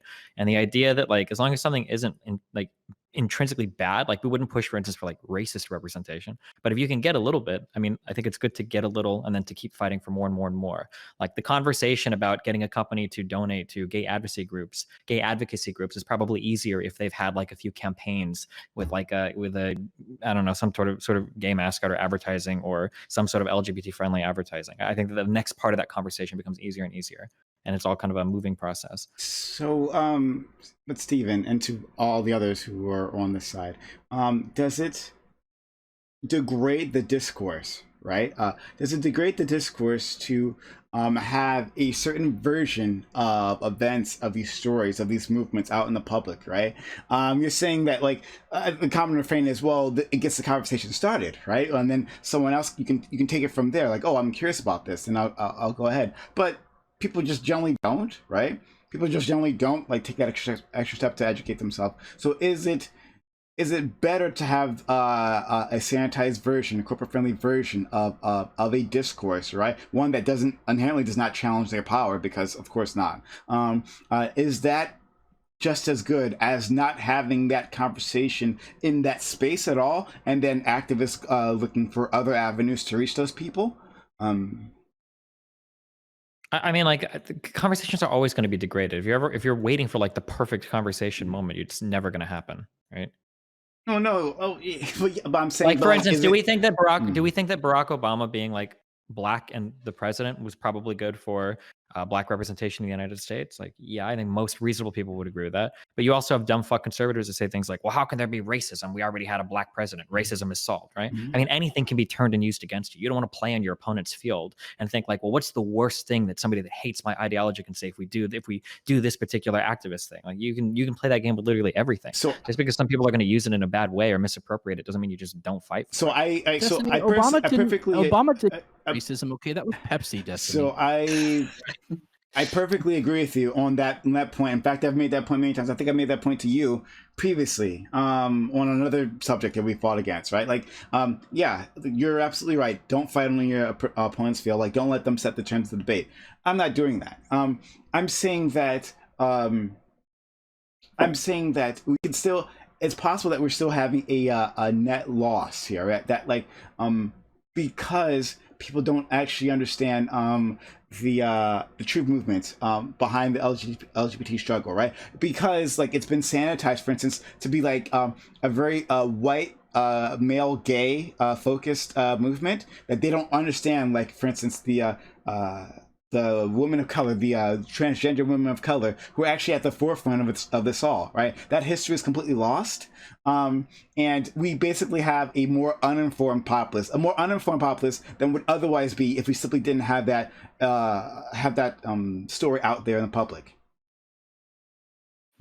So I mean, you can make this argument basically against like all forms of activism that don't accomplish your absolutely perfect end. I mean, like, if you want to get mired down in that, you can, but you're resigning yourself to just never making progress ever in anything ever, because you're always waiting for like the absolute most perfect solution to any problem. This is what you always do. This is what you always do. This is what you always do, right? You take this to the extreme. Take my argument to an extreme. There's no reason. I didn't say that. You have to say. Well, the reason why I'm taking your argument to extreme is because I'm using the rules that you've given me. So the rules you've given me is that if you advocate for some form of activism, and that form of activism has the chance of maybe misinforming some people off of what the perfect position would be, regardless of if it makes progress or not, then that form of activism should be pushed back against. And it seems to me that almost any form of activism that doesn't like perfectly inform a person, which no initial activism does ever, right? Like, you're making baby steps with people. If you've ever talked to somebody in real life, it's like a real life like centrist or conservative, like, holy fuck, these people are many steps away from understanding anything, right? But what the corporations are doing is not activism. I think what Prime is saying is that activism itself is being corrupted, and you're getting like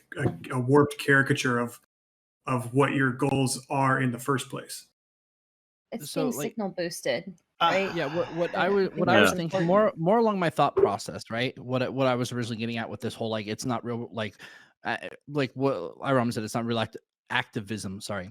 I believe that if a company or corporation is going to use our logos or our symbols or our slogans, that they should be involved and actually use their platforms to educate about this movement, rather than just like use our slogans to try to sell some shit, use our logos to try to sell some shit. This isn't like if they want to run around with the Black Lives Matter on all their shit, putting black dots and like inform people about the Black Lives Matter movement, rather than just using the slogan to kind of virtue signal for a bunch of leftists to go buy coffee at fucking Starbucks.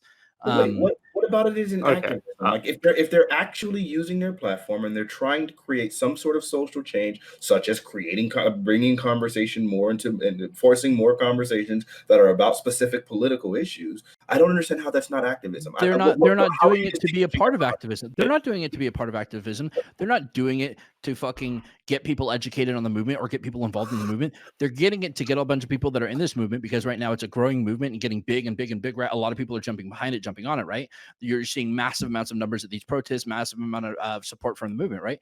They're trying to get these people to come into their fucking coffee shop and buy shit, not get involved in the fucking movement. So then what you're saying is like it's I mean, yes, it's going to have the effect that all the other actual activists are doing, but the difference here is their intent. At the end of the day, again, I can't know their intent necessarily. It's almost impossible to argue from that perspective. But whatever their intent is, if it's literally going to do the exact same thing that I want to be done, but they're just doing it at a larger scale, then I'm all freaking for it. Like, I'm not going to ever sit there and say, like what? God, there's a saying. Okay, but basically, it's not exactly the same. Really quick, okay, you can use the last thing. What you're basically saying, it's like, yo, I have the goal of doing. I have the goal of getting here or getting to a certain thing, and then it's like, yeah, this guy's gonna get me there, but his reason for getting me there is totally different. I don't care what his reason for but that's not what they're not getting people there, Fanatic. They are. They're forcing they're literally just selling they're literally just selling a product positive that they have. Yeah. Well, yes, look, they're just selling a product with a logo. They're just selling a product with a fucking slogan. You can't handle everything you talk about. Oh my God. Shut up. Thanks. I was Fanatic, finish your point. I'm going to go to Scars after that, and then Stardust and Kral. Fight me in the DM, Fanatic. All right, we will. You can't hand wave all of the progress that we've already laid out thus far in this conversation and then just try to dismiss it by saying, well, I mean, think about it. Like, they are selling products from it. That's a non sequitur. I don't care what the freak their benefit is, unless it's something that's like obviously more net harmful than the thing that they're actually doing. I haven't changed my argument since the beginning of my argument. Haven't changed it at all. Okay. I got you.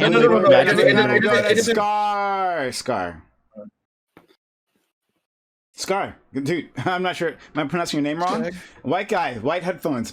Yes, is that you? Oh, Skag? Is it Skag? Hipster. Oh, Skag, sorry. SKAG, baby. Skag. That's my fault. Go ahead, Skag, please. Oh, good.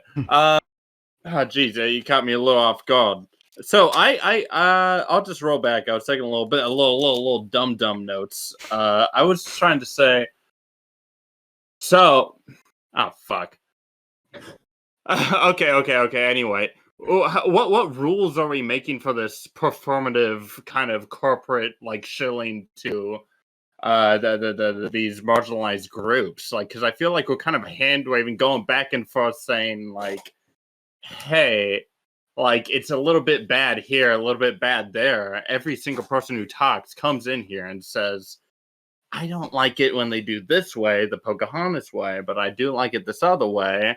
And then Mr. Fandanic comes in and says, we're all making some progress and we all have to notify the progress that we're making up to this point. But it's like, I don't know. There's a lot of things that you could argue is representation. Like, is the Song of the South representation? I don't know. I don't think so. It's not. But that's black people in film. I mean, you have to accept that, or you won't know black people in film. I mean, obviously, right? Oh, of course. I'm just saying what's good representation versus what's bad representation. Exactly. That's what I'm trying to say is that how do we differentiate between the good representation between the bad? Obviously it's case by case. I'm not trying to say that's personally I would say like, the glorification of the rape of a child Native American is not a fucking good representation. Yeah. No one's arguing that it was. No one's ever argued. No, I was just restating it. Fanatic. Pocahontas was arguing a little bit ago. Yeah, but it's just why I respect you, Samantha, but I just don't understand why we're even entertaining this. Like, wait, like literally trying to like use an extreme to prove this like really ridiculous banal point it's of like not an extreme. It's literally the truth of what happened to Pocahontas. What he just said was absolutely an extreme. Like, hey, let's find some obviously objectively bad thing that we all agree is really, really, really bad and say this isn't positive representation when no one's ever argued from the position that all representation is good. What we're saying is that representation has a net benefit. Obviously, we've already gone over the fact that there can be bad representation. I can disprove that in regards to Native Americans. Good representation. The good representation has good benefits, and obviously bad representation has bad benefits. So if it's good representation, we're okay with that. And simply putting a Black Lives Matter banner on, or whatever, putting a rainbow sticker, or whatever symbols you want to for the LGBTQ, like at the end of the day, like Good representation is good, and those things are good unless it's doing something that's causing some sort of harm. Wait, and do you the think it's Pocahontas thing neutral? is harmful, but the other stuff is not. So I think Fanatic agrees with what Samantha and I think he agrees with me, but very loudly and angrily. Yeah. So obviously, there's different types of representation. There can be good and bad types of representation, and frankly, there can be very cynical ways to use representation as attempts to make money. I was actually watching Red Letter Media today, and I was watching the review of the Ghostbusters 2017 movie, with obviously the all female cast, right? And I think that was probably an attempt to market to a specific demographic and an attempt to have representation of a group, but I think it was used very sloppily. I think the writing was bad and things like that, and it ended up kind of becoming this caricature of what of what the movie could have been, and how well the like a brilliant comedic cast could have been used. I think it was something that ended up being a net negative, not only for society in general, because most people hated the movie, but also for the company, because the company lost money on the movie. So I'm taking a stance that I'm taking the stance that this is a net negative. This is the stance I'm taking now. Because the more I hear from you guys, actually, it's pushing me the exact opposite direction. I'm taking the stance as a net negative. Prime, let me throw another example at you. Oh my God. The native representation in The Lone Ranger featuring Johnny fucking Depp. Oh, wonderful. What amazing representation. But that's exactly what I'm like. Samantha, let's not do it tonight, right? Because I don't want to derail. But we should I would love to have a Pocahontas debate with you. Stardust. I'll put it on. Hey, I'm Tuesday. gonna go down the list. Stardust, Yeah, Crow. I'm down. Stardust, Let's change Crow, the Amazon Lily to Stardust, Crow, Katarana, and Ty. Go ahead. So I apologize. I feel like I've probably exhausted all my points. I just think I understand what you're saying about Pocahontas. It is I don't know how we would tell the story of child rape to a bunch of kids, maybe we wouldn't tell that story at all. I don't know. But yes, Disney could have picked a different story. It would have been great. They could just pick a different story. They could have made one. They could have made one, right? Okay. They could have just made one up. But I do think if you have a message, right, and you have the choice of sending it to 150 people for by yourself, right? But then there's another option of having this same message sent to 150,000 people, right? Would you not rather have that message that you care about sent to more people? There's better ways to send that message. Yeah, I would really, if people want to learn the history of my people, I'd rather them get the history rather than a fucking gross misrepresentation of how the white people treated us and what happened between us and the settlers and the colonizers. I would really not like it to be oh yeah, we fell in love and we did all this great stuff. No, they were fucking enslaved and raped, and then we were fucking killed off. It wasn't chill. The whole Savages song, that was pretty much our entire relationship with that. And they grossly misrepresented a lot of it and made it into a glorified story of bullshit. And Samantha, I'm sure that there's many stories that people make that are actually. Hey, but that Savages song is a bop, though. Yeah. Oh, wow. Samantha and I've sung that one together. It's a great song. So yeah, this is what I'm getting at, is that this can be actually a complete net negative to the conversation, that we're actually losing things. When you can walk away from something that's supposed to educate you, well, not educate, well, it's supposed to introduce you to these stories, right? With an idea oh, maybe the white man's burden makes sense. I mean, these white people came over here, and they helped the Native Americans, right? Why were they so mean? If you can walk away like that, then you've actually hurt the conversation. You've actually set people back. It can be a negative form of quote unquote activism, if that's what you want to call it, right? It can actually, not all activism actually accomplishes anything. So yeah, let's go down that list. Sorry, what was the list? Crow, Katarana, and Ty. Yeah, so I've been trying to think of a way to word this idea in a way that doesn't sound problematic, so I kind of failed, so I apologize. But No, I've been trying to make it less problematic sounding. But basically, like, I kind of, especially Prime and Samantha, with you guys being very opposed to the idea that, like, if corporation is using a slogan of a movement, it does harm to that movement. I kind of want to put that to the test if we flip it to a different movement. Like, if the Gap had the 14 words in their window, would you be like, oh, excellent, we're harming Nazism now? If we had, like, the South will rise again on my Coke can, are you guys going to be responding to that with, finally, we're going to finally get rid of the white nationalists? Like, I maybe I'm wrong, but I would guess you'd be like, no, that I don't want to see that on my Coke can. That's pushing that idea forwards, even if they're doing it just to sell a thing. Like, if it was literally the exact same thing you're critiquing them for saying with Black Lives Matter or with the Pride flag, I'm pretty sure you would not be in favor of them doing that with these other groups that are fucking awful.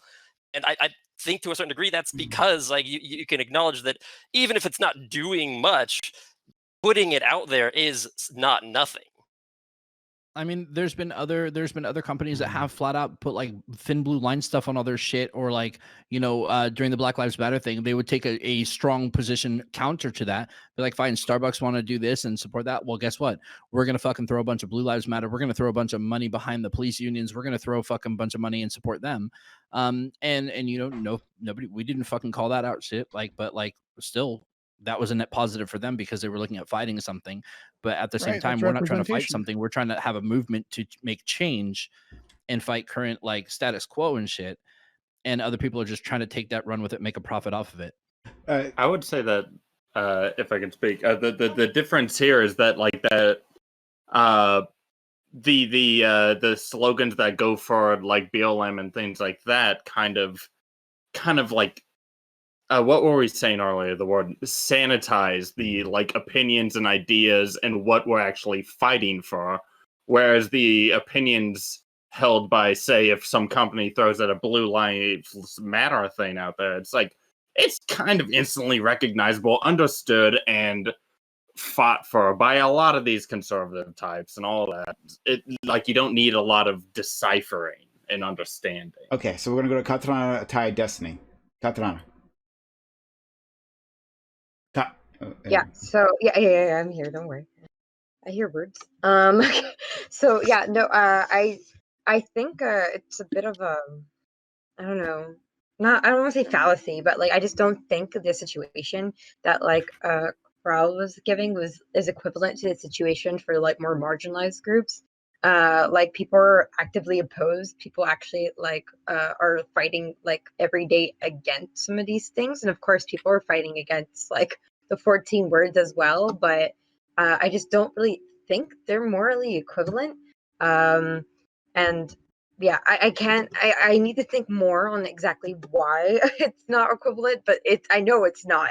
And for the fanatics point, we're like, oh, as long as they're not doing something negative, it's positive. I don't see that as being true either. I think honestly, it's like kind of bleaching out the discourse by having a bunch of companies go ahead and co-opt things, because like I feel like during the initial start, once again, like because it's the most recent, the initial start of Black Lives Matter, companies were talking so much that I never heard anything from actual people representing the organization, because companies were like, I like it when Black people don't get killed. Give me, please give me more stuff.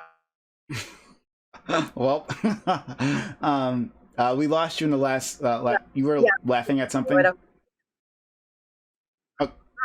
I was just very passionate. Gotcha. Yeah, no, I think just like companies were really just like really washing out the discourse. I think every Pride Month, companies ruin Pride Month. I think every Black History Month, companies ruin Black History Month. I think corporations are constantly ruining any form of proper discourse that we could have about these issues and talk about like, hey, like, I guess within leftist circles, it's very well known that like, did you know did you know Pride was not always a party, but like, if you let corporations have their way, you'll think all it is just when gay people get on floats and go woo, and that's like not what these things are, and they're just really fucking up the discourse, and I don't like it. Yeah, Pride is a riot. Let's go to it should be. Let's go to Ty, Destiny, and then Samantha. All right, so the two small points. Starting with what Frana was saying is that how you force the conversation, I think, is actually really important.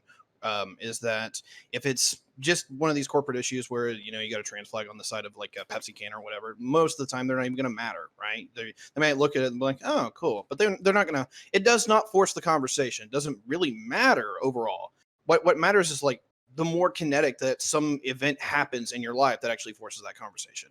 You know, Colin Kaepernick is a great example of that, is that he was on national news. He actually, you know, stirred up the entire NFL, that kind of thing. The more important thing, though, is the information of the cause.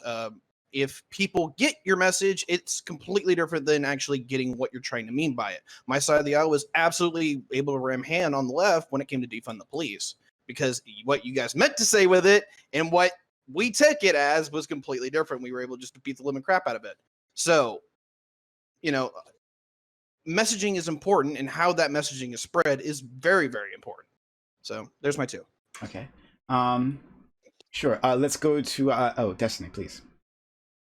Yeah, I guess like I mean, if people are gonna think what they want about this, something that's really frustrating, having spent a lot of time like arguing against like alt-righters and Nazis, is they picked up like really intelligent and really good ways to do these types of like protests or this type of activism.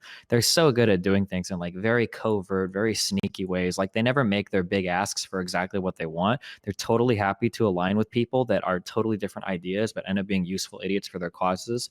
It makes me really sad to see that like people on the right have become savvy enough to figure out that they can make these small, like very dastardly, very covert incremental pushes for their ideologies, but people on the left will continue to kneecap themselves over and over and over again if they don't feel like they have 100% consistent ideological purity. Like it just drives me crazy that people will look at like Biden and see that he's not a worthy ally, and then people on the right are rubbing their hands together. People on the very, very far right will see somebody like Trump, who is by no means even close to like an alt-righter, but they'll see him as like a useful idiot for like normalizing and propagating some of the ideas they have. And I wish that left-leaning people were just a bit more, I guess, like tactical when it came to like deploying ideology or messaging or tone to people, instead of just saying that like you have to be fully on board with us or you're literally completely against our movement. Mm-hmm. Okay, hold on. Maybe sorry, I had to look away for a second, so I don't want to straw man you. This is a one-way relationship in that sense. But are you saying that what we're implying here implies that we demand perfection? That yeah, I'm saying that like there's just this very bad understanding of like how to effectively communicate your message. If you see somebody on the left and they're not advocating for something in like the perfect way, or they're not doing it like correctly or whatever, like people are like, oh, you're doing harm for the movement, blah blah blah. But when people on the right like do like things in non-perfect ways, they call it hiding their power level. Like they literally understand so well like how important it is to hide the exact actual like end position that you're pushing for, about how these little distractions or these little things that they can set up on the way to that is so incredibly important. And then on the left, if you're like, well, I don't know if they donated enough money when they were also advocating for the cause, and their CEO has said this thing in the past about like they just kill themselves over and over again on trying to make these ideological pushes because they're not like ever looking at things in an incremental manner. They're very unstrategic, I guess. Okay, so one, it's fantastic you're painting such a broad brush at the left, right? That's fantastic. So that's not always the case. No, certainly there are some people who are doing exactly what you're saying, but certainly we don't all do that. All right. And that's literally just, hold on real quick, because you keep saying strong and strong. This whole conversation is doing that, right?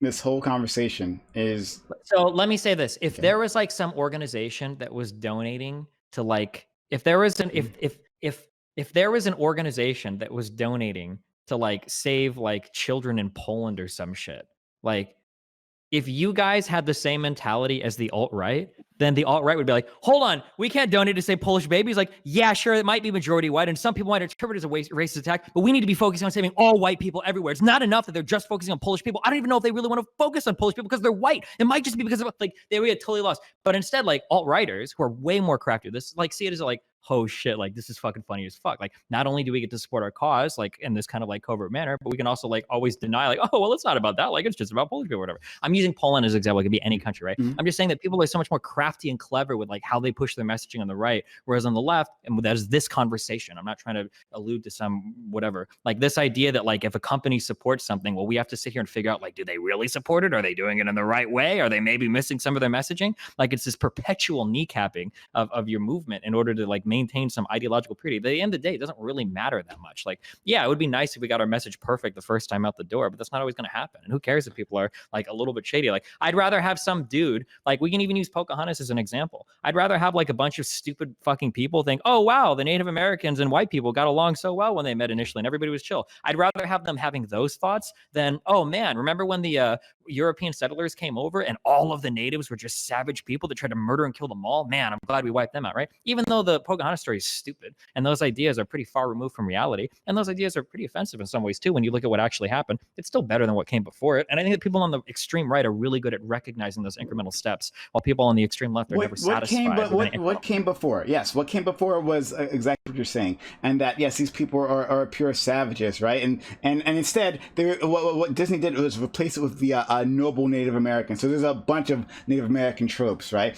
So Disney replaced one trope for another trope. Where did that other trope come from, right? Where was one of the places it came from? It came from lots of places, right? One of the places was this idea of the West, right? Thinking of the Wild West, right? Thinking that it had some rules, some sort of honor, some sort of chivalry behind it, and that those people who traveled west, right, who were traveling west, were just a good-hearted people who were just looking for new lands and new opportunities, right, and not to exterminate the people who are already there, who may have had a different idea as to what to use for that land. So yes. Once again, we can see this actually doing harm, right? We can see it's actually doing harm. We can see, yeah, but it's doing less harm than what came before it, right?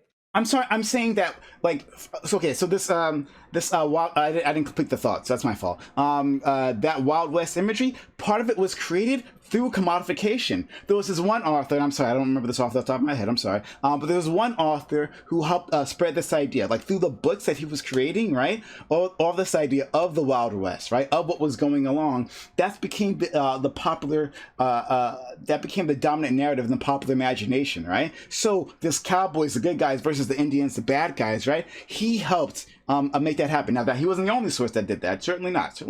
But this was part of this formed such a large amount of our conception of the West, right? And it was just like errors. The guys were just making shit up, right? But people took it as the gospel truth. And this is a perfect example of my larger point. Now, these corporate sponsorship, these corporate advertising can actually damage discourse, can actually make people stupider at the other end of it, right? Well, I agree with that. And if they're perpetuating like harmful stereotypes, then that's something that should be called out. But that has nothing to do with corporate wokeness or anything like that. That just has to do with like, hey, you're doing a bad stereotype. Like, but I'm saying I'm not even sitting here trying to say like cancel Pocahontas and all that shit, right?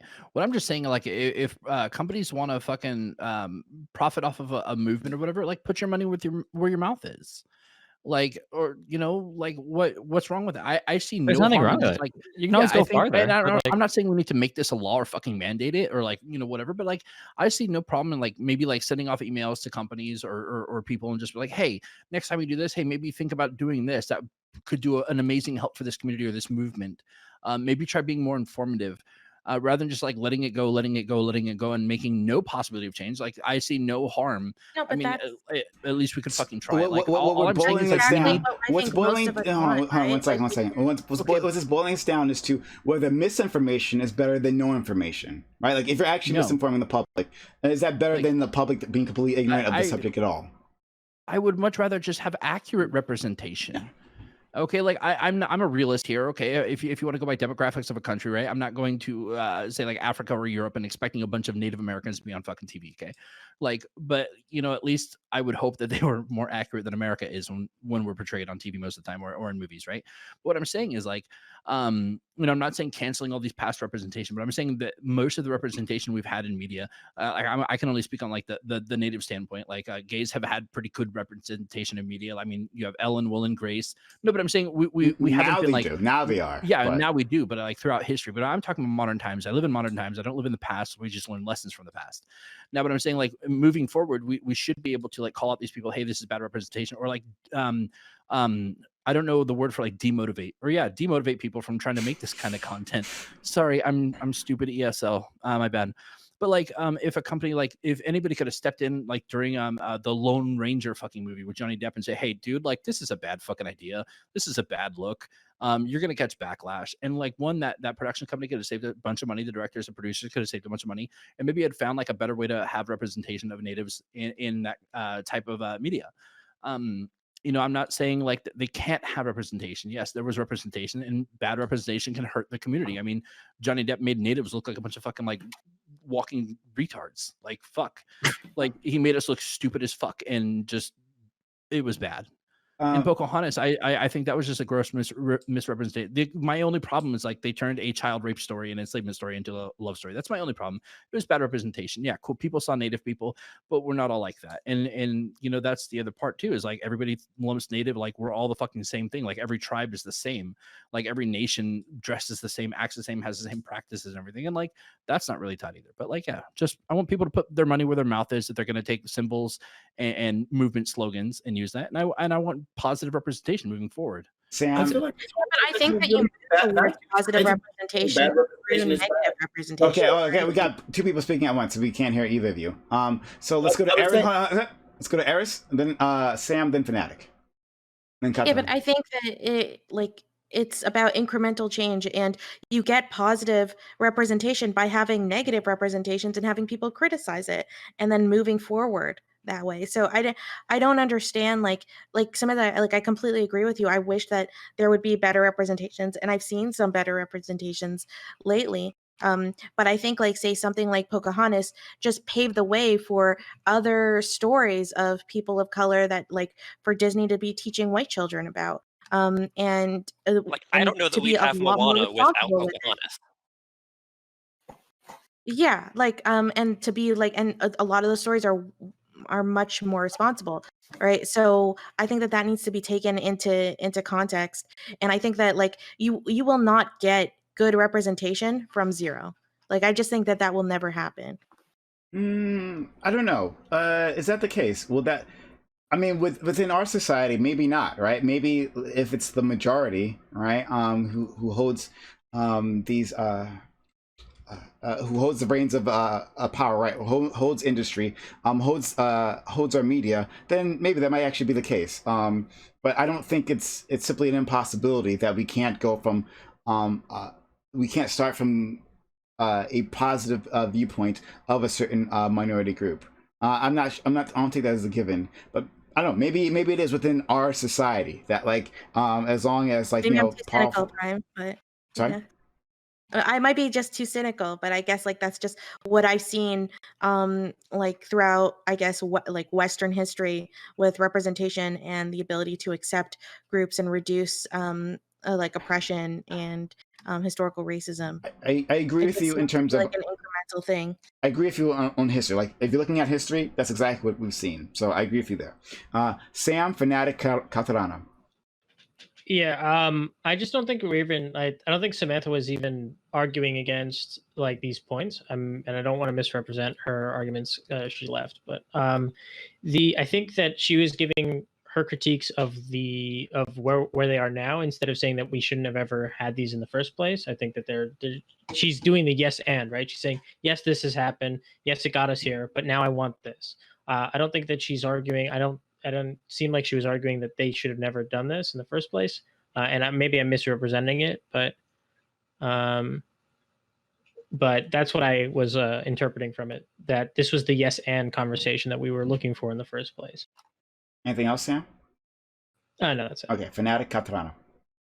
Yeah, I don't think this was just like a yes and conversation. Like her entire argument has just been boiling down to here's why these things are bad, and our representation has been bad in the past. It hasn't been about like this has been good and this is what we can get. Because I feel like I actually kind of disagree with some of the like takes where people are like, well, yeah, like we can do the bad thing, so like on our way to getting the good thing. Like I don't like that. Like that's ugly to me. But what I do recognize is like we are trying our best to move into a positive direction, and we can push for that while simultaneously criticizing what they did. But criticizing what they did isn't the conversation right now. The conversation right now is just about, can representation be good? Cherry picking bad examples and saying these are bad examples of representation does nothing to the argument about whether or not they can be good, whether or not they have been good, whether or No, not no, they'll no, no, continue hon. to So be. I think you're doing the What? exact same thing, though. You can also you're just cherry picking on the other sides. Like, well, these are good, I haven't. and these I are have bad. no, But I have I'm not. not. But I'm I've not saying. listed a But I'm single saying. example. But I'm saying that, like, look, we can.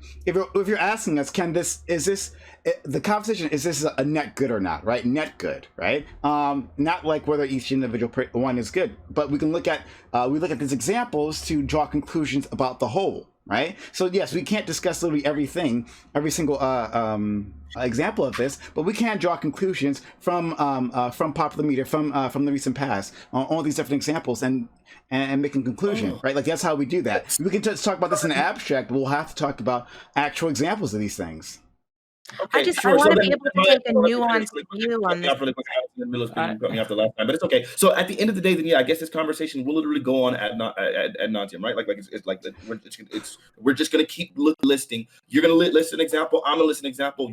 There's gonna be no data collection on actually trying to get to the bottom of this, right? Like this conversation doesn't mean anything then. If at the end of the day, all we're doing is let's cite example. This is the conversation right now. Then, as you just framed it to me, and tell me if this is a misrepresentation. Let's cite examples that support or detract from the view that sometimes that support or detract from the view that corporate representation is good or bad. Like that's what you're asking us to do, and it's like, well, I mean, so yes, hold on, but then how do we actually prove? So different. Sorry, how do we actually prove a point here? Then how do we actually prove a point? I don't understand how we prove the point of this, right? Just like this idea of representation, right? That's completely in the abstract, completely separated from the from cultural moments, right? Is that good or bad? Well, I guess if it's separated, if I can't draw on history, if I can't draw on actual examples, if I can't draw on any context, then yeah, I guess it's good, right? I mean, just look at how everything has worked throughout all of history. I mean, like fucking like people have always advocated for more extreme. Like look at like the difference like Malcolm X and MLK, right? Like MLK always advocated for nonviolent protests. Other people advocated for more violent protests. I mean, it seems like more gradual movements. Look at gay marriage in the United States. Look at the direction of marijuana legalization now. Like, look at the integration of gay people into our culture and society. Like, look at the rights extended to women. Like, all of this stuff has kind of moved like gradually over time as it's been accepted in culture, et cetera, et cetera. Like, I don't see that you don't usually go from one position to like a more radical position instantly. It's usually like many steps of gradual integration along the way. That's been the case for like almost any major issue that I can think of. And the fact that the movie Pocahontas could not be made today, and it would be hugely problematic today, I think it's a sign of the cultural progress that's been made. Yeah, sure. Yeah, sure, exactly. I think the conversation is whether or not we like how we teach awareness to people, because this isn't just like an issue of like, okay, it's getting better incrementally every year. That's nice. I love that, and it is good that is happening. But like, it's still happening in very detrimental ways. Like, did you see the fucking Sia's movie music and stuff like that? That's insanity. Things like that happen all the time. So, yeah, and I don't want to detrimental. So hold on, sorry, hold on, Eric, hold on. I gotta get to Katarana's been waiting. Then we'll go straight to you afterwards. All right, Katarana. Yeah, can you hear me? Yep. Yeah, okay, cool. Yeah, funny that you said that. I actually wanted to bring that up. So with the whole thing with like, okay, we need to like try things out, fuck up, go ahead and do that. Like, it's really stupid. Like, this is not like the design process. We're not prototyping like an app. Like, we don't need to do the UX process for this.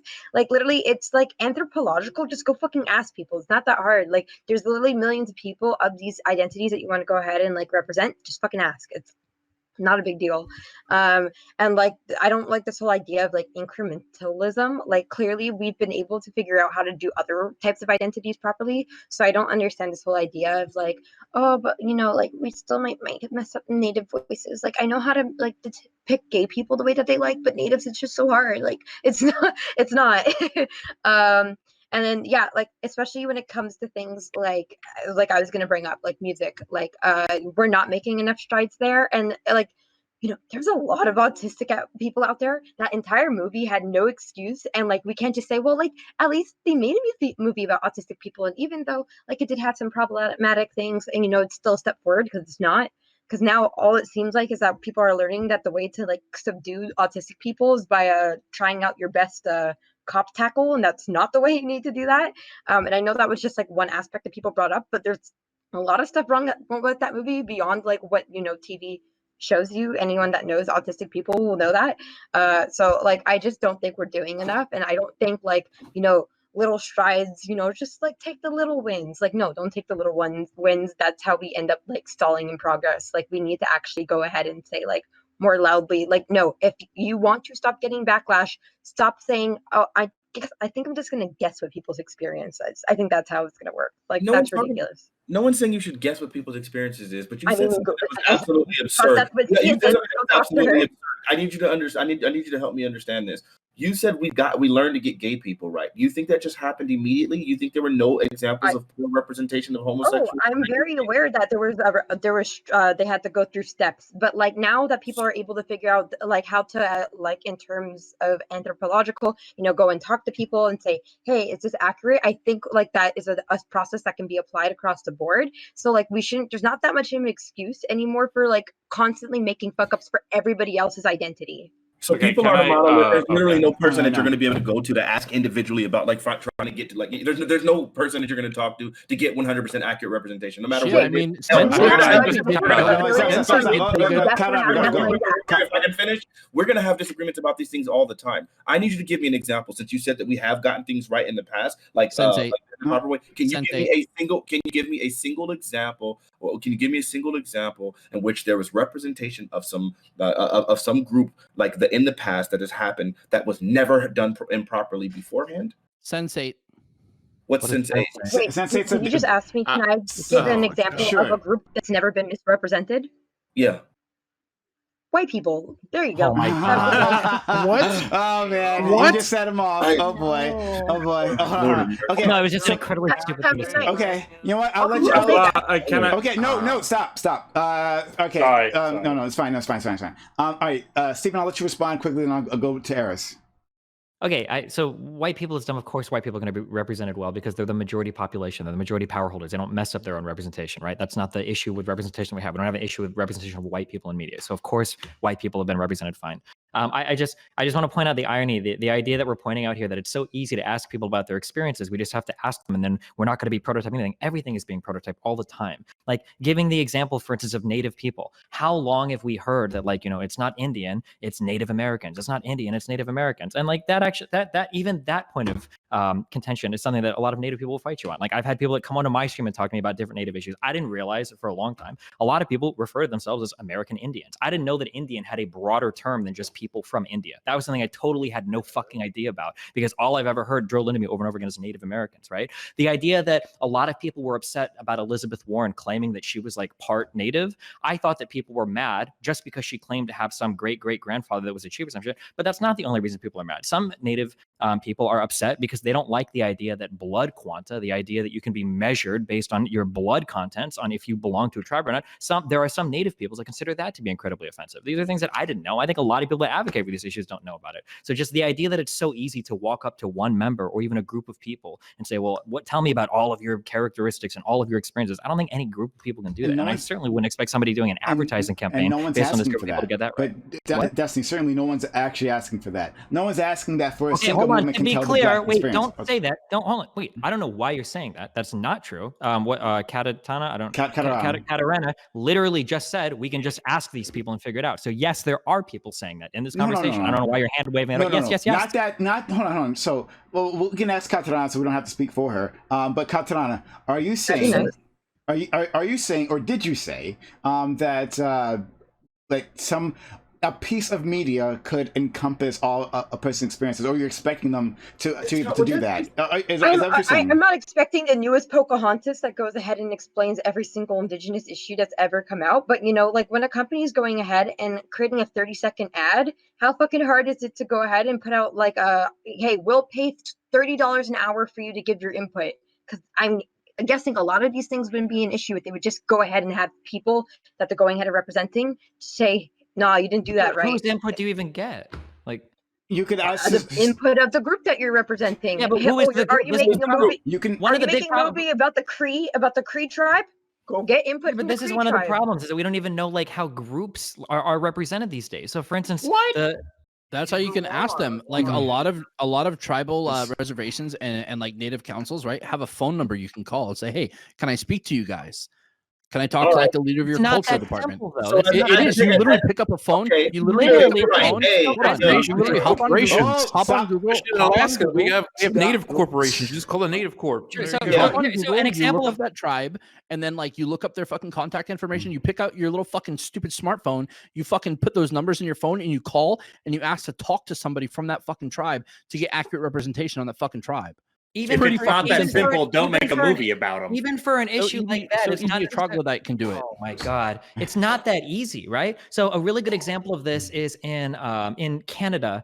I can't pronounce the name of the people, but it's the group of people that were really upset that there was a pipeline being built, and the Canadian government had a huge issue where they were fighting with this group of people. One of the Wet'suwet'en? The Wet'suwet'en people, yes, that group of people. So nice thumbs up. So one of the issues that you have with this group of people is initially when they had negotiated with this tribe of people to figure out, can we build the pipeline? They had the tribe, their system of government, they had voted in favor of, yeah, we do actually want this pipeline. We think the economic opportunity is going to be good. We negotiate our stuff and it's fine, blah, blah, blah, blah. However, other issues have come out where people have said, well, hold on. There is a democratically elected council of people that have indeed voted for this as part of this group of people. However, traditionally, this isn't how they used to handle their issues. It used to be that they had a different system of governance and that those traditional leaders are actually opposed to it. And the only people that are in favor of it are the democratic body that was kind of forced on them to be elected by outside forces. So who actually represents this group? Now, I am woefully ignorant on tons of Native issues. I know a little bit about different groups, but like this is just one example of, I'm sure are millions of examples of how difficult it is to figure out how you settle conflicts between what one group of people say they are and another. And I would even say that you probably can't, or you definitely can't even generalize Natives across even a particular country, maybe not even a particular tribe in terms of how this representation works. So I don't think it's as easy as picking up a phone and calling a group of people and asking how they want to be represented. Well, I'm speaking on like most tribes in like the United States. I don't know about Canada because frankly, I don't give a shit. Sure, but I think Stop, Eris, please go. Thank you. Okay. So I just think that we need to take a more nuanced view of the subject instead of just like just saying this representation is bad and it should just be completely canceled, right? So okay, if you look at just say something like Pocahontas, right, that we were talking about before, okay, the writers of Pocahontas, before they went to go write the story, which they were basing on the legend of Pocahontas, which was a well-known legend, not the actual history of it, when they met with two representatives of the Powhatan community, and who are also descendants of the exact Powhatan tribe that is mentioned and displayed in Pocahontas. They also went to the reservation. They also spoke with historians at the university. They tried immensely, way what was considered standard in the 90s, to represent it accurately. And there are a lot of accuracies in there, right? Because of all of the people who had, who voiced their lived experience and their knowledge, who are elders in that community, like from like the war dances to the clothing to the belief system. But as I think Desi mentioned as well, that Indigenous Americans are not like this one group. There are many different tribes with different belief systems, with different politics, and even in one tribe, there's going to be different dynamics between the wealthy people of that tribe and the poorer people of that tribe, etc. Right? So I'm sure that there were some people they spoke to the elders, but maybe the less powerful people in that tribe didn't get to be represented, or something like that. So it's just so unfair to paint it with one brush and just say like, okay, like let's just talk to someone with their lived experience and then we're going to get a really accurate view. Because like, I mean, just look at the chat. Like I'm Jewish and I saw someone in chat who's also Jewish. We both have totally different views on like teaching Holocaust history. So like, that's just, yeah, I just think we need to be a little more nuanced. I'm not speaking for Samantha. Samantha may have a different view on this, but I agree with you. I agree that one, that's not easy. To Stephen's point, is actually not that easy to actually properly represent people. But that's again what I'm saying. Like a single piece of media doesn't have to do either they're a perfect job, right? Because no one's asking for perfection here, right? Even though people seem to imply that we are. No one's asking for perfection, not a perfect job, nor to actually have to cover the entire history, right? Like, so I can talk about the Black community because the Black community is what I know, right?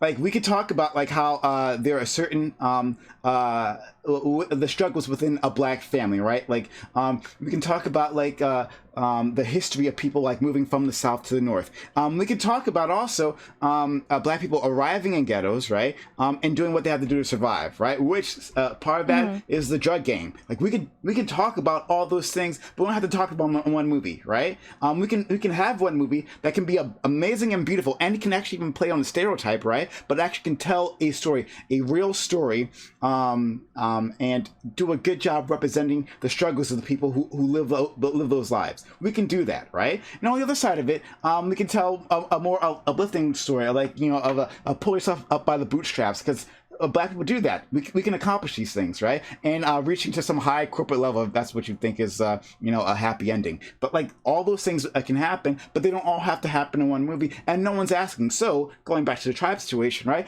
Yes, you can talk, just as you said, right? We can have a situation where like just talking to one tribe, right? There's 1,000 different stories there, right? Who can represent all that? The elders? Certainly not. A historian? Absolutely not, right? But we can say we can do our homework, right? We can pick a narrative that's not like wholly offensive, for instance. I don't know, right? But that's telling a real story within that community, right? And say, you know what? We'll come back for more in the future. That's an option, right? Okay, but that's why it's so important to look at things from a nuanced perspective and from a historical perspective of what was considered okay at the time, right? Like the overall message of a movie like Pocahontas is that the white people were colonizers and colonization is bad. That is a big thing to be saying in the 90s, right? The white people are the ones who were less likely. They were actually portrayed as like more of the villains in that entire story. And the whole story is about not judging people because of their different cultures and different aspects, right? So I don't, and yeah, there are certainly a ton of problems with Pocahontas. Like there's so many, but to me, I have one. It's why you need to examine it from a nuanced perspective and look at it in the context, right? Of like the positive it contributes, considering that this is a movie for children, right? And teaching children like about what like just at least some basics about colonization versus the negatives. And I think overall, like the positives at that time overtook the negatives. Another example that I would say is like you look at something like the Cosby Show, right?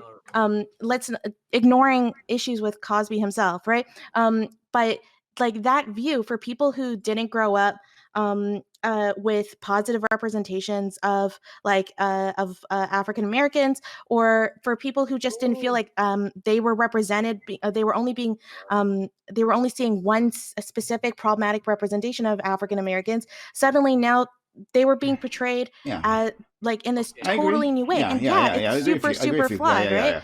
But yeah, like it's super flawed, and we can look back now that like it didn't demonstrate like the actual Black experience in America and all these things. I don't think any Black people are making that argument about the Cosby Show. But we get like I thought that was actually really good representation, and it was revolutionary for the time. But I understand what you're saying. Yeah. No. Okay. I just want to respond to Eris quickly. Then I got to move on. I got to go to Feline 5. Then but can I just finish my point really quickly? Please. So what I'm saying is that like I think it's totally fine, and that's why I want to push back. Like a while ago, Mr. Fanatic said that it felt like that people were saying no, you can't criticize these things, like, or it's totally okay to be doing bad representations. And I don't think it's okay, right? I don't think that the problems in Pocahontas or even, I mean, the Cosby Show or whatever are okay, right? I'm just trying to look at the entire picture overall, like in a more nuanced way. Okay. So Eris, like with your analogy, right? Like I know Prime responded, but I was gonna respond real quick, right? So like with them getting the representation from the people in that tribe, right? You know, that tribe also has to consider what other or the optics, how it's gonna affect the other people in different Native nations, right?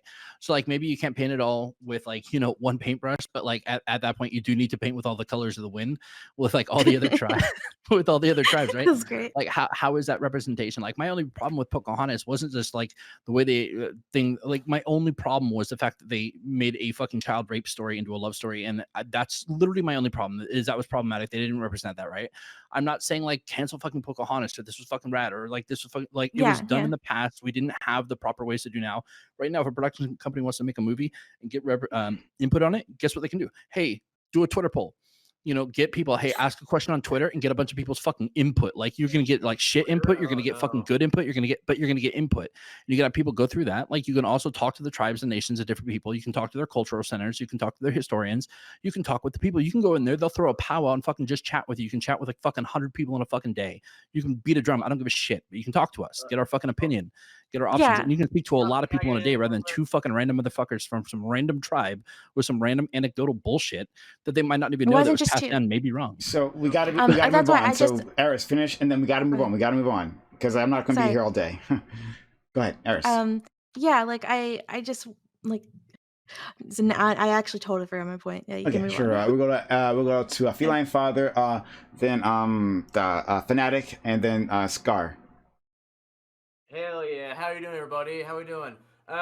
So yeah. So with my whole thing with this whole situation, right, is that people always make they'll make excuses for these companies and saying like, oh well, they did the research, right? They went to historians, they talked to people, right?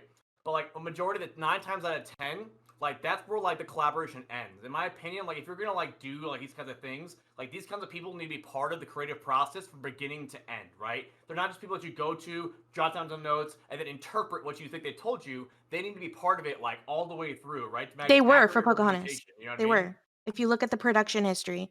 Like I was just researching now, like they were a part of the entire process. The problem was that like the elders that they spoke to and the representatives just did not represent everyone, right? And their view of what was a good representation to other people was like a noble savage stereotype. Like were they credited in the credits saying these were the people that we talked to about it, or were they just like people they were called and be like, hey, like what color do you think we should make his shirt? Like we want to be real about this, like.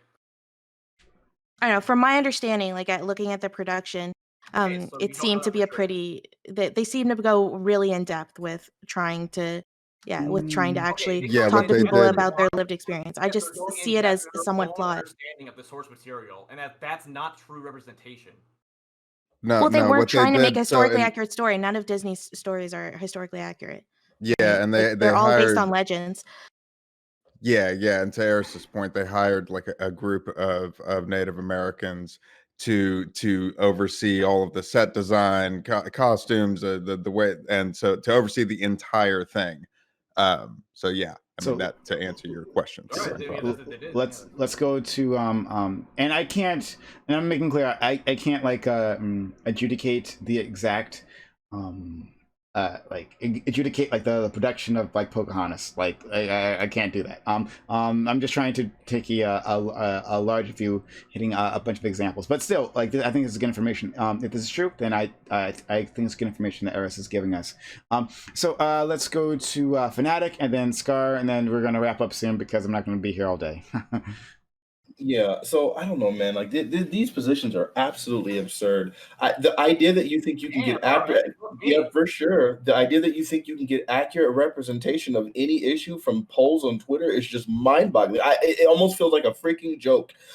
As a black man, I'll just go ahead and speak up and say, yeah, I don't know who you're going to call and talk to get accurate representation, but this purity test will undoubtedly fail because you guys are so absolutely hypercritical of anything about your message, because it's not about just making sure a message gets out. It's about making sure your specific curated perfect message gets out, and it's never going to ever happen in that way, so that we're just going to always be bickering with the people that actually want to support us, so our messages aren't going to get out. So like as a black man, I don't know who the hell you're going to talk to, because I can sure as hell tell you if you were to talk to the BLM, I can sure as hell tell you I'm going to finish and then you can talk. Okay, if the BLM, if you wanted to talk to the BLM organization, you can mute this nigga. If you wanted to talk to the BLM organization to try to get representation of what black people feel like, I feel like you're going to piss off quite a few people. If you want to talk to the ACLU, you're going to piss off a whole bunch of people. You wanted to talk to the freaking committee that Martin Luther King started. What was it? The SLRC, SLC, whatever it's called. You're going to get a whole bunch of people pissed off. There's no individual groups you're going to talk about because we're not monoliths. So no matter what, the idea of just trying to talk to people to get this message is never going to happen, which is why I think it's probably smarter for a lot of these companies, because they're not trying to harm themselves while doing any kind of good. I think the idea of stepping back and saying, you know what, no, we'll just leave a little basic message, like something generic, something passive, so that we're not going to overstep or whatever and then offend people on the other side. I think that's actually a good thing for a lot of them. And then for sometimes this advocacy is actually genuine. So for example, with Twitch, with EG, once the not CEO, COO, whatever. Once one of the head niggas in charge was a black woman, then all of a sudden she started rectifying some of the issues that had happened that had been kind of swept under the rug. And like, no. I know you're sponsored. I know you're powerful. I know you're successful. Yeah, we about to go ahead and knock all of that off because we feel like what you did was racist. So sometimes it's not just a matter of virtue signaling. Sometimes people in positions of power within these companies genuinely want to support these issues. I mean, hell, look at Chick-fil-A and their whatever. So yeah, I don't know, bro. Like I think this whole conversation. So here's my problem with this conversation. Here's my problem with it. Right? Is like I think the conversation has shifted, but our arguments have not. So what we originally started this conversation on was talking about like specific ideas of companies like using commercials or using branding, like basically woke branding is what we were originally talking about. That was the focus, right? Now we moved over to representation in total, right? And I think the arguments being used on one don't necessarily translate to the other, right? That there are more nuances when you're talking about, for instance, larger a long form film, right? There's nuances in the production that goes in. So we can understand that the same level of thought doesn't go into like Pocahontas, right? Because we're stuck on this example. The same level of thought doesn't go into Pocahontas as it did, or the other way around. Pocahontas has more thought than like putting a black square on Instagram for BLM, right? We can understand that. And that we can understand that maybe one, even if Pocahontas is not perfect, right, and is problematic for a certain number of reasons, right, that there could have been a greater amount of attention to detail and good intentions all around placed into it than simply putting a black square for BLM. Like, does that make sense? That maybe we've had two different conversations, we've shifted at this point, and now we're not actually. Does that make sense to you, Fanatic? What do you think? I think I don't know. I feel like I'm having a hard time following. I'm so sorry. Okay, that's fine. But see, I think the conversation. It's fine. Tommy should be sorry. Damn. Hey, let me hit a nail on this. Right? Okay. It's not just about like broad demographics. It's about like specific targeted demographics, right? So like you could say that the life experience of a black man in California is different from the experiences of a black man in Chicago, right? So it's like if I'm making a movie or making a product that's specifically targeted to like black men in Chicago, right? Then that's the demographic that I'm going to talk to, right? Like those are the men I'm going to talk to, right? It's not like I'm going to like go to Denzel Washington, like give me like the broad, like what's it like to be a black man? Like I'm going to be very specific if I'm like if I'm good at what I'm trying to do and I'm trying to represent a demographic correctly. Okay. Yeah, but the problem is even if you talk to the people in Chicago, they're still not a monolith. You still can't get an accurate representation. There are different, even like if we want to start looking like legitimate gang culture, right? Which of course has obviously died down dramatically since the 90s. But if you were to ask gang members about what they thought about black representation, they're gonna have a totally different position than like obviously I don't know, whatever. So the idea is no matter what, no matter how you get there, there are no monoliths. You're not gonna be able to get just an instant answer that's going to justify it. So even if you're making a story about Chicago, there's still different cultures within that. Even within specific regions, black people aren't monoliths. This isn't something that can be done. This is a ridiculous purity test that will always fail. Your argument is awful. Stop. Okay, all right. Chill out, dude. Your blood pressure's way too high. You're about to have a heart attack. Okay. So we're moving on. Stop saying stupid stuff so I can chill, please. We're moving on. Scar, who's been waiting very patiently. Destiny, and then Stardust. You're not all gonna get in. Don't put your hands down. Not all gonna get in. I'm not gonna be here forever. Yeah, stand down, buddy. Also, Skag, I swear to God. Oh, I'm sorry. That's my fault. I apologize. It's my fault. Okay. This is the first time I've talked to anyone in months. Anyway, of course you're not gonna have a fucking full consensus of every fucking person in any given demographic, but you can try your damnedest. All right, buddy. So, like, you have to look at the difference between, say, I hate to bring it up again, Music, the Sia movie, and then let's say Coco, the 2017 movie about Mexicans and Mexican culture. A lot of people really appreciated Coco in that context. Maybe you might not have gotten everyone. Maybe, probably. Of course, you're never going to get everyone. But at the end of the day, I feel like a lot of people thought it was respectful, enjoyable, and representative at the end of the day. Goddamn. But music? Fuck no. Holy goddamn. You talk to any autistic person and they'll say, oh God, is that a goddamn vampire? Is it gonna bite me? I don't want it. Keep it away from me. What's your fucking point, bro? It's insanity. So there's obviously a middle ground between no representation and full representation. Monolithic representation doesn't exist, God damn it. Holy shit. That's the point. Fuck you. It's always going to be nuanced. It's always going to be nothing. Okay. It's always going to be case by case. And that's the end of my point. Maybe I could say it better than I did. I don't care. I love you all. Yo, bro, you want to suck this nigga? Holy smokes, you're just never going to shut up the whole time he was talking. Come on. I shut up one time in my life ever since I was born out of my mama. Okay, all right. So, Feline. Knock it off. Yo. Love you, buddy. All right, so let's go to Destiny and then Stardust. Yeah, I was going to say this is something that Democrats are I hope to God are starting to learn. Unfortunately, the hard way. We've grouped like people together in ways that just don't really make much sense. I don't even know if white people is a good grouping in the United States, but I know for a fact that Hispanic is not a good grouping in the United States. People coming from South America are going to be much different than people that come from, the border of Mexico, who are going to be much different from people that come from Cuba. All these people have very different experiences. And something else I also noticed too is that we even we woked ourselves into a worse understanding of different groups of black people. And we completely got rid of the term African American because I guess we thought it was offensive or something. And now we just call all black people, even though the descendant of a slave in the United States is going to have a far different lived experience than somebody that immigrated from Nigeria as well. The treating people as just groups of people based on their skin color is a very weird and dumb thing to do. So I hope most people agree. I don't know where you got that thing about black people from. Although I imagine there's some Twitter activists who say that. I'm sure you could point me to some. But that's not a thing. But okay. So wait, what thing is not a thing? What's that? That we moved away from African Americans and. Yeah, I think the style guide at most meetings. I've been taught not to use that term. Yeah, we don't use the term African American anymore. We use blacks. Which style gal?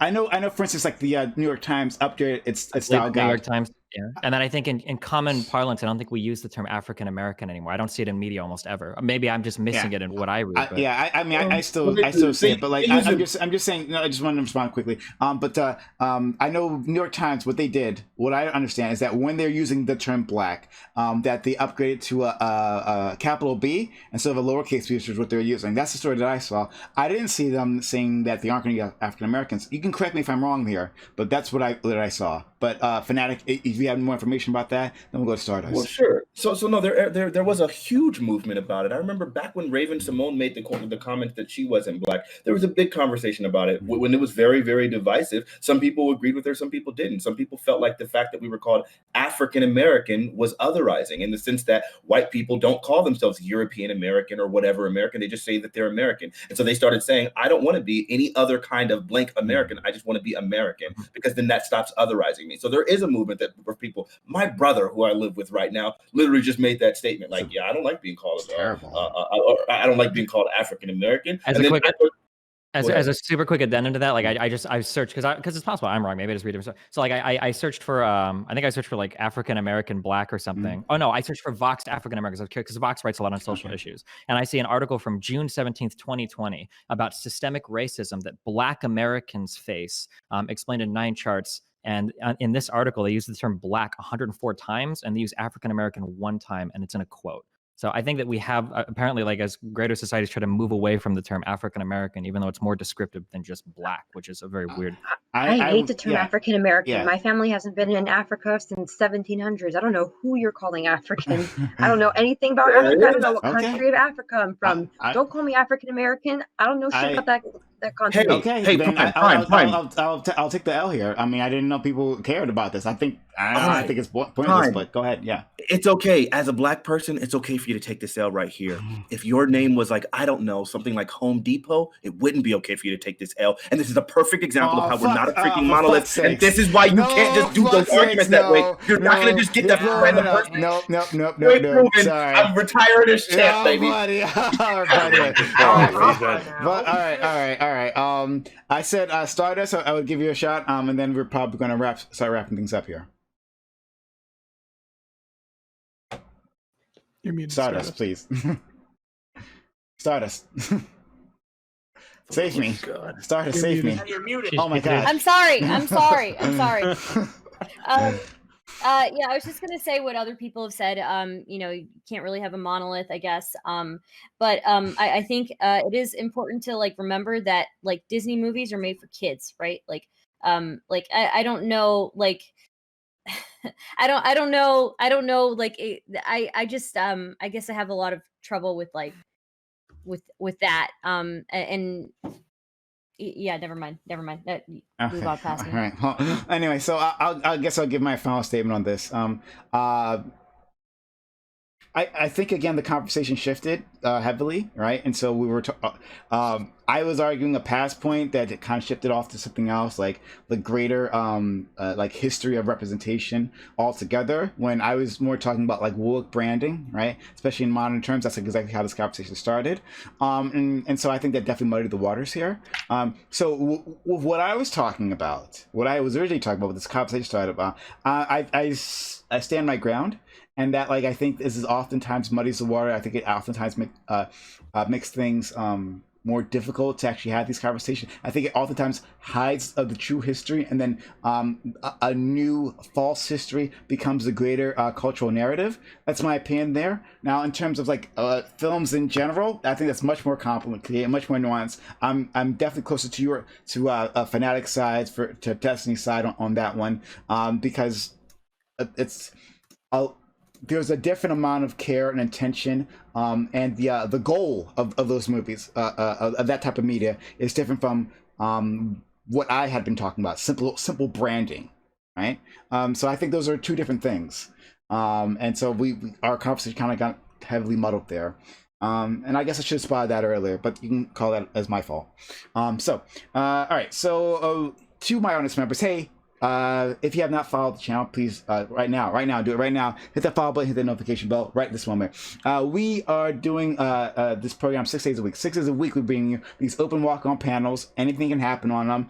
If you've watched me for a while, you know that anything can happen on these panels, right? If you missed yesterday's panel, you're out of luck, because yesterday was amazing. Yesterday was fantastic. Our all black everything panel, it was hot, it was explosive. We tore each other's faces off, right? Fanatic did most of the face tearing. It was amazing. And then the open panel, no, you were quiet. Oh yeah, you did it in a low voice, yeah, but you're like, fuck you, kiss my ass, yeah, and a low calm voice. Okay, buddy. And then the open panel after that was also fire. Don't miss out. I don't want you to miss out. I don't want you to miss all the good times. But if you do, hey, our illustrious editor, right up there, Eagle Eye Valor, helps us out with our YouTube channel. !YouTube in chat lets you know how to find that YouTube channel.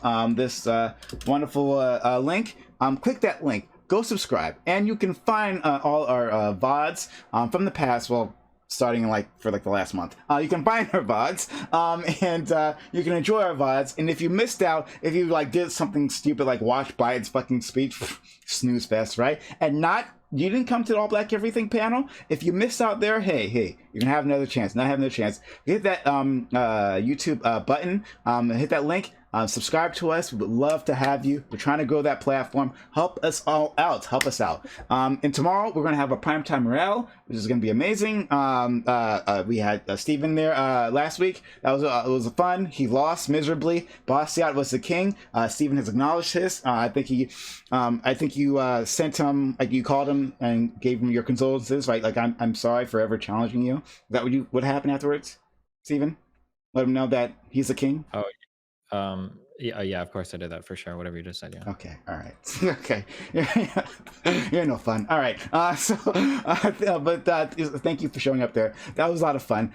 We got big guests coming through. The program is blowing up, so be a part of it. Hit that follow button, hit that notification bell right now. Don't miss out. Okay.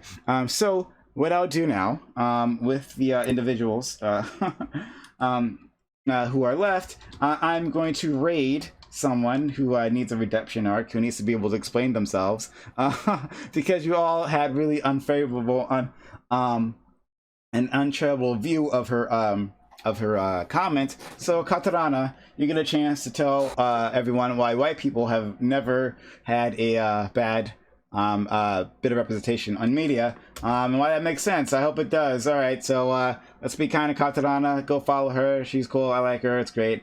And come back tomorrow, or you'll miss out and it'll be sad. So bye.